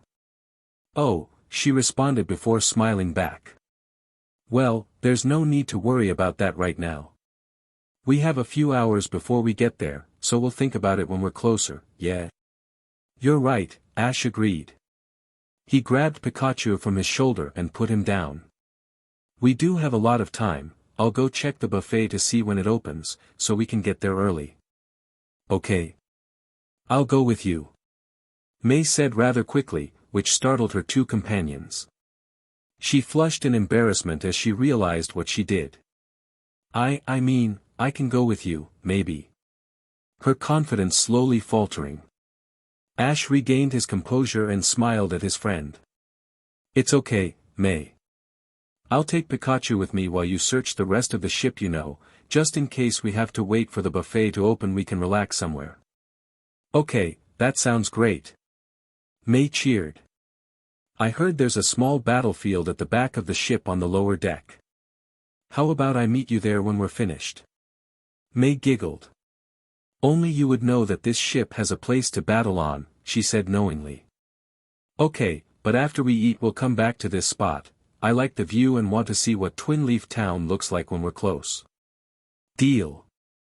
Ash called Pikachu and they began making their way into the ship to search for the restaurant. May watched them disappear into the ship inside. All this time I've spent with him and I'm still not confident around him, she thought to herself. She stared back to the ocean as she continued.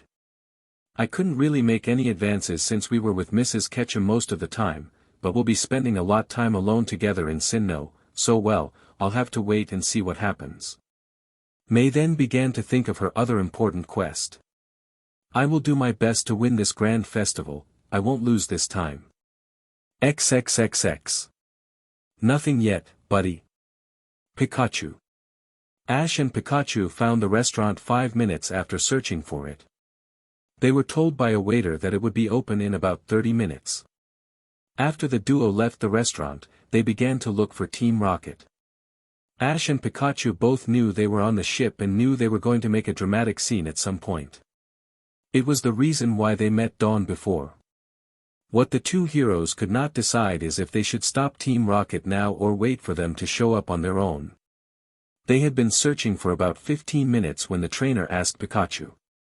The least we can do is find them, Ash concluded. So we at least know where they are on the ship. Pikachu nodded. It shouldn't be too hard to find them. We just have to look for the only woman with long red hair, only man with short blue hair, and only kid-like person with whiskers and a fake mustache. Pikachu snickered. Pikachu, Pika Pie. Yeah, we weren't too bright back then. They searched for another 5 minutes before giving up their search.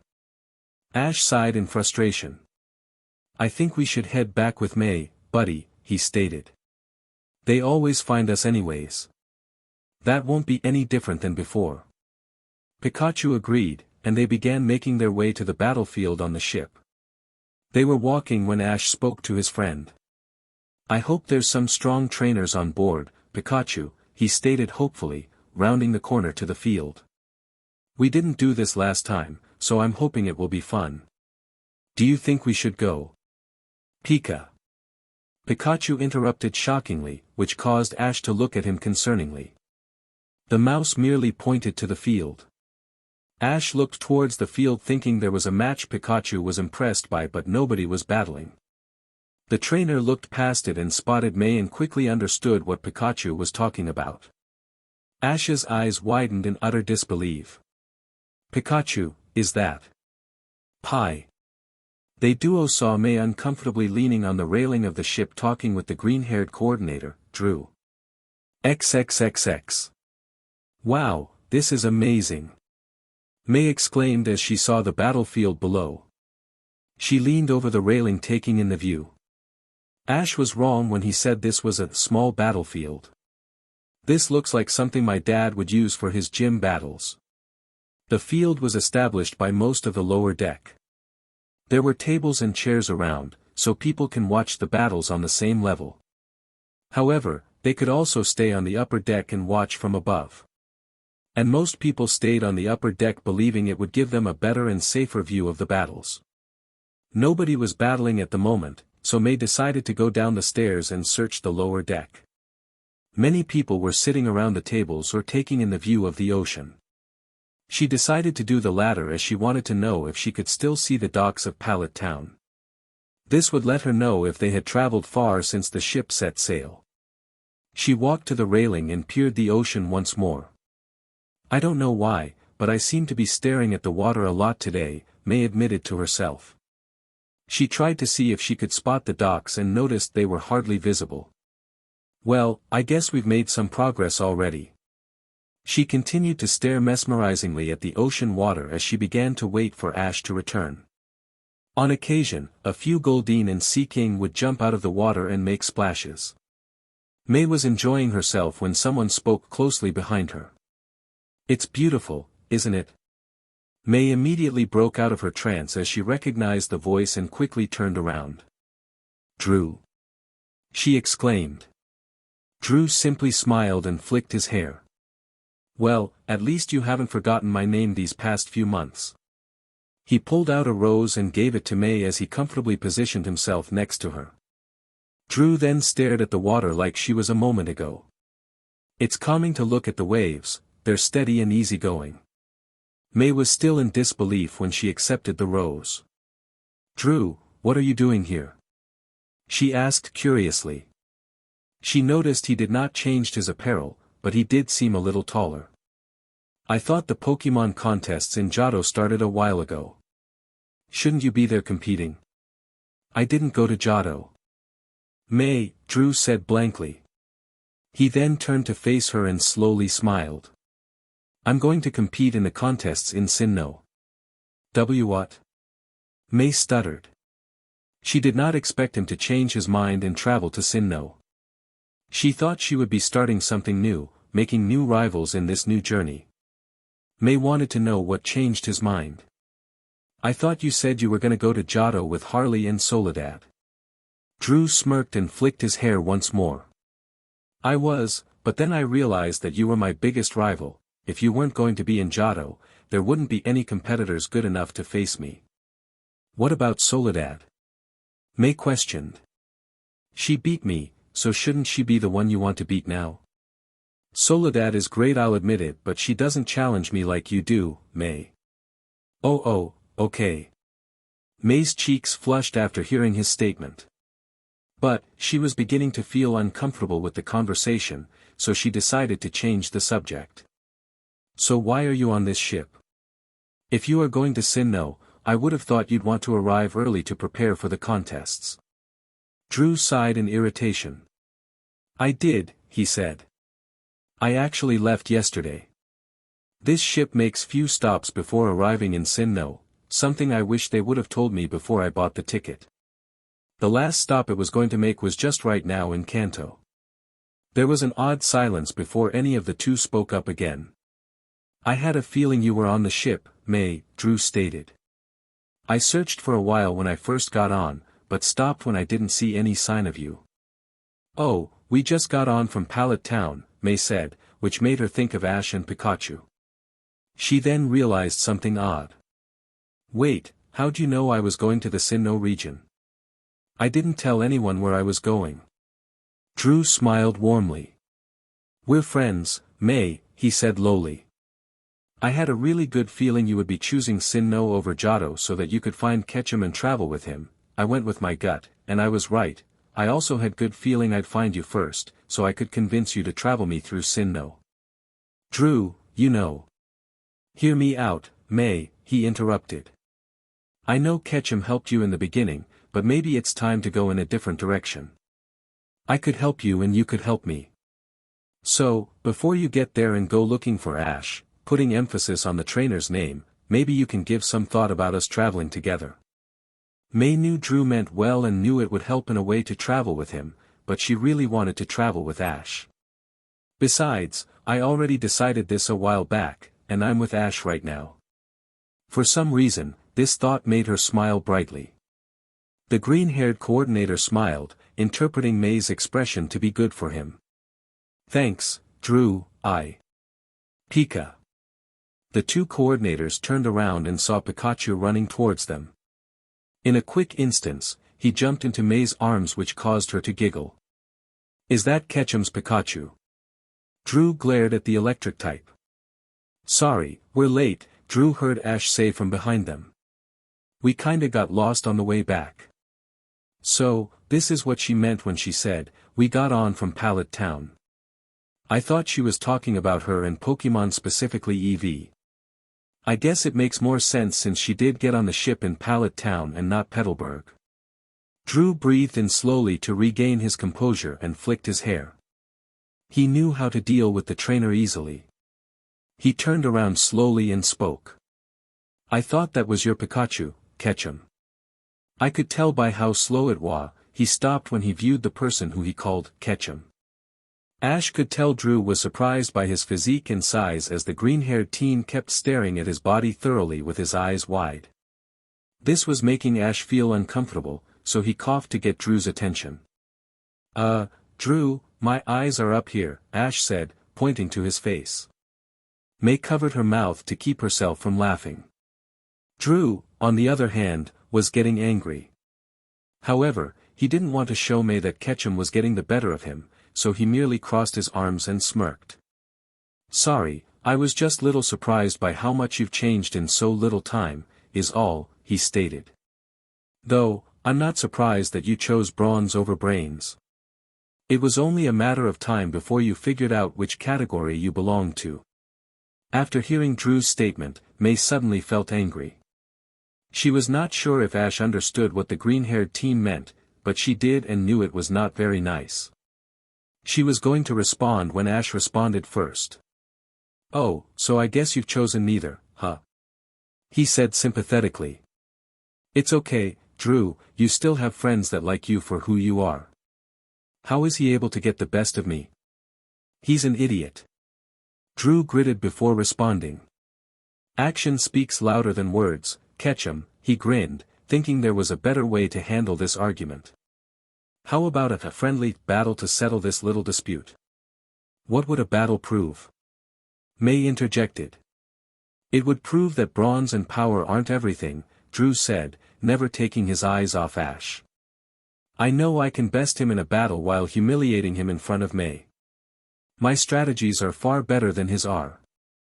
Ash simply shrugged. "Alright, I accept." "Alright." Drew turned to May and continued. "This shouldn't take long, May. I'll be back quickly, so we could finish talking without any interruptions." With that he began to walk towards the battlefield.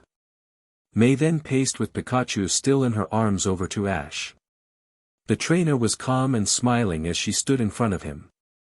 "Don't take Drew lightly, Ash," she warned. "He might be a coordinator, but he knows plenty of strategies to do good in a battle." "No need to worry, May," he replied, still smiling.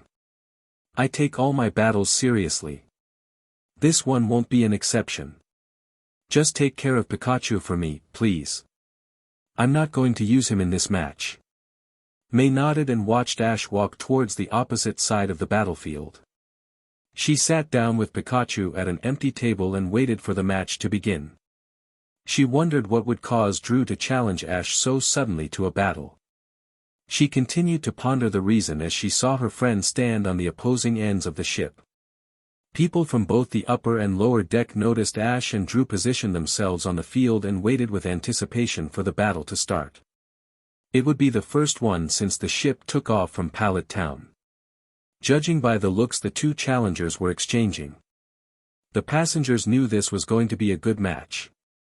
Before Ash and Drew held a pokeball in either of their hands, they had a massive audience already watching them. "How many Pokemon do you have with you, Ketchum?" Drew yelled across the field. "Without Pikachu, I have 2 with me," Ash replied. Drew smirked. "It figures you would only have 3 Pokemon in total." "Fine, we'll make this a 2-on-2 battle. Is that alright?" "I'm okay with that." "Good, and like I said, power and bronze aren't everything. It won't be that simple to beat me, Ketchum. Besides, just because you got stronger, doesn't mean your Pokemon did, too." Ash grinned. We'll find out right now, won't we? Drew gritted his teeth. Alright, let's begin. Go, Flygon. He pulled out a Pokeball and threw it the air. The mystic Pokemon landed loudly on the field ready to fight. Arr! Flygon roared towards Ash. Okay, I choose you, Totodile. Ash threw his Pokeball and out came the small Johto starter. Totodile appeared with its jaw clenched shut and arms to the side. It glared intensely at Flygon, surprisingly intimidating the dragon Pokemon with its look. The audience, and Drew, also did not like the way the water type's appearance was. It seemed somewhat menacing. Totodile then slowly made its way towards the middle of the field before raising its arms and closing its eyes, which creeped out the crowd furtherly its weird actions. All of a sudden, Totodile broke into a large smile and began dancing happily in front of everybody. The people on the upper and lower decks, who initially feared the small Pokemon, were now enamored with it. They began making, and, so cute, remarks to Totodile. Some passengers even took pictures of it with their cameras. Drew, who seemed slightly frightened by Totodile at first, was now laughing at its ridiculous actions. That's one strong Pokemon you have there, catch him, he said sarcastically. I know, Ash responded, noting and ignoring Drew's tone. But I'm tired of talking. Let's begin. Idiot, Drew thought. Flygon, use Sandstorm. Roar! Flygon called out before flapping its red-trimmed wings fiercely, causing the field to be covered in a sand stream. Everyone, with the exception of Ash and Totodile, shielded their eyes from the sand being thrown around. Totodile was still dancing excitingly as nothing had occurred. Now, Flygon, get in and use Steel Wing. Drew commanded. Flygon flew rapidly towards the dancing Pokemon to connect its attack. When it was close, the dragon threw its wings back and launched them towards Totodile. However, without breaking character, Totodile easily dodged the Steel Wing. Flygon turned around and continued a barrage of Steel Wings to collide against the moving opponent. Unfortunately, Totodile was too fast and dodged all of them with ease. At this rate, Flygon will be too tired to do anything else, Drew concluded. Use Flamethrower at close range. Ash knew it was time to act. Use Water Gun to counter. Totodile finally opened its eyes and fired the strong water move. Dill. The two attacks collided, pushing the two Pokemon away from each other. And after a few seconds, the Flamethrower began faltering to the Water Gun. Drew knew he had to change tactics. Break it off and fly up. Flygon obeyed and quickly did as its trainer said. Now use Dragon Breath. Flygon sent the powerful attack to Totodile, who had started to dance again when they stopped the previous moves. Use Hydro Pump. Totodile stopped and fired its powerful attack to intercept the Dragon Breath heading towards it. The attacks clashed and caused an explosion on the field. The strong wind caused by the impact made the sandstorm disappear. When the dust finally cleared, everyone could see Flygon in the air and Totodile on the field dancing. I'm tired of seeing that little thing dance.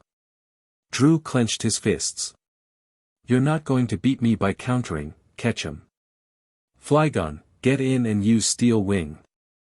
The mystic Pokemon somersaulted in the air before rapidly approaching Totodile. Its wings, once again, turned metallic and sharp as it headed to its opponent. When Flygon was a few inches away, Ash exploited the opportunity. Totodile, jump and use Ice Fang. He commanded. Drew's eyes widened when he heard the move. Ice what? Tio, said the water type while dodging the Steel Wing. It was able to jump on Flygon's back and hang on tightly as it flew in the air. Totodile's sharp teeth then became engulfed in ice, preparing the Ice Fang. Each tooth looked like a small icicle. Dill, said Totodile as it launched the attack on Flygon's neck. Arr! The dragon yelled in pain. It could not maintain itself in the air and crashed harshly on the ground. Totodile jumped before it could crash onto the ground with its opponent. Finish it with water gun. Ash yelled. The water attack directly hit Flygon on the back, causing it to cry in more pain.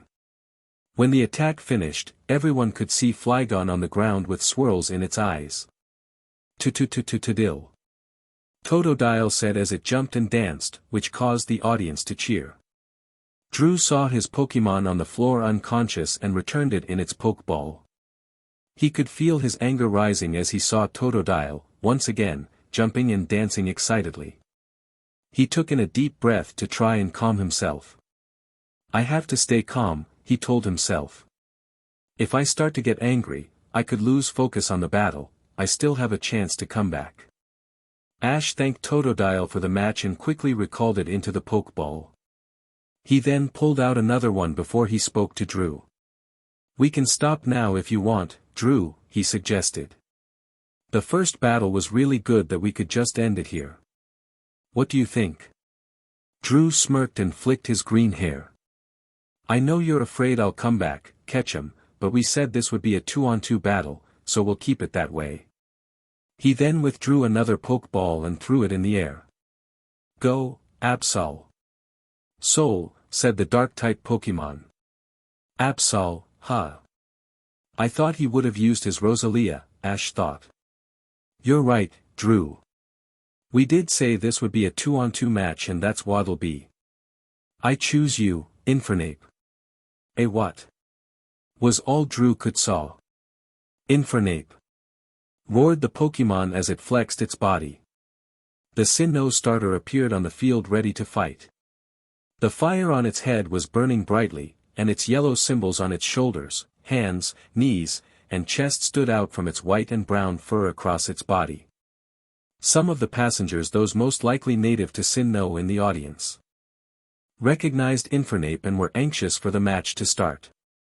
They knew the fully evolved Pokémon would make it a good battle with powerful moves against Absol. However, they also pondered if they knew the trainer.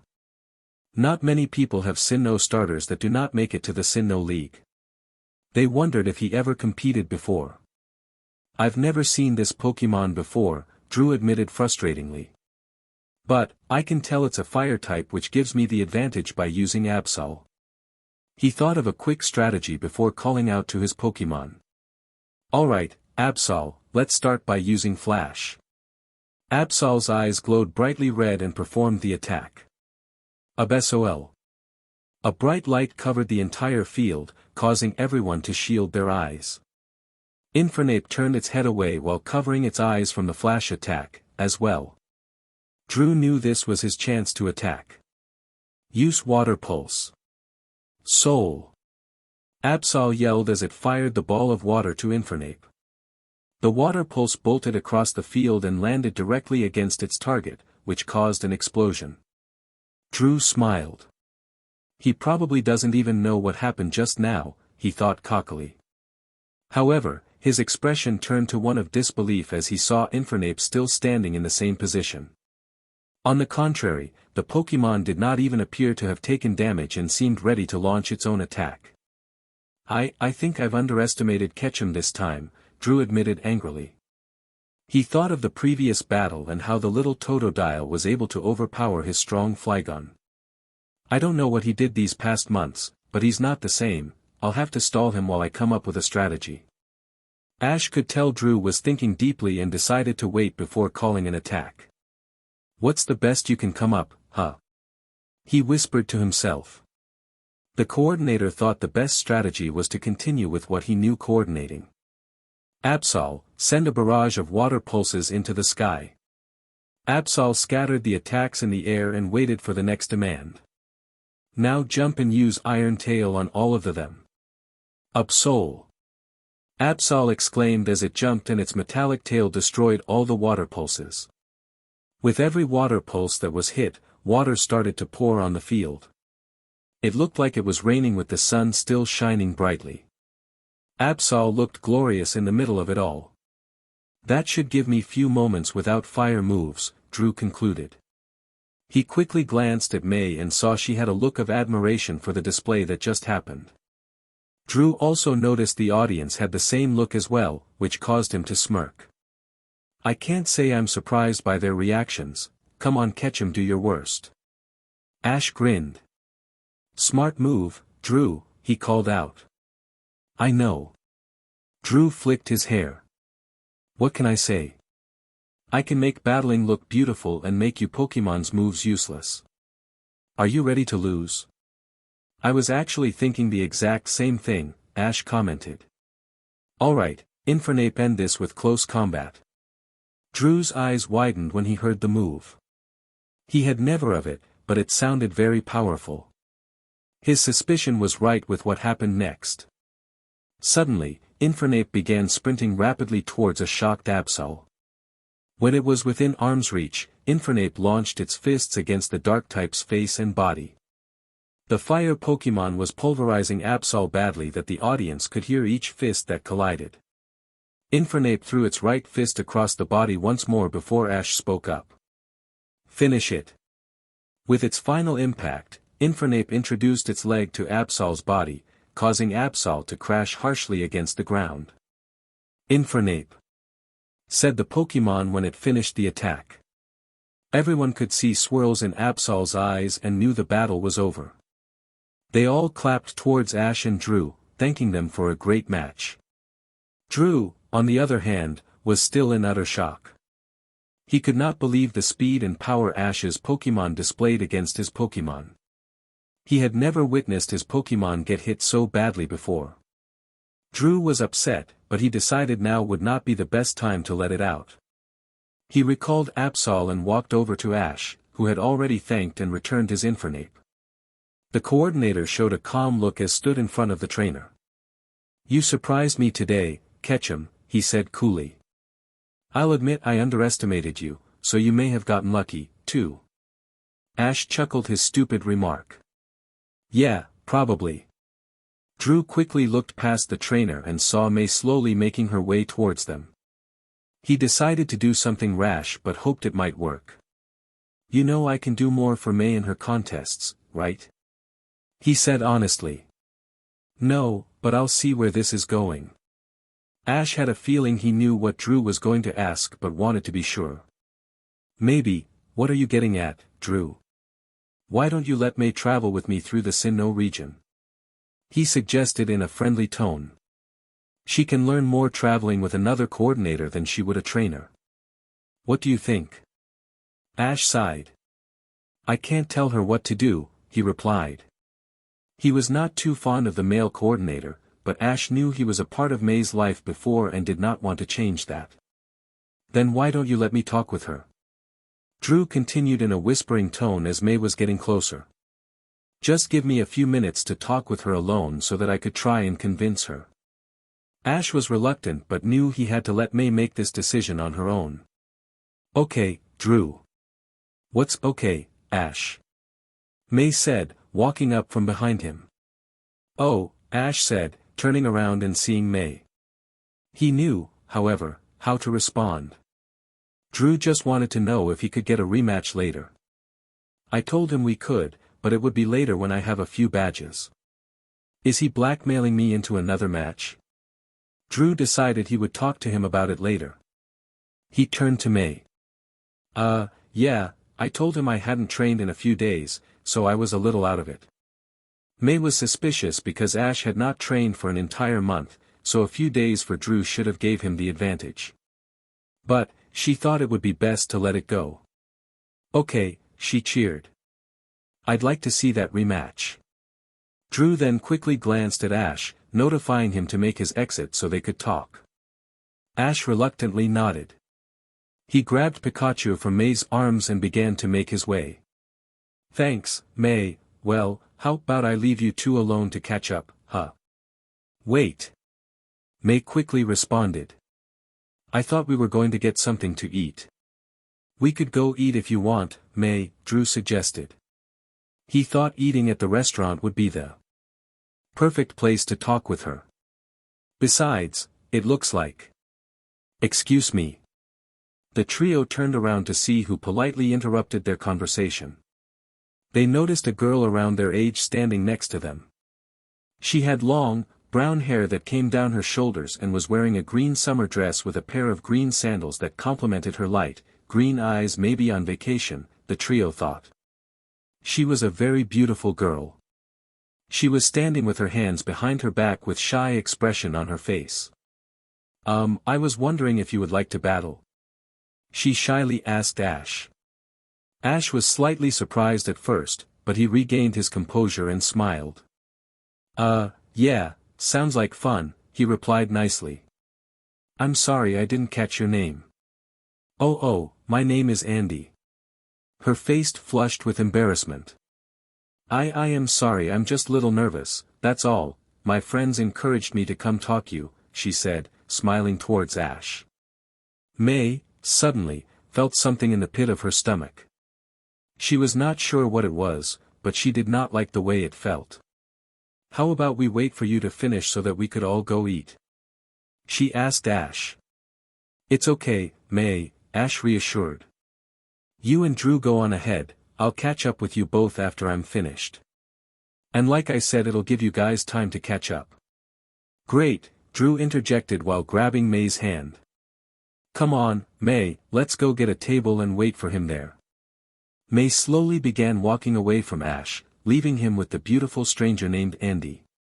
She saw Ash say something to the green-eyed teen which made her giggle and blush. May felt the feeling in her stomach stronger than before. Am I jealous? No, I'm probably just hungry, maybe. She thought as she saw Ash lead the blushing teen to the battlefield. Maybe not. Chapter 11. May and Drew had quickly arrived at the restaurant after leaving Ash in the battlefield. They were seated at a table and decided to wait for him to show up before they ate. They were quiet at first, thinking about the events that just happened and how odd they were for different reasons. Drew still could not believe he lost to Ketchum so easily, and May still could not comprehend why the beautiful stranger did not settle well with her. However, the silence did not last long, as Drew thought he would make good use of the time Ash was giving to him. So, are you excited to compete in the Sinnoh contests? He asked. He wanted to slowly bring the subject up. May was still in deep thought, but she heard the question. Yeah, it should be fun. I suggest you start thinking about new performances and strategies, Drew said while crossing his arms. This will be more competitive than the Kanto and Sinnoh contests. It won't be easy to get through the appeal rounds with mediocre performances. May focused more on the conversation as he started to talk about contests. She was beginning to worry and scare by his descriptions. What do you mean the Sinnoh contests are more competitive than the ones we've competed in? She asked curiously. What makes them so different? Well, Drew started, besides the fact that we dress up for the contests, many of the best coordinators originate from Sinnoh. There's even a gym leader that takes time off to do coordinating. It's a big deal there. I did a lot of research before getting on the ship, and it turns out the judges seem to be tougher there, too. Wait, we have to dress up, too? She questioned, wanting to make sure she heard him correctly. Yeah, though, I'm not sure if it's really mandatory, he admitted. But, I think it's best we do, so it shows that we're serious about competing. I'm pretty sure everybody does it, anyways. Oh, okay, thanks for the heads up. Drew knew this was his chance. May, he began, I can tell you're starting to worry about the contests, and it's normal for you be. He reached his hand across the table and put it on top of hers. I can help you, though. We can help each other if you travel with me. May looked towards their touching hands and could feel her face heating up from the contact. She pulled her hand back and placed both her hands on her lap before responding. Drew, I'm all ready. Before you answer, he interjected. Let's eat first. I can tell you're really hungry. I'm waiting for Ash to eat, May replied. However, her stomach betrayed her as it growled loudly. Drew chuckled. I'm sure he'd understand after hearing that noise. May flushed from embarrassment. If it makes you feel any better, we'll eat slow so that it gives him a chance to catch up. Deal? May smiled. Deal. Drew smiled to himself. It seems like I'm getting through to her, he thought to himself. Not to mention I'm keeping on her good side by pretending to like Ketchum, the more late he is the more it helps me. The two coordinators got up and gathered a few plates full of food to bring back to the table. Moreover, May brought back a few plates full of food while Drew had one plate with a decent amount of food. When Drew asked her if she brought some of the food for Ash, May hesitated and shyly replied it was only for her. The green-haired teen knew it would be better for him if he didn't push the topic further. May and Drew both ate slowly as they promised to give Ash time to show up and join them, but he never arrived. They ate for about 30 minutes and there was still no sign of the trainer and his Pikachu. They had finished eating and May knew Drew would want an answer to his question, but she seemed too worried about Ash to start up the conversation. Drew, however, was feeling very confident and spoke up. I don't think you should be worried about Ketchum, he initiated, noting her distracted expression. Maybe he was challenged by more trainers to a battle, he paused for a moment before continuing casually. Or maybe he's still with that girl, Andy. After hearing his words, May quickly focused on Drew. Drew nodded. Yeah, I mean she is rather beautiful. He could tell his words were affecting her and continued. I know Ash isn't very aware of these things, but I think he knows a beautiful girl when he sees one. As she did when she first left Ash with Andy, May was beginning to feel something in the pit of stomach. Suddenly, and surprisingly, she stood up and grabbed her things. Sorry, Drew, she apologized. I think something is wrong with Ash and I need to find him. The green-haired teen realized he went a little too far and decided to take his chance that the trainer gave him. Wait, you still haven't given me an answer yet. May sighed. Drew.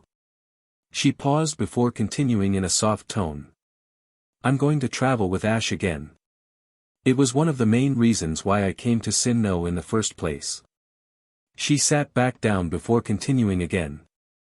I know I'd learn a lot as a coordinator traveling with you, but, I honestly think it would take away the fun of being rivals. If we learned from each other, there would be no competition between us because we know how to beat the other's weaknesses. I don't want to change what we have because it's special to me. Isn't it to you? Drew was shocked initially, but then he simply flicked his hair and smiled. You're right, May, what we have is special, and I don't want to ruin it. May smiled brightly. Great, why don't we? She stopped when a loud explosion interrupted her. What was that? Drew asked, standing and scouting the area. I don't know, but it sounded like it was coming from outside. Let's go see. The duo ran out of the restaurant onto the deck and heard another explosion towards the front of the ship. They ran around the corner of vessel and saw Ash battling against Team Rocket. Pikachu was battling against both Cacnea and Celebi. Ash. May said as she ran to his side. Ash heard her but did not bother turning around, fearing that Team Rocket would take advantage of the opportunity. Go, Blaziken. May threw her poke ball in the air and out came the Hoenn starter. Blaze! Exclaimed the fire type. The fire around her wrists burned brightly and she flexed. Use flamethrower. Blaziken opened her mouth and the massive fire attack raged towards Team Rocket's Pokemon, who were surprised by the sudden move. James, though, was able to act before the flamethrower reached them. Cacnea, use Pin Missile to block it. Cacnea pointed its needled arms towards the flamethrower and launched the white missiles to intercept it. The missiles raced quickly and collided with the fire move, causing an explosion on the deck. The passengers began running away from the battle, scared of getting hurt from the different attacks being called out by both sides. They ran in the direction where May and Drew had arrived from because Team Rocket was blocking the other passageway. Well, I thought you'd be traveling alone, twerp, Jessie hissed at Ash. Ash ignored the statement and noticed Drew was getting ready to join the battle. Wait, Drew, he ordered, which stopped the coordinator. Team Rocket said they knocked out a few security guards and trapped them in a closet on the lower deck. May and I can handle the battle while you go down and look for them. Drew was about to protest when May joined in. We'll be fine, Drew. She reassured. Go find the guards, please. Alright, I'll go. The coordinator reluctantly agreed. He turned and disappeared around the corner. It seems the twerp is confident about this battle, Jess. Don't be a scaredy cat now, Meowth, Jessie countered. She then looked at May and spoke up.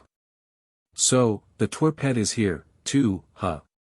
We'll be glad to take that overgrown chicken off your hands along with Pikachu if you want. Not in your life, old lady. May yelled back. Old lady. Why you spoiled brat? Jessie said angrily. Seviper, use poison sting. Viper. Said the Pokemon as it readied to fire an array of purple stingers toward Blaziken. Blaziken, use flamethrower once more. Both Seviper and Blaziken fired their attacks at the same time and speed meeting in the middle and colliding, which caused minor explosion. Jessie gritted her teeth. We need to rethink this, Jessie, James suggested. One twerp was alright, but we weren't prepared for two of them. She slowly nodded, which acknowledged he was right. I think I got a plan that just might work, Meowth said. He quietly explained it to them while staring back at Ash and May, not wanting to explicitly show them they were planning something. So, what do you think? Sounds good to me, James chimed. I'll start it off then, Jessie stated, focusing on May again. Use poison sting on Blaziken, Seviper. Send a pin missile attack that way, too, Cacnea. Cacnea lifted its glowing white arms once more and fired the white missiles while Seviper opened its mouth to fire another array of purple stingers towards Blaziken. May was not expecting the two moves against her, but Ash was predicting they would double-team her and countered quickly. Pikachu, use Thunderbolt to stop the attacks. Pikachu.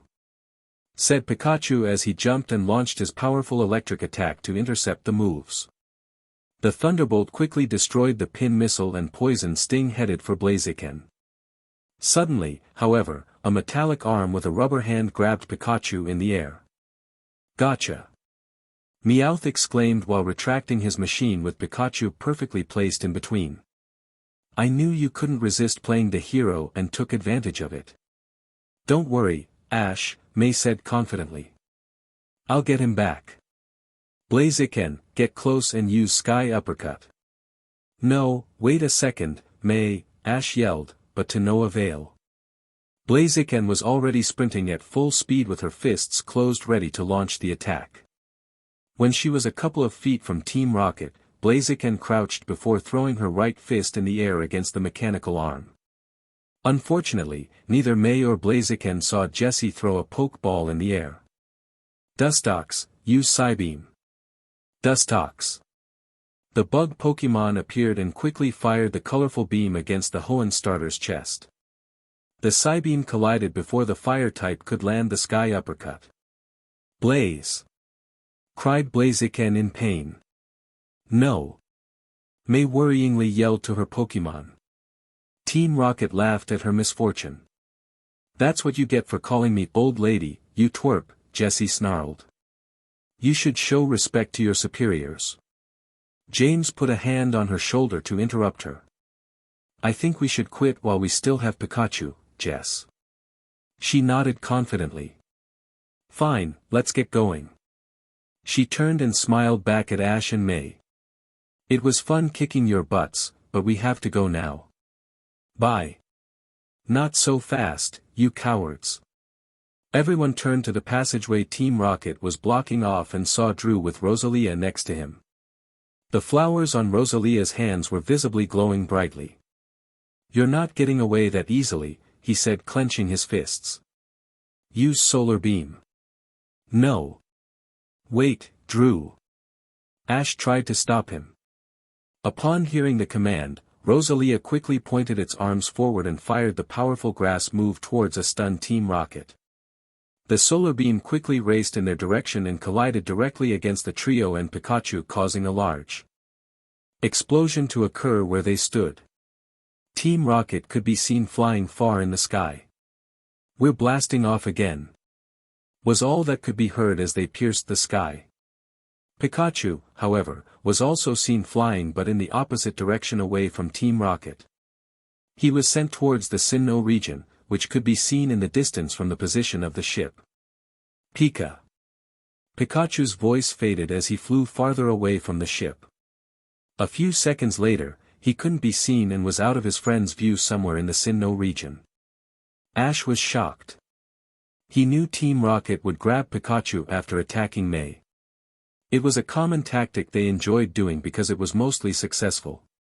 He had a plan for Pikachu to escape within their grasps and attack directly at close range, which always worked against them in the future. However, Ash didn't predict Drew would go around Team Rocket and land a surprise attack, especially a powerful move like Solar Beam. Seeing Pikachu soar across the sky into the Sinnoh region brought back memories for Ash.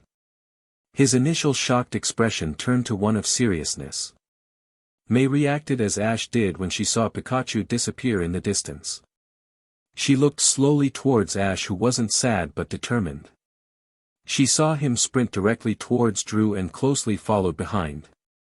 Drew was in disbelief and in deep thought. There was no outcome in his mind that predicted the one that just occurred.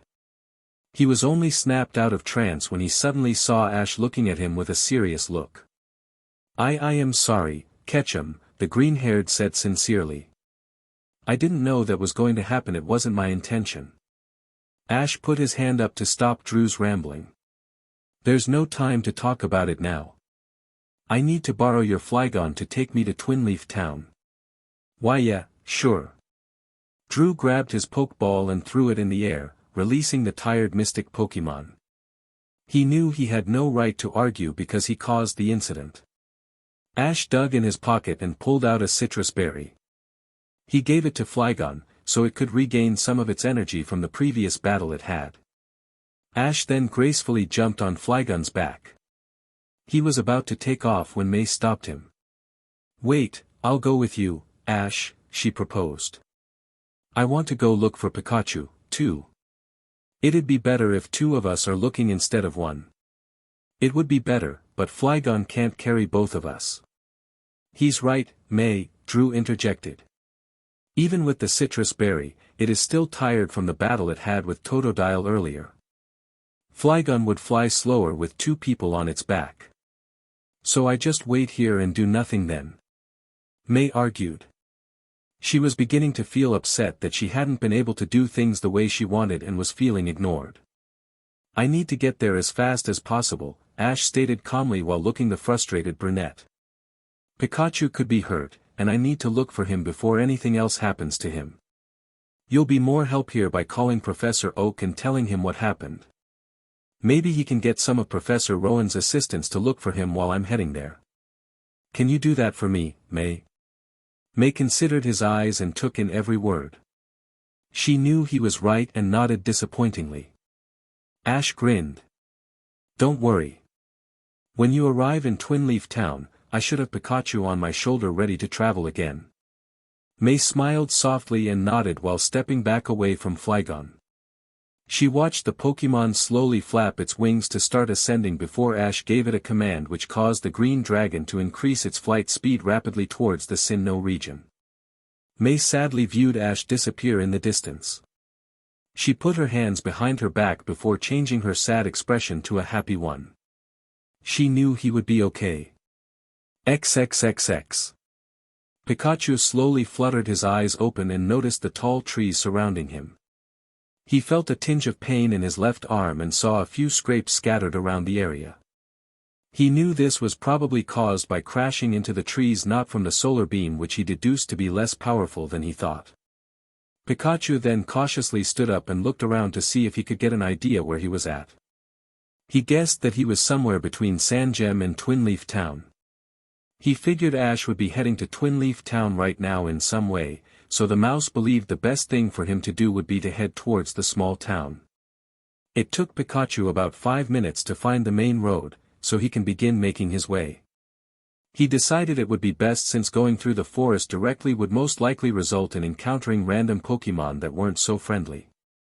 Pikachu was sure he could battle any opponent even with his injuries, but he knew it wasn't necessary. The yellow rodent looked in both directions before deciding that heading right would lead him to Twinleaf Town. Pikachu had walked for 10 minutes when his ears perked up from a far sudden noise behind him. It was getting closer. He recognized the sound and knew a bike was approaching his direction. The yellow mouse quickly jumped into a nearby bush, not wanting to get noticed by the traveler and be misjudged as a wild Pokémon. Unfortunately, Pikachu heard the bike make an abrupt stop in front of his hiding position and knew he had been compromised. "Oh, wow! That was a Pikachu!" a soft voice exclaimed happily. Pikachu's eyes went wide in disbelief as he recognized the voice. He peeked his head slowly through the bush to make sure his assumption was right, and he was. Unbelievably, it was Dawn. He jumped out of the bush and saw the teenage blue-haired girl smiling at him. Not once in Pikachu's mind did he think he would run into her. It never occurred to him. She was wearing her white beanie with a pink pokeball in the middle, her black V-neck tank top with a white undershirt and pink skirt, and her pink knee-high boots with black socks underneath.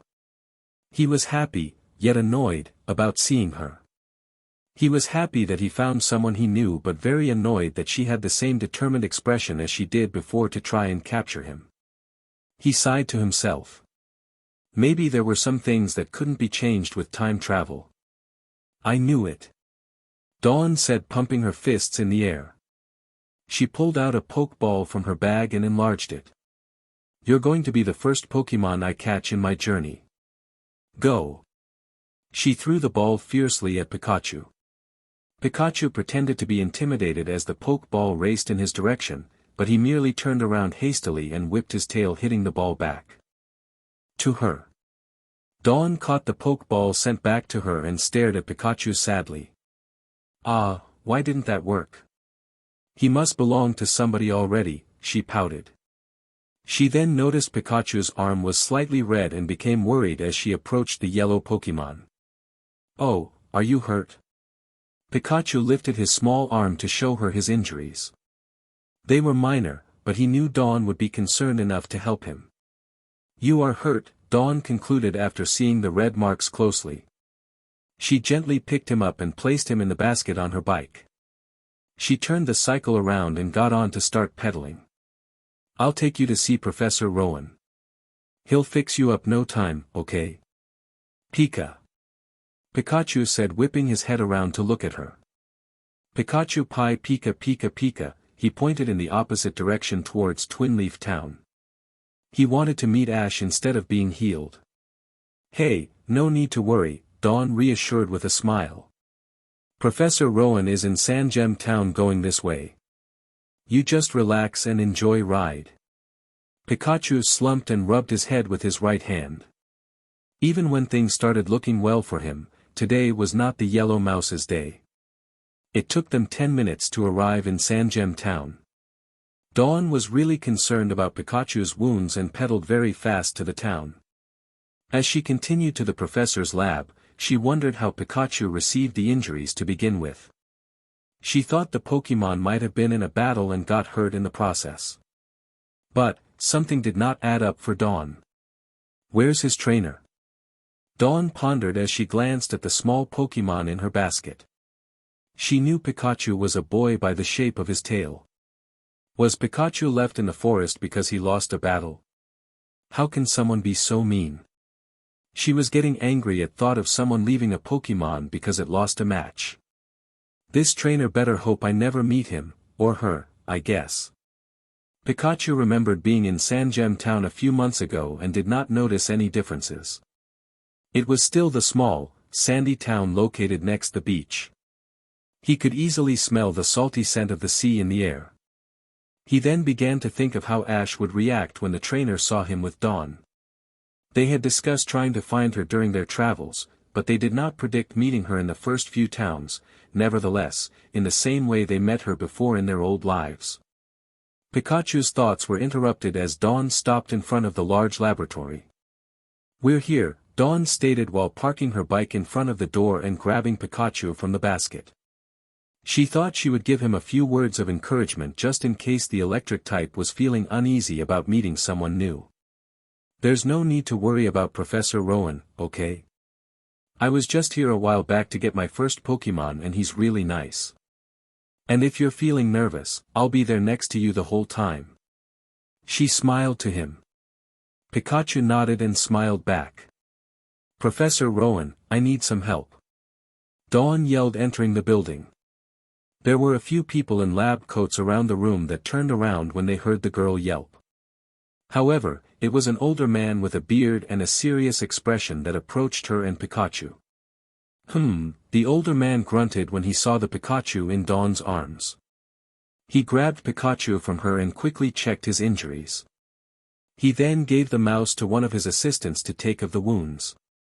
It seems this little one has a few scrapes and bruises on its arm that aren't too serious. We could give him treatment this time, Dawn, but we're not healers. Next time you will have to take your Pokémon to the Pokémon Center, alright? Alright, she said, noting his statement. She then proceeded to clear up the misunderstanding. Oh, and this isn't my Pikachu, Professor. I found him when I was heading back to Twinleaf Town. So, it is a wild Pokémon? Professor Rowan asked. Well, no, I don't think so, Dawn replied honestly. I actually tried capturing him when I first saw him, but he just hit the Pokeball back to me when I threw it. Yes, I guess that does mean this Pikachu belongs to somebody. Did you look for the trainer? Do you know where he or she might be? Dawn looked down sheepishly. No, I'll admit I didn't bother looking for his trainer. She then looked up and angrily at the professor. But I didn't see anyone around, which means Pikachu was just left there. Who would be so mean and leave a Pokémon injured in the forest? We don't know the full story, he said, trying to calm her down. Probably something happened to cause Pikachu to be separated from his trainer. Yeah, I guess, Dawn agreed. However, she still wanted to give this trainer a piece of her mind when she returned Pikachu. She told herself she would help the yellow mouse return him to the trainer if he really wanted to. 5 minutes after waiting with Professor Rowan, Dawn saw the assistant bringing back Pikachu with a few bandages around his left arm. She could not help but feel sorry for the little Pokémon. She ran and cut the distance between her and the assistant. How are you feeling, Pikachu? Dawn asked, smiling brightly. Pika! Pikachu exclaimed happily while raising both his arms. Dawn giggled at his response. She gladly accepted the electric type when the assistant offered him to her. He seems to be doing a lot better now, Rowan concluded. He thanked the assistant and told her she could take an early lunch break before turning his attention back to the blue-haired teen. What do you plan on doing now, Dawn? I promised myself I would help Pikachu get back to his trainer if he wanted to. She quickly looked down to see the yellow mouse nodding eagerly. I guess I'll be doing that then, she told the older professor. Professor Rowan nodded. I suggest you head towards Twinleaf Town, he stated. You told me Pikachu was heading in that direction when you first met him, correct? Dawn nodded, thinking he was recalling the conversation they had when Pikachu was being attended to. Then I think that would be a good place to start. It works for me. Now I can go home and show my mom my first Pokémon like I was going to do before, and I can find this bad trainer and teach him a lesson, or her a lesson. I think it's a boy, so I'll just say him until I know. Dawn smiled and thanked Rowan before heading out the building. Professor Rowan sighed as she exited the building. Professor? An assistant tapped his shoulder. Yes, what I can do for you? You have a phone call arriving from Kanto, the assistant stated. Samuel is on the line? Professor Rowan asked rhetorically. He knew the only person that called him from Kanto was Professor Oak. He walked over to the monitor and saw Professor Oak smiling at him. Ah, Samuel. How may I help you today? XXXX. I think he landed somewhere in the forest heading to Sangem Town, Ash said. He arrived on the docks 45 minutes after leaving on Flygon from the ship. When he reached the small port, Ash gave Flygon another citrus berry before sending it back to Drew. He then began running to make his way towards Twinleaf Town, which was not too far from where he was. Ash was walking through Twinleaf Town when he concluded that Pikachu might be somewhere in the forest. Knowing Pikachu, though, the trainer continued, he'd know I would have found a way to get here, so he would have came this way to meet me. Like Pikachu remembered about Sandgem Town, Ash recalled Twin Leaf Town in the same manner. The small town was like its appearance from a few months ago. The fresh scent of new leaves in the air and the area was very green. Ash thought it looked greener than before if possible. However, he did not see any sign of Pikachu and sighed. That means something else happened when he was making his way, Ash concluded disappointingly. He then began treading down the forest path towards Sandgem Town. Don't worry, buddy. I'm on my way. XXXX. So that Pikachu belongs to a trainer named Ash. Professor Rowan assessed. Professor Oak nodded. I'm surprised you didn't meet him when he was there a few months back. No, he never arrived in my laboratory. Strange, Oak stated curiously. Ash usually visits each professor when going to a new region. You can bring up the topic with him later, Samuel, Professor Rowan interjected hastily. I need to see if I can catch up with the girl that wants to return Pikachu to him. Yes, of course. You said her name was Dawn. Yes, and I'll call you back with the details later. The Sinnoh professor said a quick goodbye before hanging up the phone and running towards the door. He opened the doors and looked for any sign of the blue-haired teen. Unfortunately, there was no one in sight, and Professor Rowan knew he was too late. He sighed frustratingly before turning back into the lab. All that poetry caused Samuel to tell a whole story rather than getting to the point, he analyzed. I'd better tell him I wasn't able to transfer the message. XXXX. So, are you sure you want to go back with your trainer? Dawn asked curiously as she pedaled away from Sandgem Town. She had just entered the forest when she questioned Pikachu.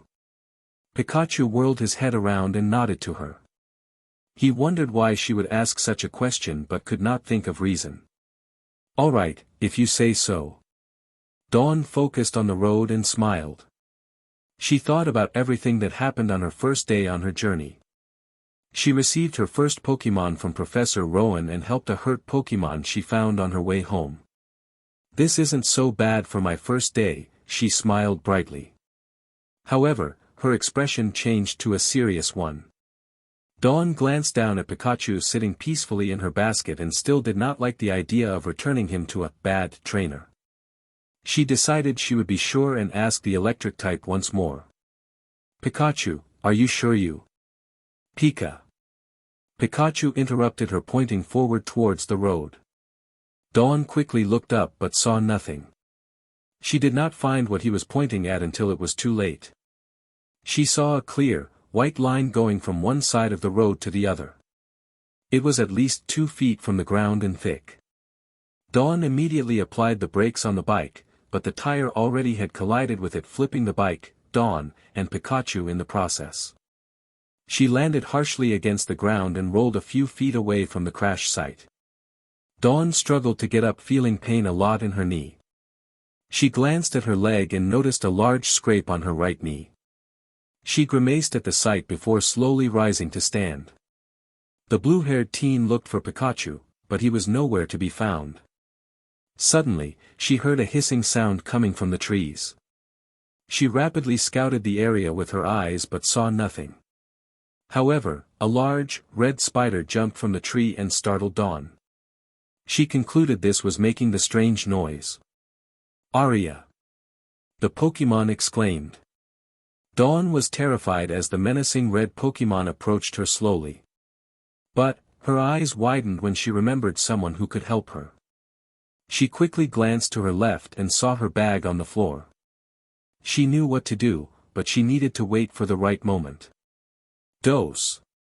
Said the Pokémon as it fired a string of web towards the blue-haired teen. Now is my chance. Dawn ducked, barely dodging the attack, and ran to her bag. She briskly opened it and pulled out a Pokeball. Yes. Go, Piplup. She said, throwing the capsule in the air. Out came the little, blue Pokémon. Piplup. Piplup stated proudly. However, His expression turned to one of nervousness as he viewed his opponent. "You can do it, Piplup," Dawn encouraged. The red spider fired another string of web, but this time towards the water Pokemon. "Dodge it," she commanded. Piplup shook off his initial nerves and quickly jumped to dodge the attack. "Now use Bubble." The water type opened his mouth and bubbles were sent flying to the spider. The attack landed directly against its face, causing the Pokemon to scurry away. "All right." "Yeah," Dawn exclaimed happily with her victory. It was her first successful battle. She ran towards Piplup, who standing with his hands on his hips confidently, and gave him a big hug. "You did it, Piplup." He merely nodded cockily while accepting her praise. Unfortunately, the celebration did not last long. Suddenly, Dawn could hear hissing sounds coming from every direction in every tree. She let go of Piplup and quickly looked around. In an instant, 6 more red spiders jumped from the trees and landed in front of her and her Pokemon. She was about to call an attack when one of the red Pokemon fired an array of purple stingers that hit Piplup directly. "No!" Dawn yelled as she knelt to attend to her Pokemon. He was awake, but he did not seem to have any energy left to stand. Dawn noticed all 6 of the spiders' mouths open and knew they were going to launch another attack on them. She clutched Piplup tightly and shut her eyes forcefully to wait for the attacks. But they never came. Instead, she heard an explosion occur in front of her between the red Pokemon. She opened her eyes slowly and joyfully smiled when she saw who was in the middle. It was Pikachu. She opened her mouth to acknowledge him when a strong voice cut her off. "All right, Pikachu, use Thunderbolt." "Pikachu." Pikachu roared as he jumped and fired the attack. The thunderbolt collided with all the spiders, and they all rapidly turned around to get away from the strong mouse. Dawn had whirled her head to see who called out the move and could not believe her eyes. She looked to Pikachu as he performed the move and could not register that the powerful attack came from the small Pokemon. Now, though, she was staring again at the strong trainer mesmerizingly. Her gaze was broken, however, when Pikachu spoke to her. Pikachu smiled. "Oh," Dawn blinked her eyes before smiling brightly once more. "Thank you so much, Pikachu," she praised. "I thought I was done right now." "I don't think Pikachu would have forgave himself if he let something like that happen to you," the strong trainer said as he approached them. He knelt next to her and noticed her confused expression. "Oh, I'm sorry. My name is Ash Ketchum. Pikachu, here, is my best friend."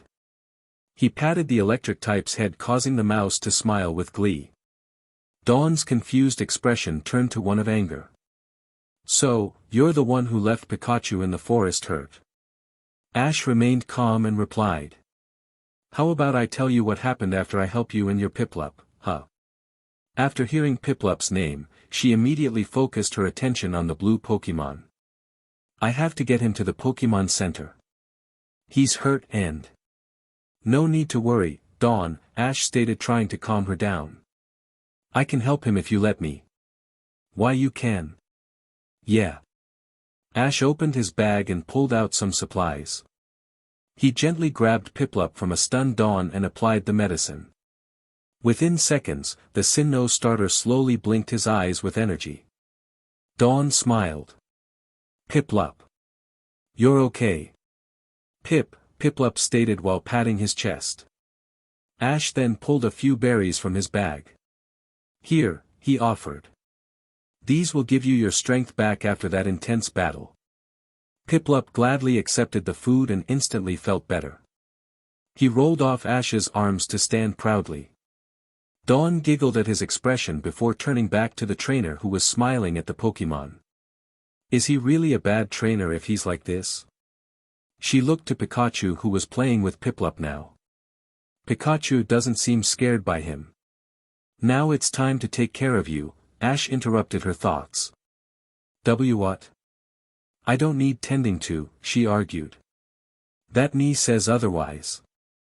Dawn became conscious of her knee, which caused the pain to return. She cringed as she felt it stronger than before. Your adrenaline from the battle must be wearing off, Ash commented. My what? Dawn asked. Ash chuckled. The excitement from the battle caused you to forget about your pain for a while. But, now that the battle is over, it's coming back and much worse, I bet. Dawn nodded understandingly. He pulled out some disinfectant from his bag. This might hurt a little. What? Then don't put it on. She argued. Ash grinned. I have to, or else it might get infected. You don't want your mom to get mad, right? Dawn blinked at him questioningly. You know my mom. No, he lied.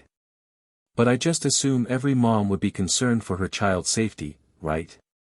Dang, he's right, Dawn agreed mentally. Hey, alright, but go easy, okay? How about we do this, Ash thought he'd suggest. You can grab onto my arm and squeeze it as hard as you can when you're feeling pain. Deal? You want me to hurt you? Is that what you're saying? I mean, you can try. Dawn stared at his muscular arms and blushed at the thought of hanging onto one tightly. I've never hugged another boy before, especially one as strong as him. Kenny is not even close to his size. She then thought it might be a way to get back Ash. I can use this chance to hurt him like he left Pikachu. He said he'd tell me the full story after, but this might be my only chance. Yeah. I'll do that. I wonder if he'd suspect I'm squeezing him tightly on purpose. She's gonna try and hurt me. Ash sighed mentally. I can tell by the expression on her face. It's the same way she looked at me when she thought I burned her poffins a few years back. Piplup used a bad timing bubble beam as I was getting out of the shower to get back at me. In my defense, though, I thought she was talking to Pikachu. I told her not to leave me alone while she went shopping with her mom. I wonder why she's mad at me this time. Ash urged her to latch onto his arm. Still flushed from her face, Dawn slowly brought her hands around the trainer's bicep. You have a good grip. To be honest, it's kinda, hard because your arms are pretty big. She looked away while blushing. Oh, great, you've done it now, Ash, the trainer scolded himself. Alright, just hold on tight. Why don't you just itch? She yelled, never finishing her statement as Ash poured the liquid on her knee. Dawn squeezed his arm extremely hard. She was really trying to hurt him now, if not for Pikachu, then just to get back at him for doing this. There. Ash finished. That wasn't so bad, was it? Easy for you to say, she pouted. You weren't the one receiving the disinfectant. No, but you were hanging on to arm pretty hard. Oh, Dawn said sincerely. She realized she kind of overdid it, seeing her nail imprints in his arm. Ironically, she apologized. I am sorry. I didn't mean to. Ash raised his hand to stop her and smiled. No need to worry, Dawn. I told you it was okay. I say that a lot, too. Dawn slightly smiled at him before realizing something. How do you know my name? I don't think I told you when we met. Ash grinned. Pikachu told me. He lied again. Well, in a way he did, since I didn't know he was with you, he contemplated. You can talk to Pokemon? Dawn asked astonishingly. With Pikachu, I guess you can say that, he admitted. More like I understand how my Pokemon are feeling. I can make a strong interpretation of what they are trying to tell me. But you said Pikachu told you my name, so you can definitely do it. Like I said, it's more of thing with Pikachu than any other Pokemon. After hearing his name, Pikachu jumped on Ash's shoulder. I'm just really close to him, that's all. He's been with me since the start of my journey. Dawn stared him thoughtfully and sighed. There's no way he can be a bad person, she admitted. He cares too much about Pokemon and people to be, but I still want to hear the story about they got separated. Ash, suddenly, stood up and extended his hand out to her. Come on. I'll take you home, so you rest for a bit. You know where I live? No, he lied, but I'm willing to guess you're from Twin Leaf Town. Why yeah, I am. So, I'll walk you home. I'm heading back that way, anyways. He is a nice person. Dawn smiled. Okay, but let me just grab my bike, so we can go. Ash's eyes went wide as she turned to get her bike. He quickly glanced at Pikachu, who was covering his own eyes from embarrassment. Ah! Dawn yelled, looking at her charred cycle. What happened to my bike? Pikachu hid his face furtherly in his hands, ashamed he still had a thing for destroying his female companions' bikes. There really are some things that time travel could not change.